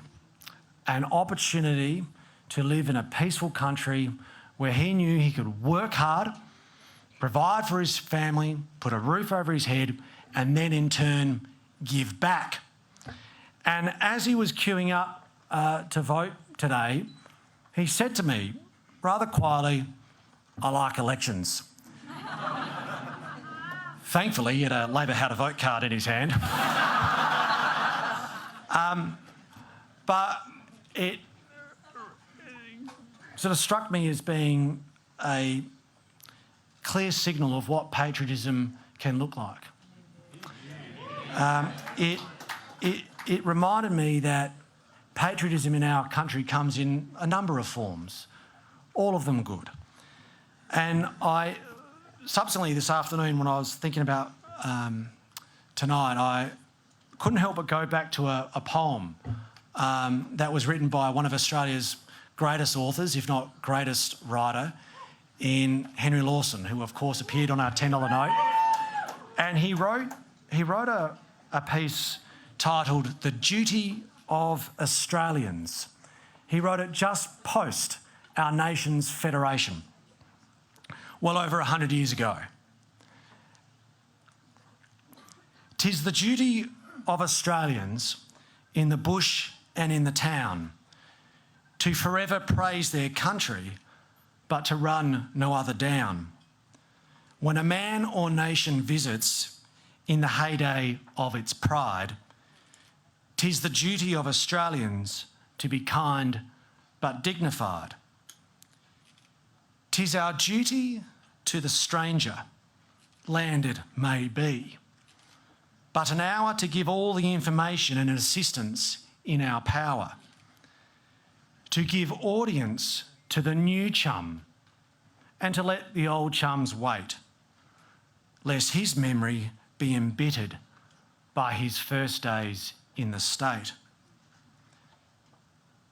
'Tis our duty when he's foreign and his English very young, to find out and take him somewhere where he'll hear his native tongue, to give him our last spare moment and our pleasure to defer.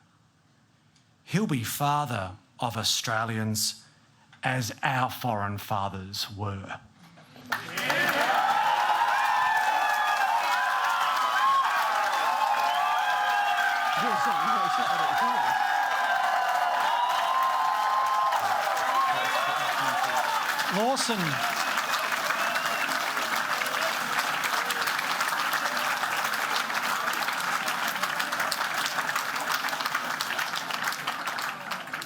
Lawson was onto something that has remained true to this day in our island continent that we call home. And it's why Australians should be patriotic and can be proud of what our nation stands for, because it is distinct. Australians' version of patriotism is a little different to our Northern Hemisphere friends. We are famous for being just a little bit more laid back. That is to say, less brash and boastful and more dogged and determined. We can and we should wave our flag with pride, knowing that Aussie patriotism sometimes means sitting with a stranger and having a cuppa or a frothy and arguing about the footy, not our faith. It's been a hot summer in Australia, so maybe we should all look forward to the temperature coming down just a little bit, so that when we sing the national anthem with pride, we don't forget there is a second verse, which reminds us. It reminds us that when we all combine, we can achieve anything. When we work together, diversity has always been our greatest strength.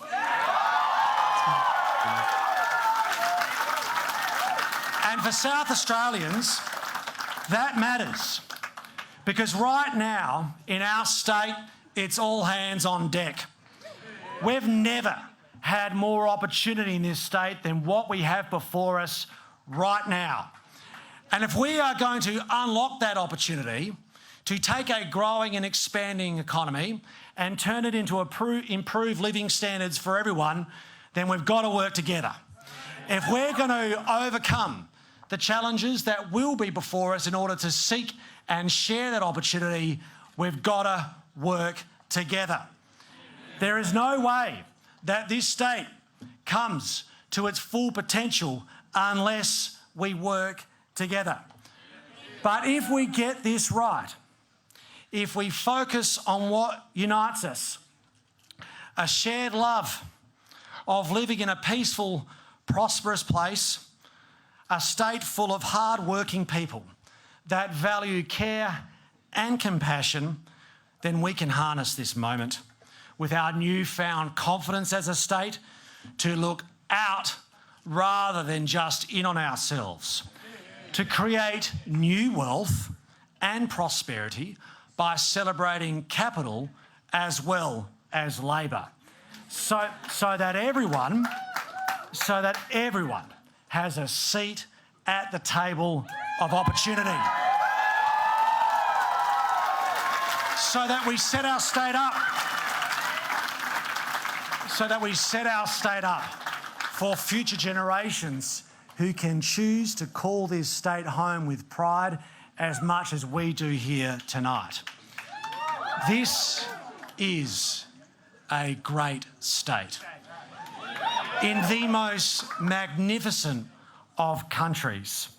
So let's be proud and patriotic in the Australian way and work and walk together to ensure that when we look back on this moment, we can honestly say, we did our bit, we made a difference, and we made sure that the journey of South Australia's march and momentum continued so that everyone benefited, regardless of where they live, regardless of where they come from, regardless of the circumstances they've endured, regardless of their background, just as long as they call South Australia home. Thank you very much. Let's continue to work.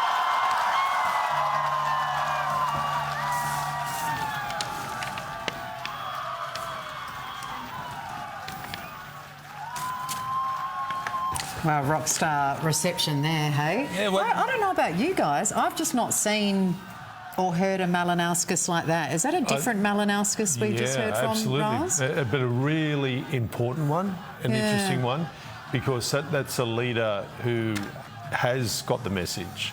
What we heard there was a guy who said this isn't about adulation, it's an invitation to work our guts out. Good, okay, he's telling the people we're not just going to sit on our laurels, we're taking this victory, we're taking this majority, and we're going to work as hard as we can to ensure that it benefits your favour. But the most important part of that speech was that soliloquy about patriotism. He's seeing, this is a leader who is seeing the ideal of the patriotic Australian co-opted and taken in a direction that he sees as destructive. And he's saying that we actually own this, we defined this. Henry Lawson defined it in The Duty of Australians. We're custodians of the national spirit, and that national spirit is a generous one that accepts all peoples who want to contribute positively to society, whether they come from, as he referenced, his own background, or that little vignette about the Vietnamese guy in the front of him in the line today casting his ballot. I love elections, he said, because I get a voice. And in his country, he wouldn't have got that. You know, this is one of the great privilege of being in a democracy, is that you can line up on a day like today and say, this is a person I'm voting for, this is where I want to see the country going. But he's a leader who has watched what's happening. I mean, he's had a historic victory. He's watched what's happening in his state and said, I can see where this leads. We've got to get a hold of it, and we've got to own patriotism and what it really is to be Ross, Australian. has he learned something from One Nation today? That's exactly what I'm saying, Smitho. That we heard from Corey Bernardi earlier on. I took a few notes while he was speaking on a very similar vein. Oh, yeah, where he spoke waving the of, flag. we are a team of patriots. We believe in putting Australia first. Aussie, Aussie, Aussie, oi, oi, oi was the next cheer. And so that's the kind of... And I don't want to be pejorative here, but that is the Trumpian view of patriotism. That's the MAGA view. Is it the way to go, Sarah? Look, I think, firstly, that was a fantastic speech. That was a. But did you get that sense too? That was a speech from a leader who wants to bring the community together, who can see the destructive nature if we don't actually work out what unites us and works together. I think the, kind of, dare I say it, the progressive style of patriotism is very much needed, and we need to lean into that. Particularly those of us from the progressive side. I think we need to. This is a great country. Our environment is beautiful. We have some of the richest values because of our multiculturalism. This is why people want to come here. This is a great, great country, the best country on earth. Let's be proud of that. But let's not run it down with division.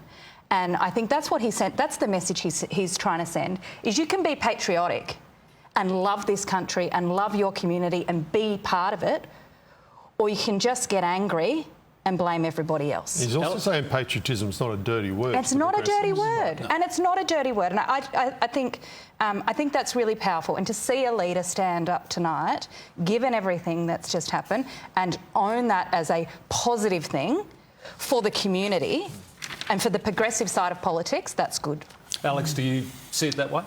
Well, I mean, look, speeches are all cute. It's all well and good. A lot of people can get up and make a speech, and he's a very good orator, of course. But there is more to putting Australia first than simply getting up and talking about it. I mean, the reality of this government will still be dominated by Labor's left, and so that will mean that we will still see nation-destroying climate policies. We will still see a raft of other left-leaning. I mean, call them progressive if you like, but left-leaning is the term. And so, I mean, it is a very difficult place to do business. This state, if that is to be the case, then the onus is on the Premier to do more than just give us bread and circuses when it comes to events. Okay. You bristle it right, but you reference the other side's left. No, I didn't bristle it right. I bristled it hard. I'm being playful. The other thing there, though, and this goes to your point a little there, Alex, is he also said we need to celebrate Capital and Labor. They both need to have a seat at the table, which is really... I thought of Mark Carney immediately. If you don't have a seat at the table, you're on the menu. Sure. And look, I mean, we've seen over the last week or so the Premier pivoting towards those sorts of statements, about the flag and patriotism. That's all an antidote to the One Nation push, which shows he's listening. But quite how you invite capital back to a state and a country that is so heavily taxed, that is so heavily burdened by those sorts of regulatory burdens. I mean, if we were serious about that, he would get on the phone to Anthony Albanese tomorrow and say, give us the removal of the prohibition on generating nuclear power in this country, as an example. I can give you a million of them. We're going to be here all night. No, we're not. No, we need to go back to Hugh Whitfield, who's at the 7 News Power Board for a little wrap-up, and then we'll say goodnight to our panel. Hugh? Rosanna, Smitho, big night, not a great night for the Liberals, obviously, as well. We are projecting that they are holding on to 3 seats at this stage, Flinders, Schubert and Bragg. They have lost Colton, Hartley, Unley and Morialta to the Labor Party. Labor, it is a sea of red. There are a few little gaps at the moment, though. Mawson, where One Nation is in second place. Elizabeth, where One Nation is in second place. The Liberals have been pushed into 4th or 5th in Elizabeth. We're going to keep an eye on those numbers over the next couple of days, no doubt. Let's drill into some of these seats. Hartley, the former Liberal leader, Vincent Tarzia, losing tonight. Jen Roberts, the new ALP MP for Hartley. That is an ALP gain. Another Labor gain in Adelaide tonight, the seat of Colton. Over on the coast, where we take in Henley Beach and West Beach, Aria Bolkus, the new Labor member for Colton, defeating the Liberals' Beck Sutton. Labor royalty, Colton, a big gain for the ALP tonight. In Unley, there was on a Liberal margin of 2.2%. 7 projects that the ALP has gained Unley tonight. Alice Rolls defeating the Liberal candidate Rosalie Rotolo. Let's have a look at Morialta, because because Morialta is a seat that we are saying is the ALP has gained tonight. Matthew Morozzi, a Labor staffer, handed a golden ticket. He's been given a good run for his money. 40% of the primary vote there. The Liberal in second place on 23. Sizable One Nation vote of 17.3%. Those Green preferences will carry Matthew Morozzi home in Morialta, so that is an ALP gain. The ALP's been given a rough night by One Nation in a few places. Giles is one place in particular. Now, Eddie Hughes held this seat on a very big margin of 19.7%, considered very safe for Labor. The Liberals have been pushed into third place there. One Nation Barry Drage in second place. If we go to the two-party preferred vote in Giles, it is a two-way battle between the ALP and One Nation. It looks like Eddie Hughes' margin will be reduced from nearly 20% down to 5, 6 or 7%. That is now likely set up for the next election to be an ALP One Nation battle, of course, if One Nation continue with the way they're going. Let's go to Wright, back in Adelaide. This was held on an ALP margin of 11.9%, so fairly safe. This is another one where One Nation has moved into second, the Greens in third, the Liberals in fourth. The Liberal vote has completely collapsed in Wright. If we go to the two-party preferred for Wright, this is a battle between Blair Boyer and Sean Porter for One Nation. It is a swing to the ALP, but it's a muddled count because of the One Nation factor there. In Light, in the northern suburbs, this is a seat where One Nation has done very well tonight. It's probably not going to be enough, though, to get them over the line. We are projecting that James Agnes will win this. This is Tony Piccolo's old seat. Alexander Banks for One Nation. The Liberals way behind on 12.5%. The Greens with a sizable amount of vote there that will boost James Agnes over the line. If we look at the two-party preferred for Light with 14% in there, they are saying it as a Liberal-Labor classic battle. It's not going to be by the end of it, but we're saying James Agnes is okay there. In Torrens, in the inner suburbs of Adelaide, taking in Windsor Gardens, Megan Spencer, the ALP candidate there, the new ALP candidate where Dana Wortley has retired. One Nation in second place, 18.4% of the vote there. The Greens with a sizable 17.5% though. That most of it will flow through to Labor. That'll get Labor home. Now, Elizabeth, we haven't projected for the Labor Party yet. It is a fascinating contest. It's going to be very topsy-turvy. Ella Shaw is the new Labor candidate because Lee Odenwalder retired. Her primary vote is pretty good. It's 41%, but this was held on a 21% margin. Let's have a look at the 2PP to see what the Electoral Commission is doing with this count. They've still got it as a classic Labor-Liberal 2CP count, which is kind of weird, I would have to say, considering the Greens and One Nation are doing very well. It's likely Ella Shaw will get home there, but it's going to be a tough count over the coming days. Flinders in the regions, out in the western part of the state. Now, we are projecting that Sam Telfer will retain the seat of Flinders. He has been given an almighty fright, though, tonight. You can't quite see it, but the One Nation vote is holding is big there. It's 27%. Huge vote. 25% counted so far on the first preferences. There are a lot of candidates in this seat. The ALP pushed into fourth. If we have a look at the 2CP for Flinders, how is One Nation tracking? Well, they've been pushed out because the Electoral Commission believes that Megan Petherick, who is a very strong independent, will go for a run against Sam Telfer, but we believe that the Liberal candidate there and the MP there will hold on. In Finnis, now this is another messy seat because Lou Nicholson was the main threat to David Basham 4 years ago. Her vote is doing okay, 21%.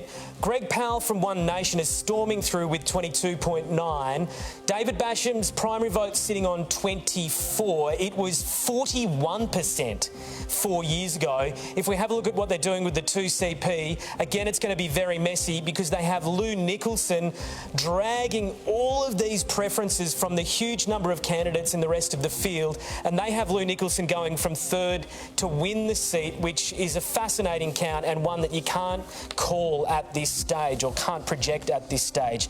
Chaffey is another messy regional seat in the eastern part of the state. Now, we've got this currently on a knife edge. Jenny Troth on the primary vote is ahead, 35.3% for One Nation. The sitting MP, Tim Whetstone from the Liberals, 34.6%, very close behind. There's only 66 votes in it in the primary vote. The ALP votes collapsed.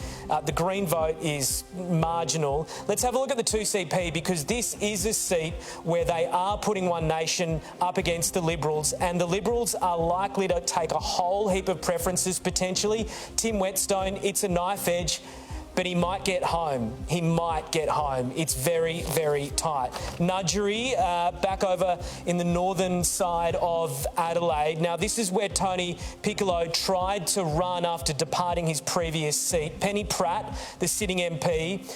The ALP's been pushed into third here behind David Payton from One Nation. Penny Pratt, look, fairly good primary vote, you'd have to say. When we go to the 2CP, though, for this seat of Nudgery, they do push Tony Piccolo into second. Penny Pratt probably feeling fairly confident, I think, tonight, but it's a difficult seat to project. Narunga on the Yorke Peninsula. Now, this is Fraser Ellis's seat. His vote has collapsed. He's down to 15.1%.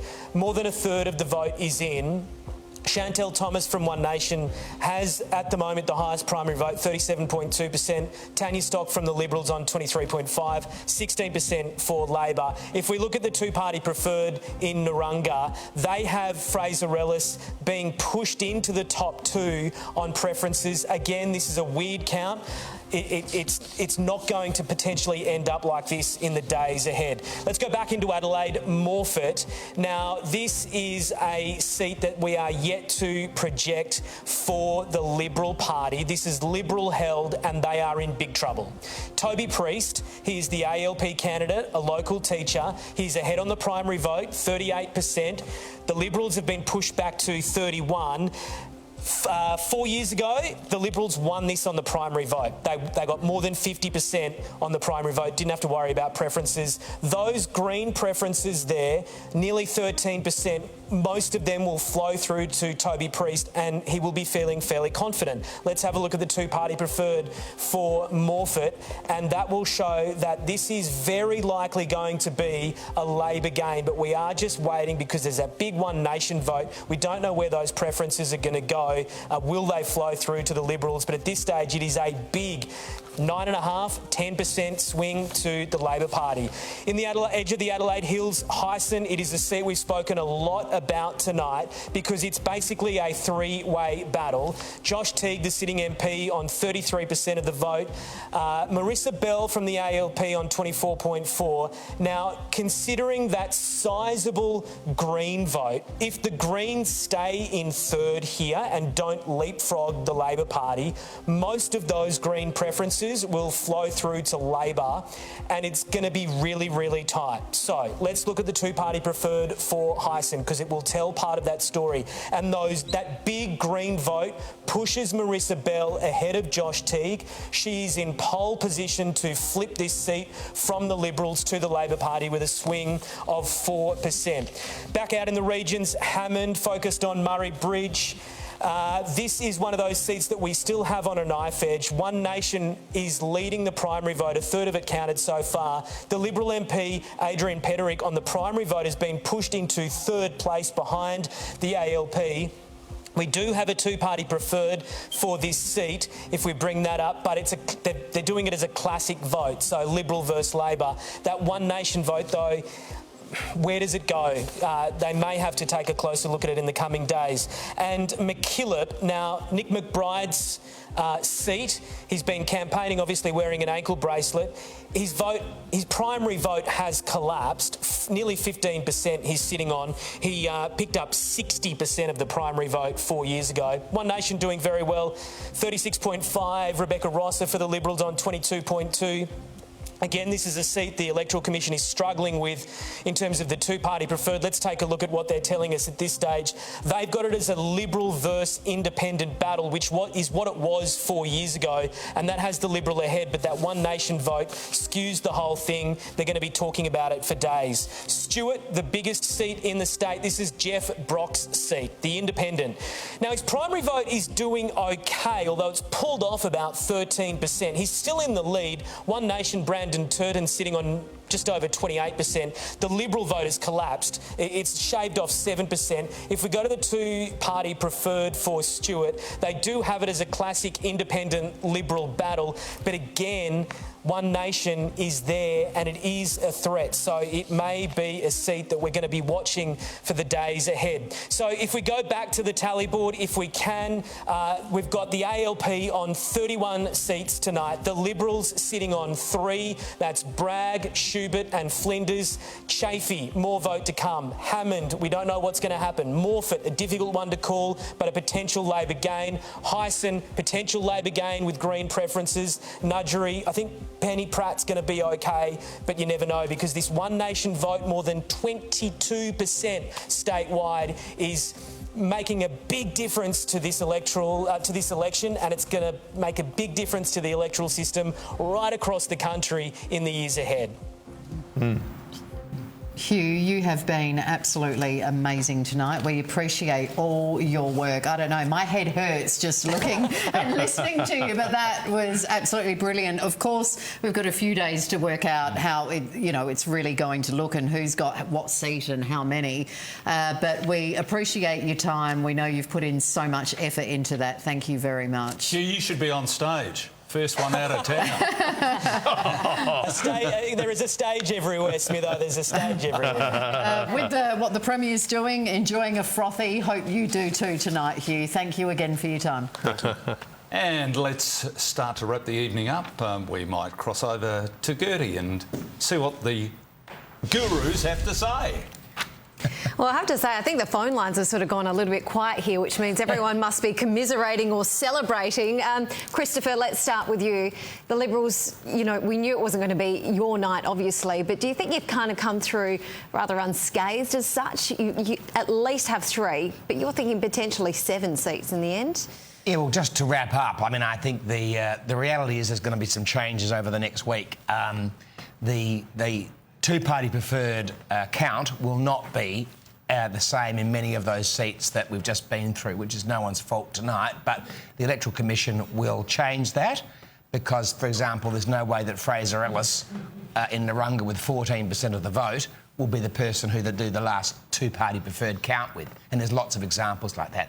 So my wrap-up prediction is that Liberals will win at least 7 seats, probably 9 seats, which is a really incredibly good outcome, because in December we were winning 2 or 3 at best. So that gives us the basis to start with. And I'd say to my state colleagues, 2 things that the lesson out of this election result, which is hardly a great result, of course, but better than we expected, is that disunity is death, and you can't fatten the pig on market day. And for 4 years, the South Australian Liberal Party is focusing on things that the public don't care about, a lot of internal things, and the lesson from this is to focus on what the people care about, and then in 4 years' time, the result could well be different. Don, your final thoughts on tonight? Obviously a fantastic evening for the Labor Party. Yeah, thank you, Gertie. Congratulations to Peter Malinauskas and his team. They've been unified. They've been working tirelessly over the last 4 years for this state. As a member of the federal government, I look forward to working with them over the next 4 years to keep the progress going, keep South Australia right up there in terms of its economic development. And as I say, congratulations to Peter Malinauskas and the team, including the new member for Enfield, Lawrence Benn. Had to give him another mention, didn't you, Don? Couldn't help yourself. I'd like to thank both of you for joining me on this panel this evening, and hopefully Smitho hasn't offended you too much and you'll be back in another 4 years' time. I'm hard to offend. Oh, that's good to hear. And thank you again for your insight. You did have those results coming in thick and fast very early in the piece, so pleasure. Thanks again. Back to you guys. Thank you. Thank you. And Gertie yourself. I know. Yeah, Cheers to you, Gertz. You've worked really hard too. Thank you very much. Yeah. Don and Christopher, two of my faves, so it's good to see you again. Final word from you guys. Sarah, let's start with you. Well, what a fascinating night we've had. I think, obviously, congratulations to Peter Malinauskas and the Labor Party for retaining government, and of course they've won more seats than they came into this election with, but with a diminished vote overall. But that is because the system is changing. And I just want to say, this election there was a record number of candidates across all parties and independents. 388. Well, and if you include the upper house, it's more like 436. Wow. Record number of people, South Australians, wanting to be involved in this process. If anyone thinks, you know, the electorate is over politics, they're hearing the wrong message. What they want is politicians and political parties who are focused on them, willing to put in the hard work together, get stuff done. And I think, you know, this next 4 years is going to be a challenge. The preference counts over the next few days is going to change a lot of these seats. We won't know what the final result will be. We're feeling pretty happy at the Greens. Record vote for us. We're in the hunt for that second seat in the Legco. We're still in the race for Hyson. But we've all got to take away this message that economic inequality and insecurity is biting. And the major parties aren't taking it seriously, and all of us in politics have to get onto it. Alex? Well, look, yeah, I think Sarah's right. There are going to be a lot of very interesting twists and turns over the next few days. I mean, we really haven't seen a contest like this, I don't think, well, possibly ever, certainly at state level. So a lot to come out, but look, a disappointing day. I don't think too many surprises from the Liberal Party's point of view, though, and the challenge is now on. Where to from here? A big job for Ashton, and my view is we focus on the core values of the party. We bring people back, and I'm looking forward to that. All right. And Riley? Mark Riley? Yeah. Miles? No, call me whatever you like. Well, apparently I'm in trouble. We'll get the final word from you. Not from me.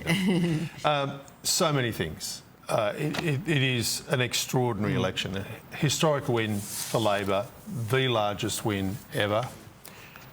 Enormous responsibility comes with that power, though, for this Premier, and I think we saw in his speech tonight that he accepts that. Ashton Hearn announced herself as a leader. I think she spoke incredibly well.